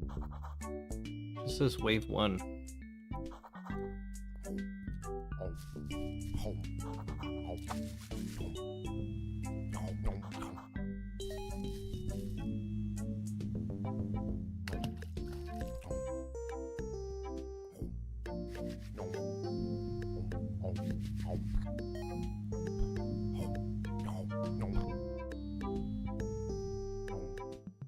Dignity meters at 4? I don't know what that means, bruh. Does that mean the apples that I've lost?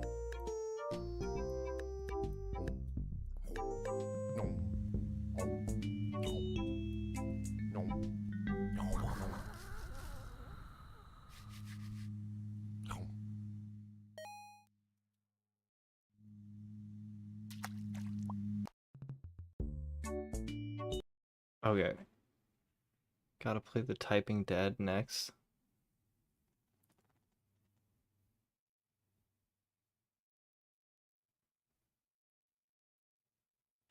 I hate how, like, I'm like, oh, I got such a big backlog, and then I'm like, oh, okay, I'm gonna play through all these games before I get any new ones. And then, like, every time I stream, I get so many good recommendations for video games to play, like, and then the backlog just keeps growing and keeps growing and keeps growing to where, like, after, like, all these other ones that I've recently gonna be adding, like, Firewatch, it's Soma, fucking all these other things, I'm gonna have over 200 games on there. Ads are starting in 30 seconds. I don't know how much longer you're going to be up, but I am going to take about a 10-minute break. I'm going to make a sandwich. I'm very hungry. I'm going to give my cat some food. And then I'll be back to play a little bit more Frog Fractions for maybe another extra half hour or something once I'm back. But with that, I'm going to throw the BRB screens up. Thanks for hanging out. Thanks for sticking around for the ads. Every little bit of support helps, even though I make nothing from ads yet.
Shit, is my game not being captured right now? Llama, why didn't you tell me?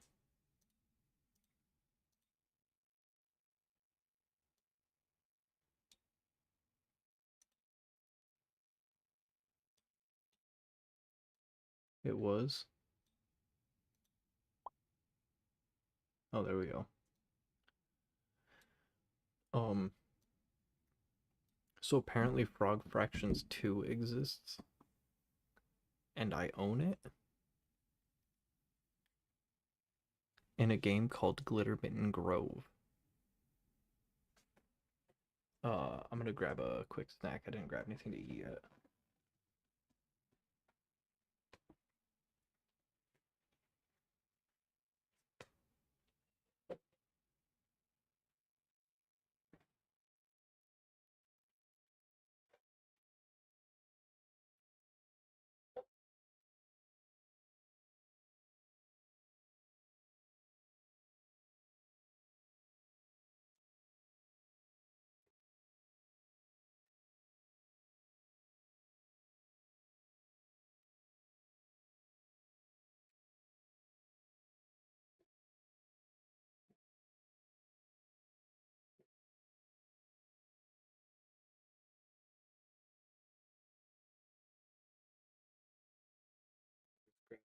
Chocolate milk and bars.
Oh, they got one.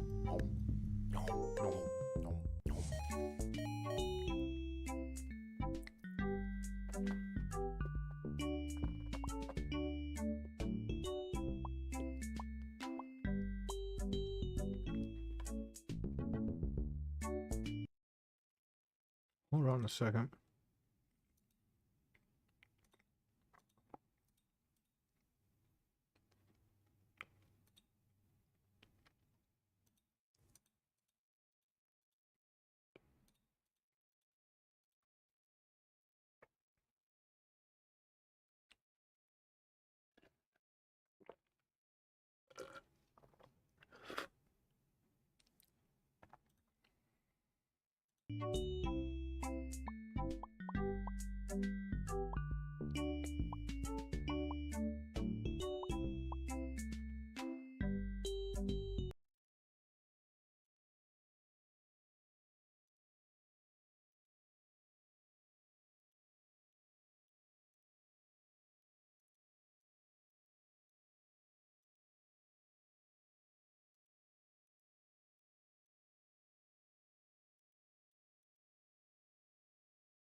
Just says wave 1 every time.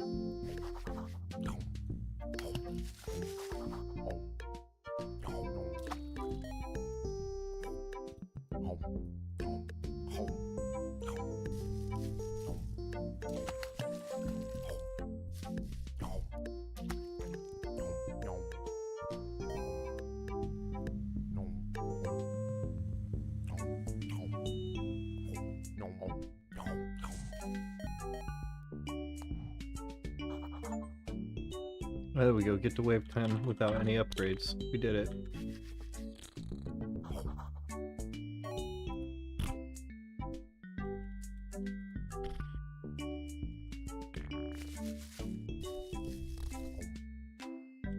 Playing Crypto the Necrodancer, oh.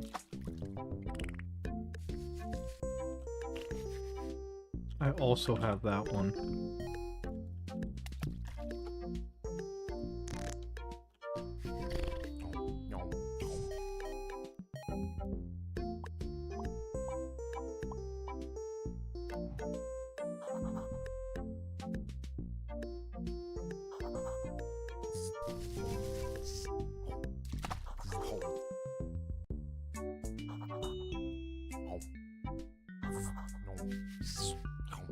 It doesn't like your controller for some reason. I've never really played it. I think I used to watch Andrew play it. I'll eat 20 bugs in a single lick. There we go. I got it through Family Share. Mandy has it, so... Smell diary, durians.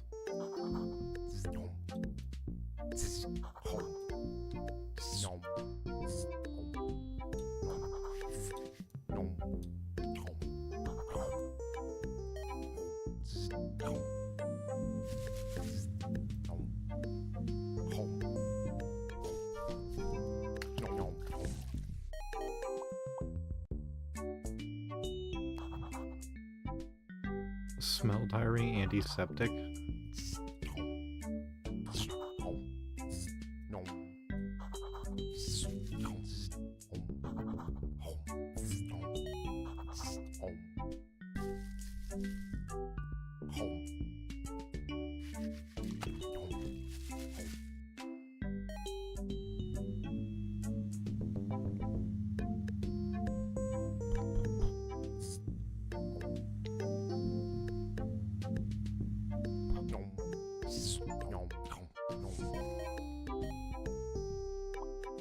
Sick, we are unlocking achievements now.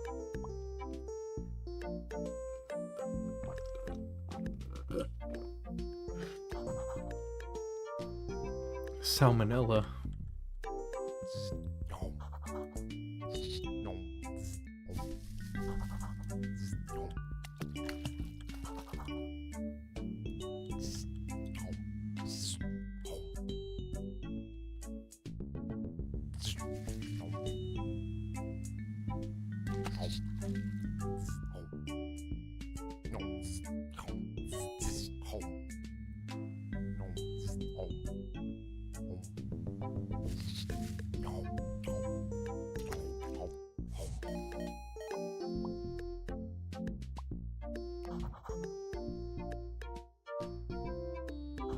Dragon sweat.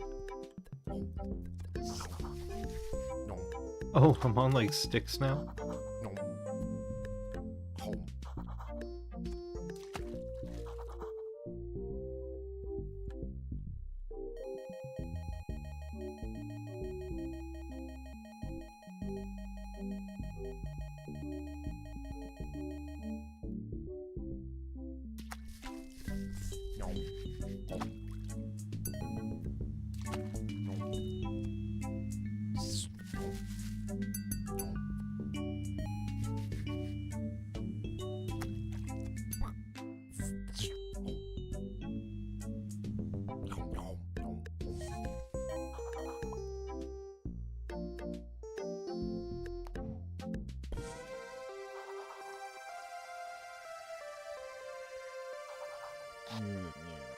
Can I talk now? Finally, because you guys definitely need my help.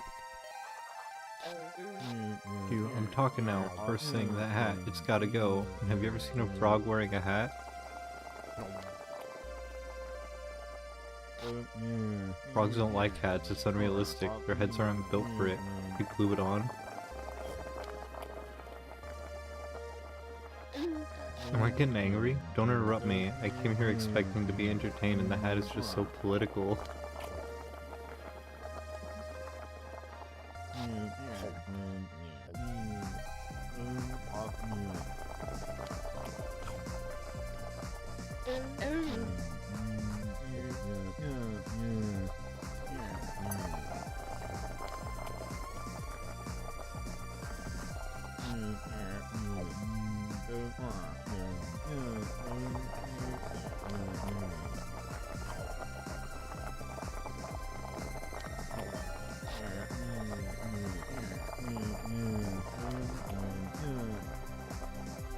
Don't forget to smash that bell. I can't move. What the fuck?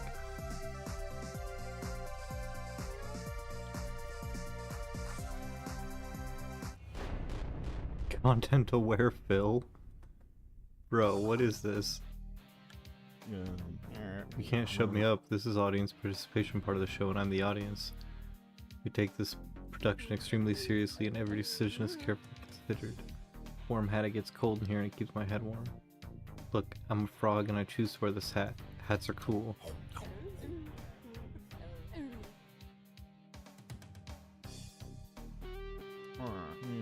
I don't buy it.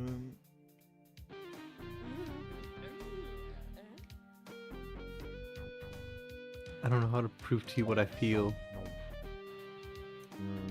Facts are not about your feelings. You've done nothing but talk about your feelings this entire conversation. Hey, I'm a paying customer. You don't get to treat me rudely. Hop, can I see you in my office? Bro, what is this? Some customers aren't worth keeping. I told you last time, Hop. Just don't engage. We have enough regulars as it is. Oh, what the fuck? I had a phone now?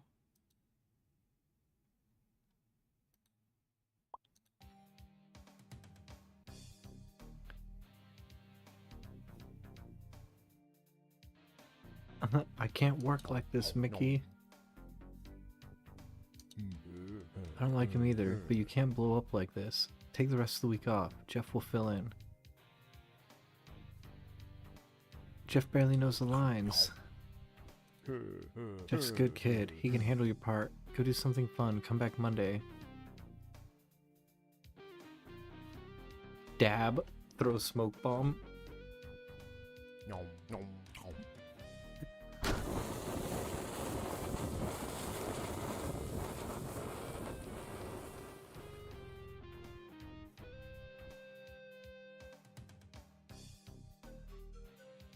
Cool, huh? You can get them at Hot Topic.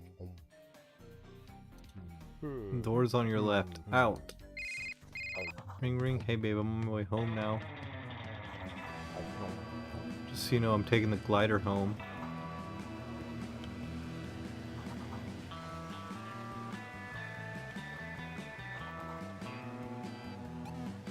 Hang on.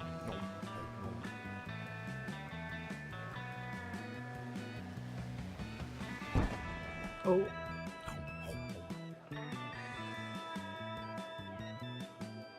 Llama, are you seeing this? Yeah, bug pride means the trains are useless today.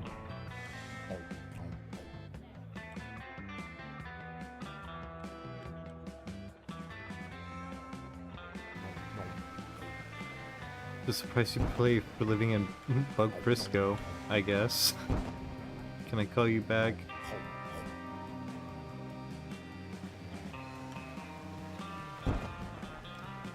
Just a sec. I'm hitting all these drones on purpose. Can you repeat that? Sewage? Oh, I'm writing sewage fumes? Hot tar mead? Yeah, I know you hate it when I call it that.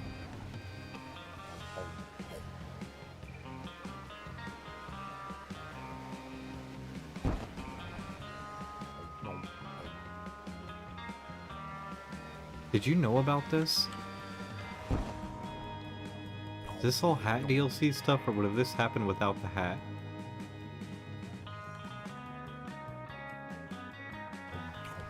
You're right, Mickey. Should have given me the day off for Pride anyway. This is the hat.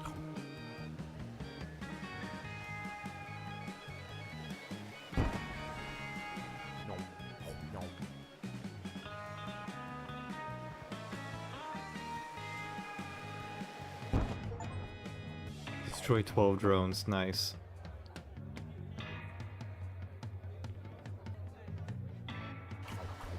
I'm glad you and Toby got to see it through for a sec.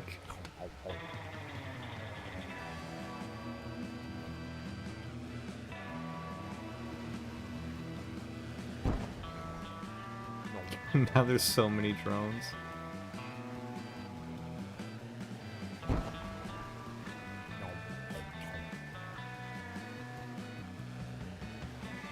Oh my god.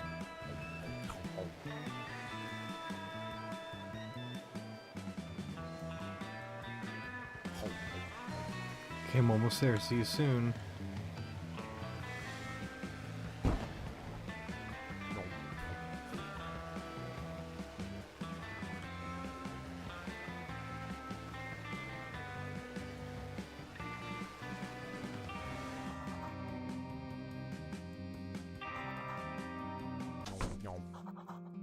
Hattie, I'm home. I can see that. I'm right here. Talk to Patricia Hot Meow. Talk to pickup open dry erase marker. And I'm using it. We talk to dry erase marker. That's not voice activated. We got plans. Looks like she's planning another dig. Look at myself. I'm a frog. Hello. I'm always holding one part of myself for another. Ah.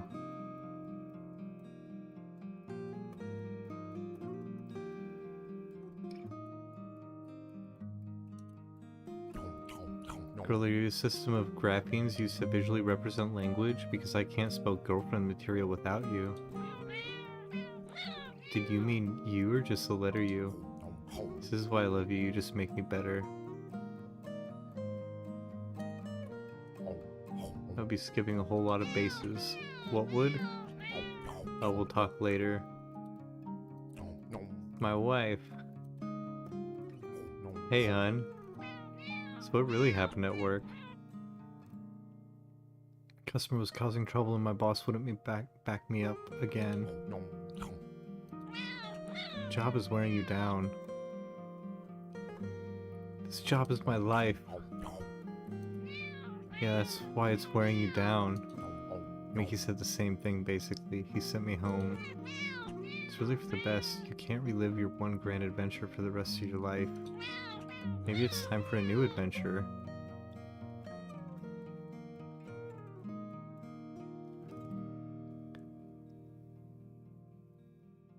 Like starting a food vlog to find the best almond croissant in the city? Sure, whatever gets you out of the house. Take the kid with you. I could use some peace around here to finish these plans.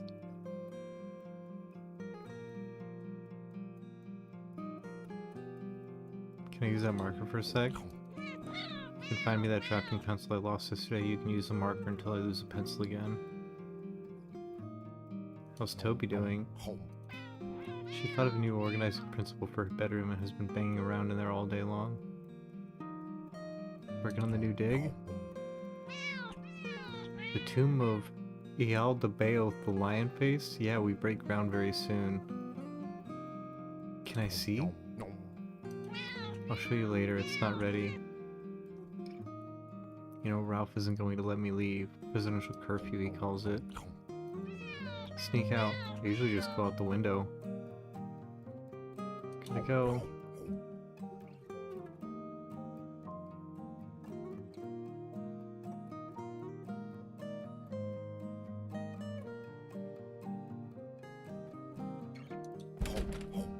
It's locked. That means you can't come in.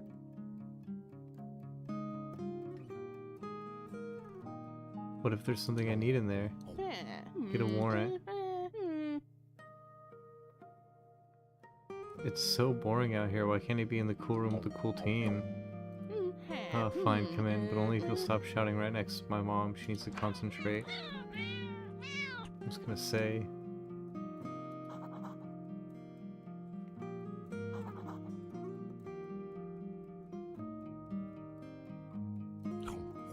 This is where October's current project goes. I like that where it is.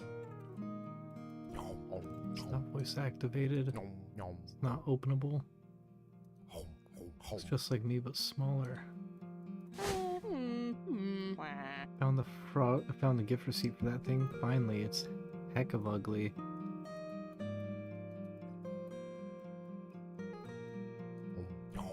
It's not openable. My daughter October. She just moved me around. Hello, my scion. Stop calling me that.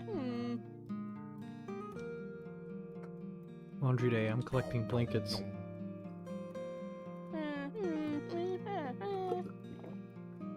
Saturday's laundry day, find your own blanket. How's mom doing? Nervous about the dig. She'll be fine. Bedroom looks nice. Cool.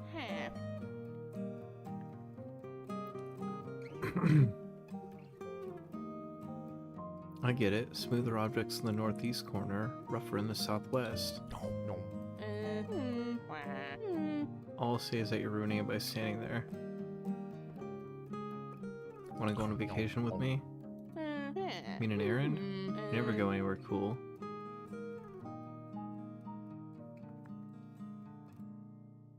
No, real adventure this time. Whatever, I'll meet you outside. Are you getting past Ralph? What, ruin it? I'm not telling you. Gotta go.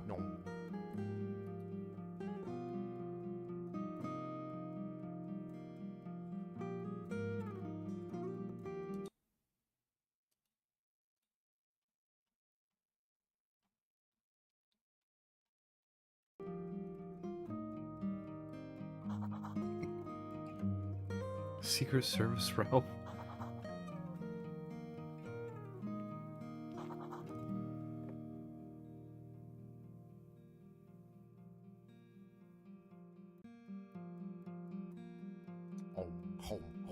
I would be in this photo, but Hattie and Ralph are a lot taller than me. It's not openable. Can we pick it up?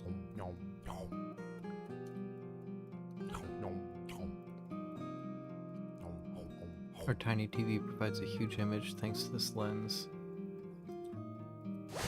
Hey, I was watching that. Well, you still are. Used to tell people I didn't own a TV. You still tell people that.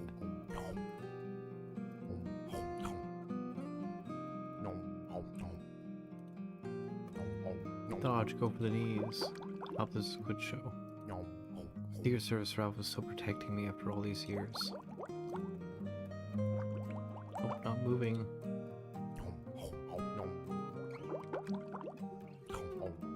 Say ah. What? Hey Ralph, what's the haps?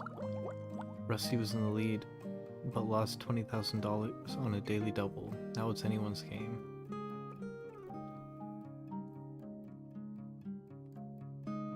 How do I get my daughter to like me? She likes organizing things, right? Have you tried being a messy bookshelf? We talk about curfew tonight? Presidential curfews for your own protection. Think we just limit curfew to just evenings rather than all weekend? Sorry. Studies show the most assassination attempts occur on the weekend. Why do you still live in my house? Secret Service provide lifetime protection for former presidents, not just while you're in office.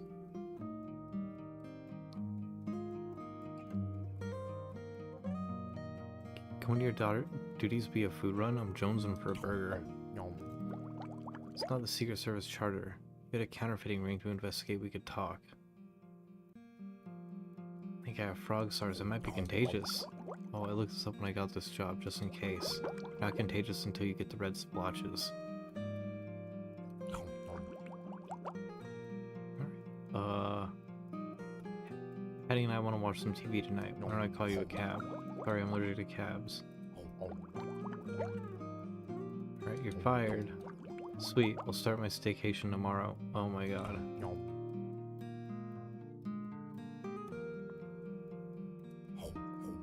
We're always losing things between the couch cushions.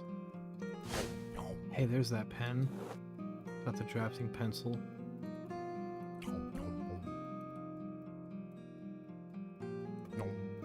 Hey, babe. Hey, Bub. Bub, you heard me.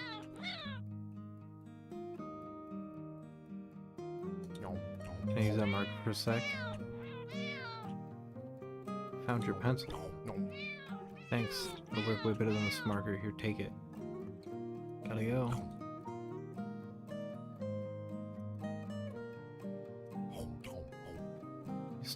We just used this to hide the wall safe.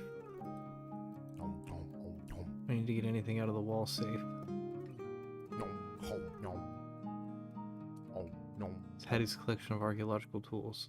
I think that one's just a toothbrush. My wife handles all the archaeology in this family, and that's the way we like it.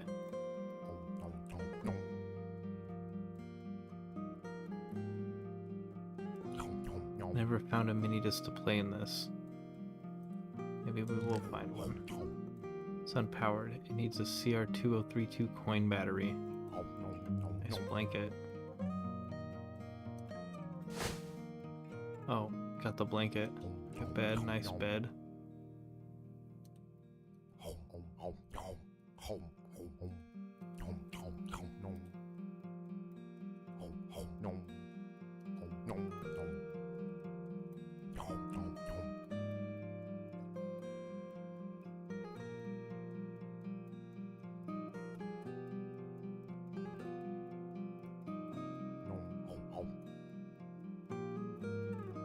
Do you have any CR2032 batteries lying around?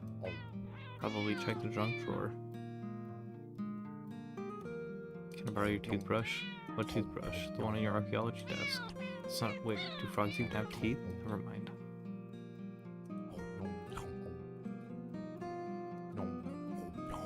That's where we keep the batteries. Let's open the junk drawer. Probably batteries in there, but I can't find them in all that junk. Use drawer.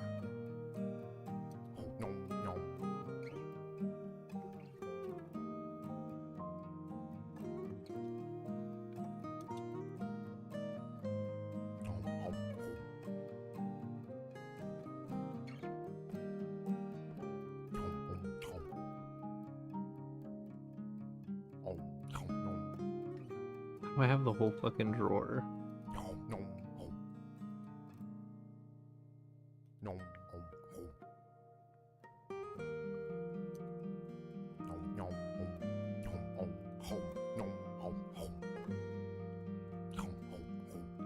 I can see the koi tower from my bedroom. It's definitely worth like a lot per month.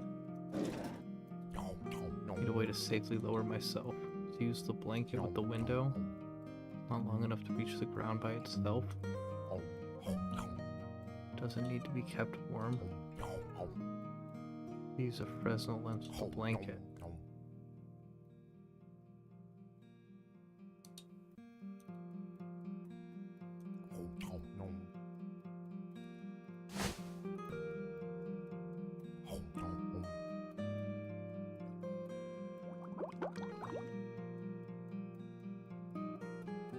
God, man, I don't know. It is late though, so I am gonna have to call it a night.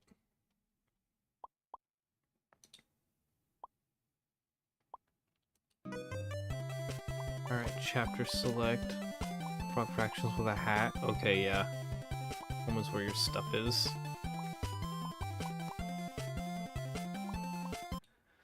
Alright.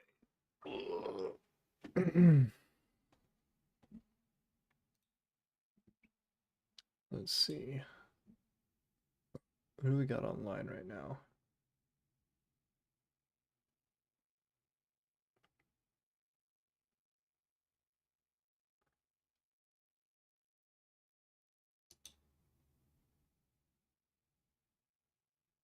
Let's raid Kata. I'm gonna send you all away. Send you all away to a Kata raid. Thanks for hanging out, guys and gals, lurkers.